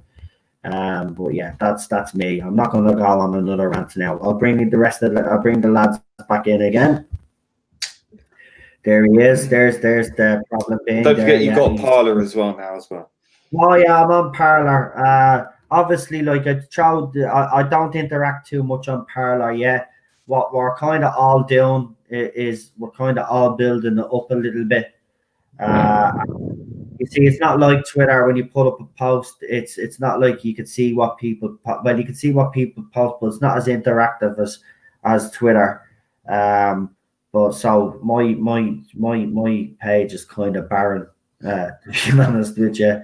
There are people following me, but you have to build it up. So I'm doing that. Like some of me parlays, as they call them, are getting reaction, but it's nothing like Twitter. But it's another platform we can use, and they seem to be a lot more relaxed on it. So that's what we wanted, and it's a good place, peace and quiet. There is a bit of peace and quiet on it. So if you do get pissed off with Twitter, you can always go on the Parler, escape a bit. And there does be interesting articles and there's interesting sites. But you know what I didn't notice? No Doctor Who whatsoever, which is a bit sad. There's I wouldn't blame there being no official Doctor Who page on Parler, but there's nothing really. I've kind of searched the keywords, see if there's anything. There's not many. There are people that have Doctor Who as part of their name or TARDIS part of their name, but I'm not going to just start adding strangers just for the sake of it, But it's a bit barren when it comes to Doctor Who. But you could be the first. Our Doctor Who on it, so maybe we can change that. Maybe we can shape Parler when it comes to Doctor Who content. Yeah, and I think we really should. Twitter, these others fans, the Whittaker fans, they kind of control Twitter. I'm not saying we can control Parler, but we could certainly control. Get a head start. Yeah, well, but we could definitely. That's a good idea. Content, you know, start putting up articles about it. You know, it's a good place to start, I have to say. So yeah, catch me on Parler as well. The Tarda Zone on Parler. I think everybody here on the panel's on Parler. I'm on Parler. Rabbi is on Parler, and the lads are on Parler. So if you haven't got yourselves on Parler, do, and add us all, because we do put our streams up there as well. And the best thing about Parler is actually you can watch the streams on Parler if you don't want to go in on YouTube. It actually just comes automatically on. It's brilliant. Autoplay. So it comes up, which is great. And now on StreamYard, I'm actually streaming on 4 places at the same time. No, 3 places at the same time. So we're on my YouTube channel, and we're on my 2 Doctor Who Facebook groups. So you can stream in 3 different locations. I am trying to figure out, because this Chromebook won't let me download Periscope, so I can do it on Twitter, because apparently it doesn't allow it. So I have to figure out a way that I can get that, and then I can actually stream on Twitter as well. There you go. And that's the plan. Dominate social media. Money massive. What do you think of my Dalek voice? Because that was pretty good that I did that for the. That was good. Yeah, so I heard that. Yeah. I done it through Audacity. Not bad. It's quite good. Yeah, quite good. I love it. Yeah, it's really good. Let me see. Says, Whittaker's where BBC began. Whittaker jumps to the Daleks. Hold on, say that again. Hold on. Whittaker's version rewrites the beginning of Doctor Who. Terrence starts where the BBC began. Whittaker jumps to the Daleks. Oh, I get you. So Whittaker starts his book at the Daleks, but Dix starts his off where the actual show began. I get you. No, I get you. Yeah. Thank you for that. And with that, we're gonna leave it. We actually have streamed for 4 hours, but that's because it was actually a great stream. So we had a bit of a chat beforehand, then we did the movie, and then we had a nice little chat after. See, I don't mind when the streams are like this, when we stick to the movie and we talk about the movie and then we talk about other stuff after it or before it. I don't mind that. And that's what we've been doing, and we're getting better at it, actually, to be honest, because I used to do a lot and bring up topics that weren't related to the actual stuff that we were watching. So I want to say thank you to everybody on the panel as well, because I know it is actually kind of hard, especially when people come in at different times. To kind of keep to the subject. So I want to thank you guys on the panel as well, because, it is hard to not speak about the current era of Doctor Who, let's be honest. Yeah. But we did do well today. So well done, guys. And if we keep this up, I think we kept it minimum this time, because we get a lot of drop-offs. We didn't tonight. We actually maintained 20 all the way through. We've dropped one now to 19, but we maintained an audience of 20 people. That's because we stuck to the topic, and then they knew that we were moving on to different stuff afterwards. So we can keep to that same routine. I think we'll be great, and I think the numbers will go up.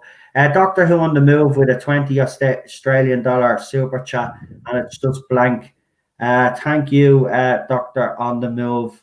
I really appreciate that super chat, and everybody else that contributed tonight. Seriously, as I showed you earlier on, this stream is limited. The stream that we did yesterday, believe it or not, is limited as well. As I said, this is no conspiracy theory. There's some people out there on Twatterland were saying that I was making all of this up. Well, I've showed it on screen. They limit every stream I do.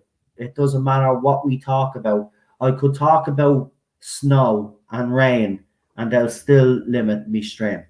Actually, I might test that one time and just talk about the most mundane subject and see if it gets limited. Oh, by the way, on the TARDIS Zone 2, I've renamed the Irish Geek to the TARDIS Zone 2, right?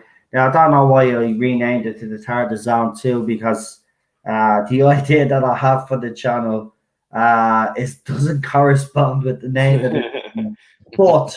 But because I wanted to let people know it is my channel, I wanted to keep it as the TARDIS Zone 2. So coming soon. What I'm going to do is, and none of these streams will be monetized, obviously, because the channel is not that big. But even when we do get the channel big, I won't be able to monetize these streams because we will be using YouTube footage, right? So you can see there, I'm able to play trailers, and all they give you is a copyright, claim. It's not a strike, right? So with that, I've decided, because as you all know, a lot of people say, no, we love your article videos, but you always pick a cracking song, or I pick the appropriate song for a certain article. And if you've actually seen what I've done, if you have watched me Cutie's video that I've done, I threw up the article for you and Netflix's apology. And the song, I deliberately pick songs, right, for each, well, not all the time, but most of the videos, especially the serious ones, I always try to think of the song that I'm going to pick, because I do think, if I pick the right soundtrack, it heightens the video, which it does. So a lot of people are fans of my music and what kind of music I'm into. So I've decided that I'm gonna do maybe an hour later on tonight. Just do an hour and play an hour of music, my favorite music, and just talk about why I like the songs. And also, if you want to join me for a late night stream on the TARDIS Zone 2, where I'm going to be listening to a bit of music that I grew up with in my childhood.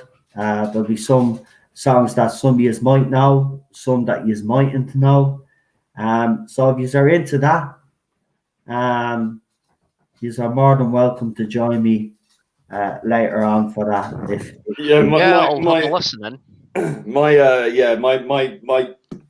My thing is that I know I'll be like, yeah, but you have to listen to this. You have to listen to this, and I'll be you can go into the chat. That's the whole point. Like, it doesn't matter anyway. This is the point. I mean, I'll play me songs, obviously, right? But obviously there'll be a song from the band or whoever I play, and you say, well, have you heard this one? Check this song out. And that'll be the point. I won't be just playing my music, like, I will check out songs once they're not depressing pieces of crap. Like, I just can't do depressive music. I love, sometimes depressing music, it can be incredibly uplifting. No, I agree with you. But there's certain tunes, but if it's powerful, I hope to do one tonight. Later on, maybe around an hour and a half from now, and just do an hour and see how it goes, and see. And I'll whack it up on Twitter and all the usual places. See how it goes. If it gets any traction, we'll see. If it doesn't, then I'll just keep doing that for myself, because I some people are. You see it in the comments. Great song choice, and some people have said you've got great taste in music. Some actually think I have horrible taste in music, but I will share it with you. It's another part of me. Music has played a huge part of my life. When I do feel down, I either turn to Doctor Who, or if I'm not in the humor, Doctor Who, it's music. And Cheryl will tell you, there's some nights I'll sit here even after stream, and she'll tell you, I'll put on YouTube and I'll just sit there. Sure, you have seen me over the weekend, the last couple of weekends, I've been throwing up YouTube videos, my favorite videos, and people have been commenting on. So that's where the inspiration came from. I said, well, people are liking the songs that I'm doing, so why don't I actually just do a stream where I play the song, talk about the song after the song, what it means to me and stuff, and if there's a memory attached to that song, So yeah, that's what I'm planning on doing. So the first one I'll probably do. 100%. Yeah, it'll be tonight. I'll do one tonight because I'll be listening to a bit of music anyway, as I always do. So join me for that on the TARDIS Zone 2. If some of my mods are in the chat, if you could actually throw up the second channel for me. If anybody hasn't subscribed already, please do. I think I have over 100 subscribers on that channel now, actually. I'll tell you now, actually, how many I have.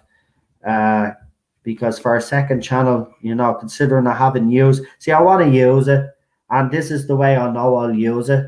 So I'll use the channel, and then there will be some streams that I might have to transfer onto this channel if it's, if the subject matter is highly controversial, because you know what some people are like.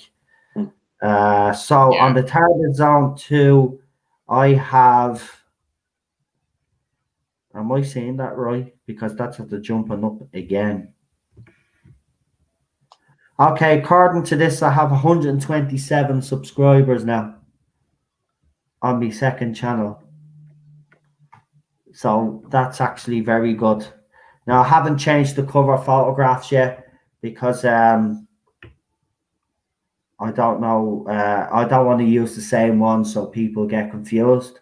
So, yeah, I have to think about that one and see what I'm going to do. But, yeah. So, yeah, everybody just went. You can always, I mean, you've got the black versions, haven't you?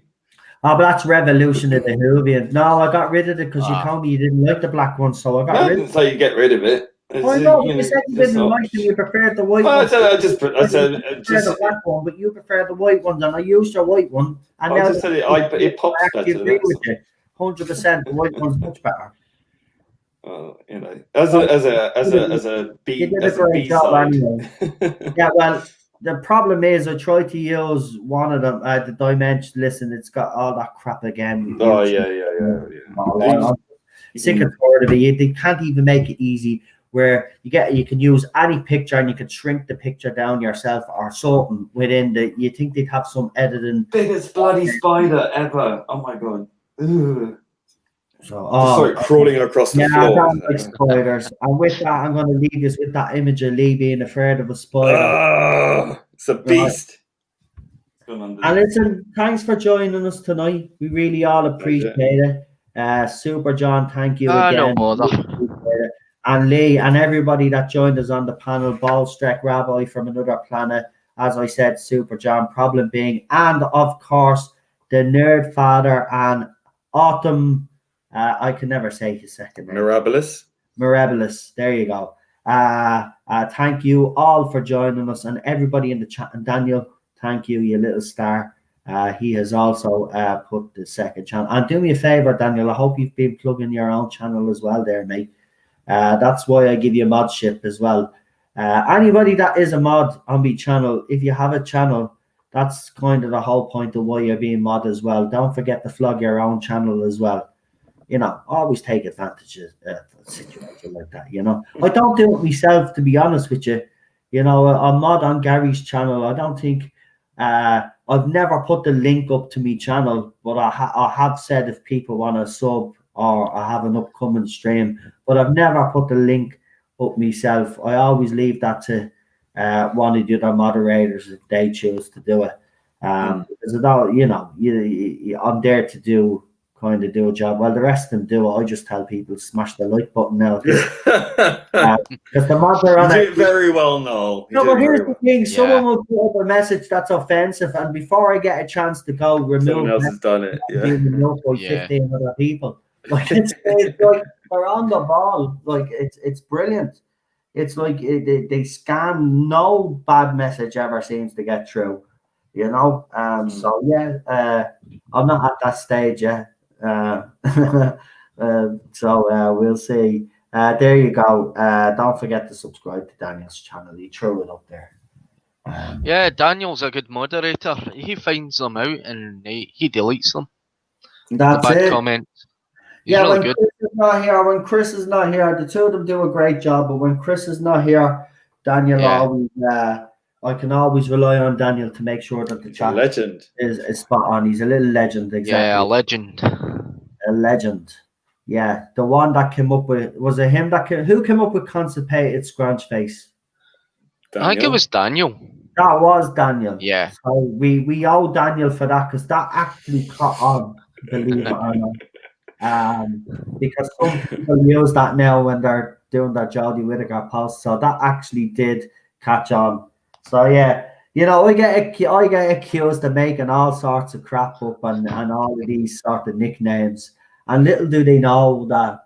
I mean, I've heard. I'm sure I've heard Gary from Nerdrotic use it. For, you know, I'm not even responsible. I think I mentioned J-Bot, but I don't know if I heard that off someone else. But I'm pretty sure I've heard Gary from Nerdrotic use Gunchface on his channel. So there you go, Daniel. You're an influencer. Yeah, that's what I mean. So this side of the fandom has set trends as well. So well done. And listen, this isn't over, right? It isn't by a long stretch of the imagination. Doctor Who is in peril right now. So it's in distress. Exactly. What it needs now is a doctor, you know, and Doctor in a dress. So we'll see what happens. Yeah, I liked what you did there. But we'll see. You know, listen, another year Whittaker and she's gone. I can't believe that these Jodie Whittaker fans actually think she's staying on for another 2 seasons. They're definitely living in a world that we don't live in, because there is no way, right? Even the most hardened TV critic will tell you there is no way that they can sustain this any after Series 13 with Jodie Whittaker and Chris. They can't sustain it now, but they still bloody do. But they're still going to do it. Exactly. They should be gone, but they won't. They're hanging on for another season. But there's no way that she's signing up for Series 14. No. The only reason why that happened, right, and this is the only reason it would happen, is because they're trying to kill the show, and it'd be the first indication that they actually are. They're not hiding it, right? Because that's what we suspect for years, that they've, you know, it's getting too doing much. it on purpose. I think Jodie's just taking the money and running. So yeah, I wouldn't blame her. You know, every doctor signs a 3-year contract, right? Even Christopher Eccleston did, but we know how that turned out. But his initial contract was for 3 years, right? David Tennant signed a 3-year contract, right? Matt Smith signed a 3-year contract. Peter Capaldi signed a 3-year contract. Jodie Whittaker signed a 3-year contract. Now, Jordan contract negotiations, yes, there is a stipulation that after 3 years, if they decide there is, like footballers, they have contract extensions, right? And our contract is extended either for a year or 2. Now, this is where this rumor has come about, because someone has picked up on this clause in the contract where, you know, if she's there for 3 years, everything goes well, then they add on the 2 years automatically. There's no renegotiation. It's not gone well. It's already in the first contract. Footballers do it as well,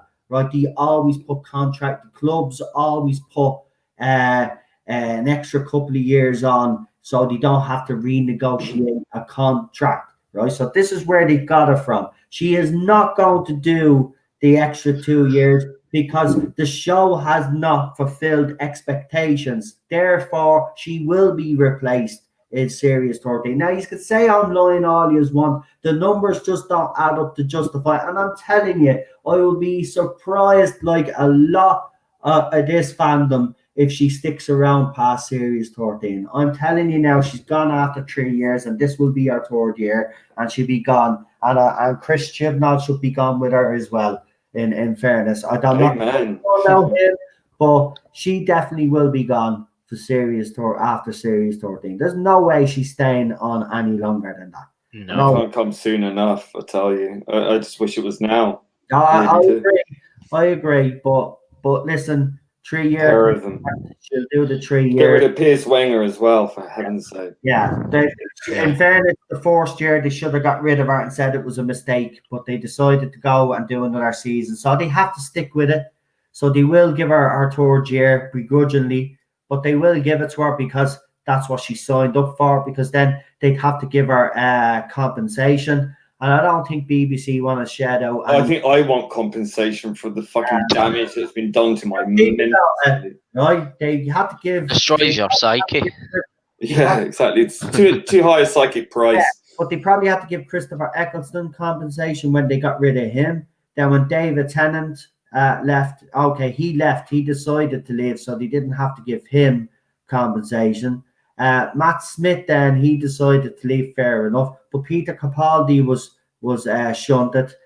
We don't know if he ever got compensation, but I'm pretty sure they would have gave him compensation, because if I'm correct in saying, after his third season they did trigger his contract, and he was, because that's why he was coming out with statements saying that he loves playing the role and he would hope to play it for a few more years yet to come, because he knew it was already he'd done his 3 years, and that his contract now was going into the second phase where they get that contract extension. But he was shafted, so they would have having to pay him some compensation as well.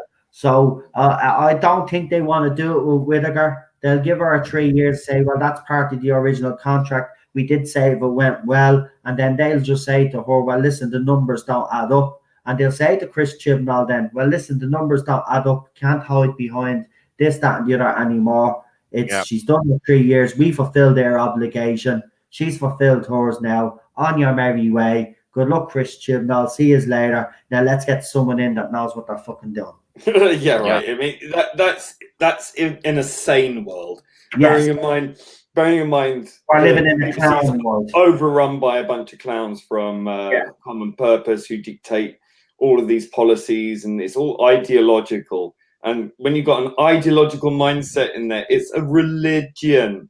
Exactly. They are religious to the point of fanaticism, and it's you know, I just don't think, because they've got this inverted commas free money. I'd like to see. I really want to see the wording of these contracts, because like you've got this contract with HBO, fine. What do they want in return?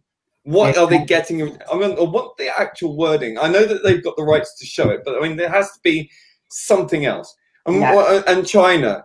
I mean, this is an investment. Are they gonna put this show on in China on Chinese television? What it is in terms of the poster and in terms of promoting this show, because we do know that the regime in China, as we have seen with the Star Wars poster, they do seem to have a problem, people of color. So we do have 2 people. Is Ryan going to be in it? They're going to cut him out. And poor Tolson Cole. BBC have no problem plugging the diversity strategy, whatever it is now at this stage, right? They've no problem flogging that, but yet we'll take money off a communist regime that is inherently racist towards a certain minority of concentration camps. Right, exactly. And by the way, I just want to give a shout out to the Third Doctor that's actually in the chat, has subscribed to the TARDIS Zone too. I'd like to thank you. And thank everybody else that has subscribed in the meantime as well. It hasn't actually popped up yet. It always takes a few minutes, believe it or not. When people subscribe to me subscriber count doesn't show it straight away. It's YouTube. They put a post up about it as well, saying that your subscribers mightn't be what you actually have. You could actually have more. How difficult is it? I mean, look, everyone on their phone has got a fucking calculator. I mean, all it is there to take. Someone's pressed a button. That's 1. Yeah. Someone's pressed a button again. That's another 1. I mean, how difficult is it to keep track of? Difficult, but they make things difficult. Insane. And listen, YouTube still haven't gotten back to me, and Lee knows what I'm talking about. As I said, they've been limiting loads of my streams. I showed just proof tonight we were live and they limited the stream. By the way, Ballstreck actually thought that the stream was limited because the paedophile word was actually used. It wasn't. It was actually limited even before we had even begun to discuss that. That's how bad they are. For anybody out there that says that my channel isn't being watched, it clearly is. And I've proved that they limit every single stream. And every time I appeal, I win, but after peak views. They know exactly what they're doing, YouTube. They're trying to kill the channel. And if it wasn't for some of you guys in the chat, to be quite honest with you, if it wasn't for some of you guys in the chat with the super chats, I wouldn't be making that on this channel. But you know what? At the end of the day, it doesn't bother me. It is nice that when if a video does well and they don't limit it, and I see that it has because I've put time and effort into it. But they just look at this stage. I don't really. They could screw me over all they want. I'm still going to continue to do the content that I do. They're not going to silence me. So if this is a way to say, well, we're going to screw him over and not let him make because he's going to finally leave the platform. Well, you're sadly mistaken because, I've been on, as I said, we showed in the anniversary, your channel, the anniversary of the channel's coming up. I'm on YouTube since 2013 and I was doing little fan art videos and I had like 10 subscribers for ages and then 59. So listen, I did that for 2-3 years and it didn't bother me. So, I'm not going anywhere YouTube, but it is ridiculous that they'll do anything to try and censor us. But then if Brie Larson will come on, she'll get our channel, verified straight away. And I guarantee you that woman has made some dough, but she's made some dough. I guarantee she's made some dough on that channel, even though everybody hates her. Some people hate watching our videos as well. So don't do it. I refuse to even. I haven't even watched. I'm not seeing it through other people. I am not watching it. I watched one, but then I watched clips of other people's YouTube channels. I don't even click to dislike. Yeah, I can't be bothered. Her exercise and where you see her ass, where she actually had an ass for a change. Because I was only making a joke about it because we all know that she used the ass double for the Captain Marvel movie, and then I seen her ass and this, and I said, okay, Brie, I can see why you're exercising. Your ass looks a little bit better now. Keep it up, But when she started talking about her period, then yeah. Listen, Brie, nobody needs to know, about that type of stuff. Keep that to yourself. Yeah, I mean, 51% of the population know exactly what you're talking about. The other 50% have enough kind of nous to go, you know what, that's your thing. We understand. Carry on. That's it. Exactly. Right, so they can say anything they like, but the problem is, like Brie, she's got probably agents that would go after YouTube if they demonetize her channel or whatever. I know. Well, she's got a team of lawyers, She even came out straight and said, listen, if you have anything negative to say, keep your opinions to yourself. Well, I'm sorry, Bell. That's not how it works. It doesn't work like that on YouTube. You're on our platform, sweetheart. That's not how YouTube works, princess. Yeah? What happens is if you go on YouTube, you're leaving yourself open to be praised or to be criticized. Even the criticism that I get, but can I stop people from doing it? No, I obviously can't. They're entitled to say what they want about me. Some of it, when it's slanderous, then obviously that's a different kettle of fish. But if people don't like my opinions on certain topics, they're entitled to go and do as many videos as they want about me. But with Brie Larson, she's made it very clear that she's not going to tolerate any of that stuff. Sure, you know what? If this stream wasn't already limited, the fact that I've actually mentioned Brie Larson would have been limited right now, because you can't mention that woman's name.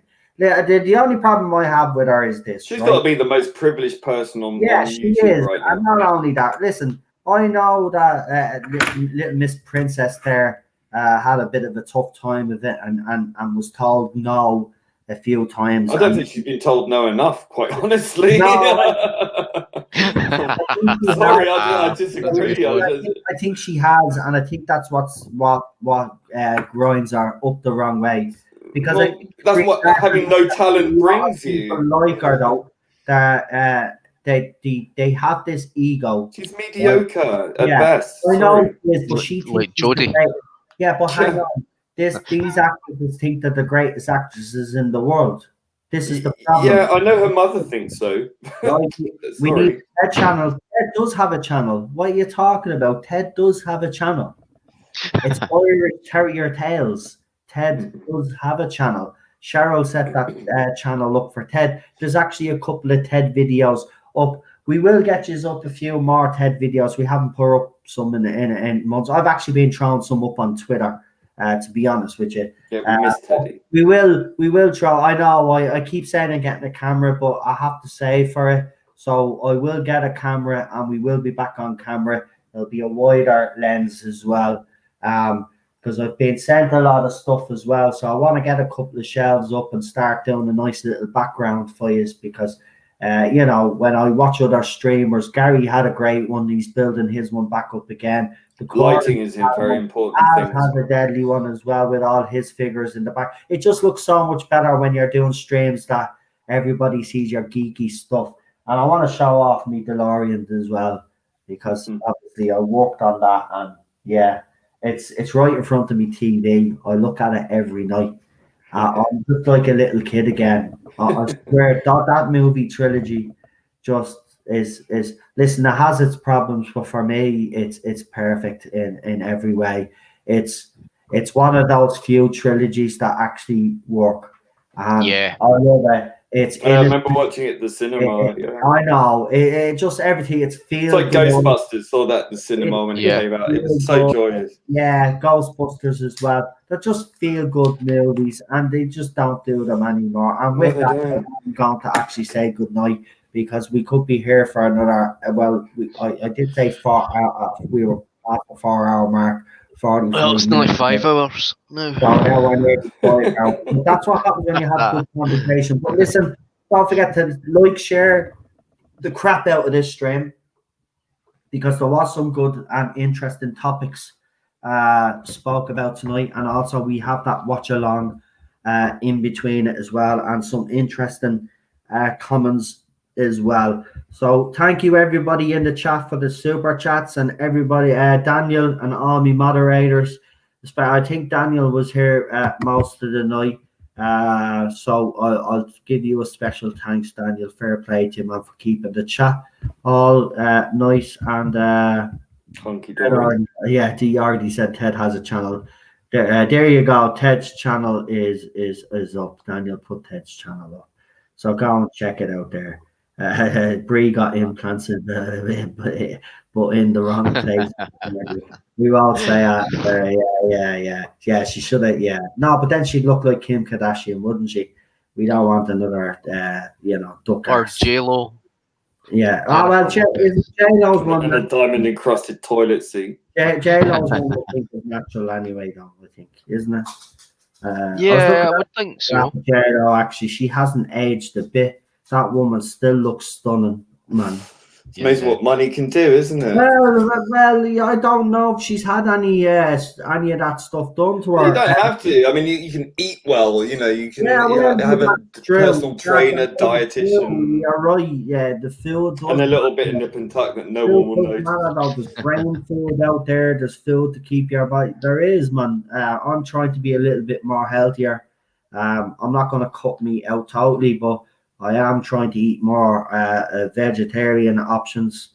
Maybe I'll try and get myself David Tennant skinny. I used to be that skinny. My God, do I miss it? Yeah. Yes, I used to be skinny when I was younger, but 28 waist until I was 30. Matt thought, because he's on Twitter and he showed up in the chat here tonight. He says, "I'm signing off. Great to meet you all, and it was nice to have you here as well, listening and sticking around. And everybody that did stick around for the 5 hours, these are legends." So I am going to leave it with the trailer. Leah's great work. I love this. Right. I love when the TARDIS. My favorite part. He knows what my favorite part is, but I do love when the TARDIS shoots across the screen. So, yeah, I better turn this down because Teddy starts crying now. Right, good night. Good night, folks. See you all. I'll leave you with this.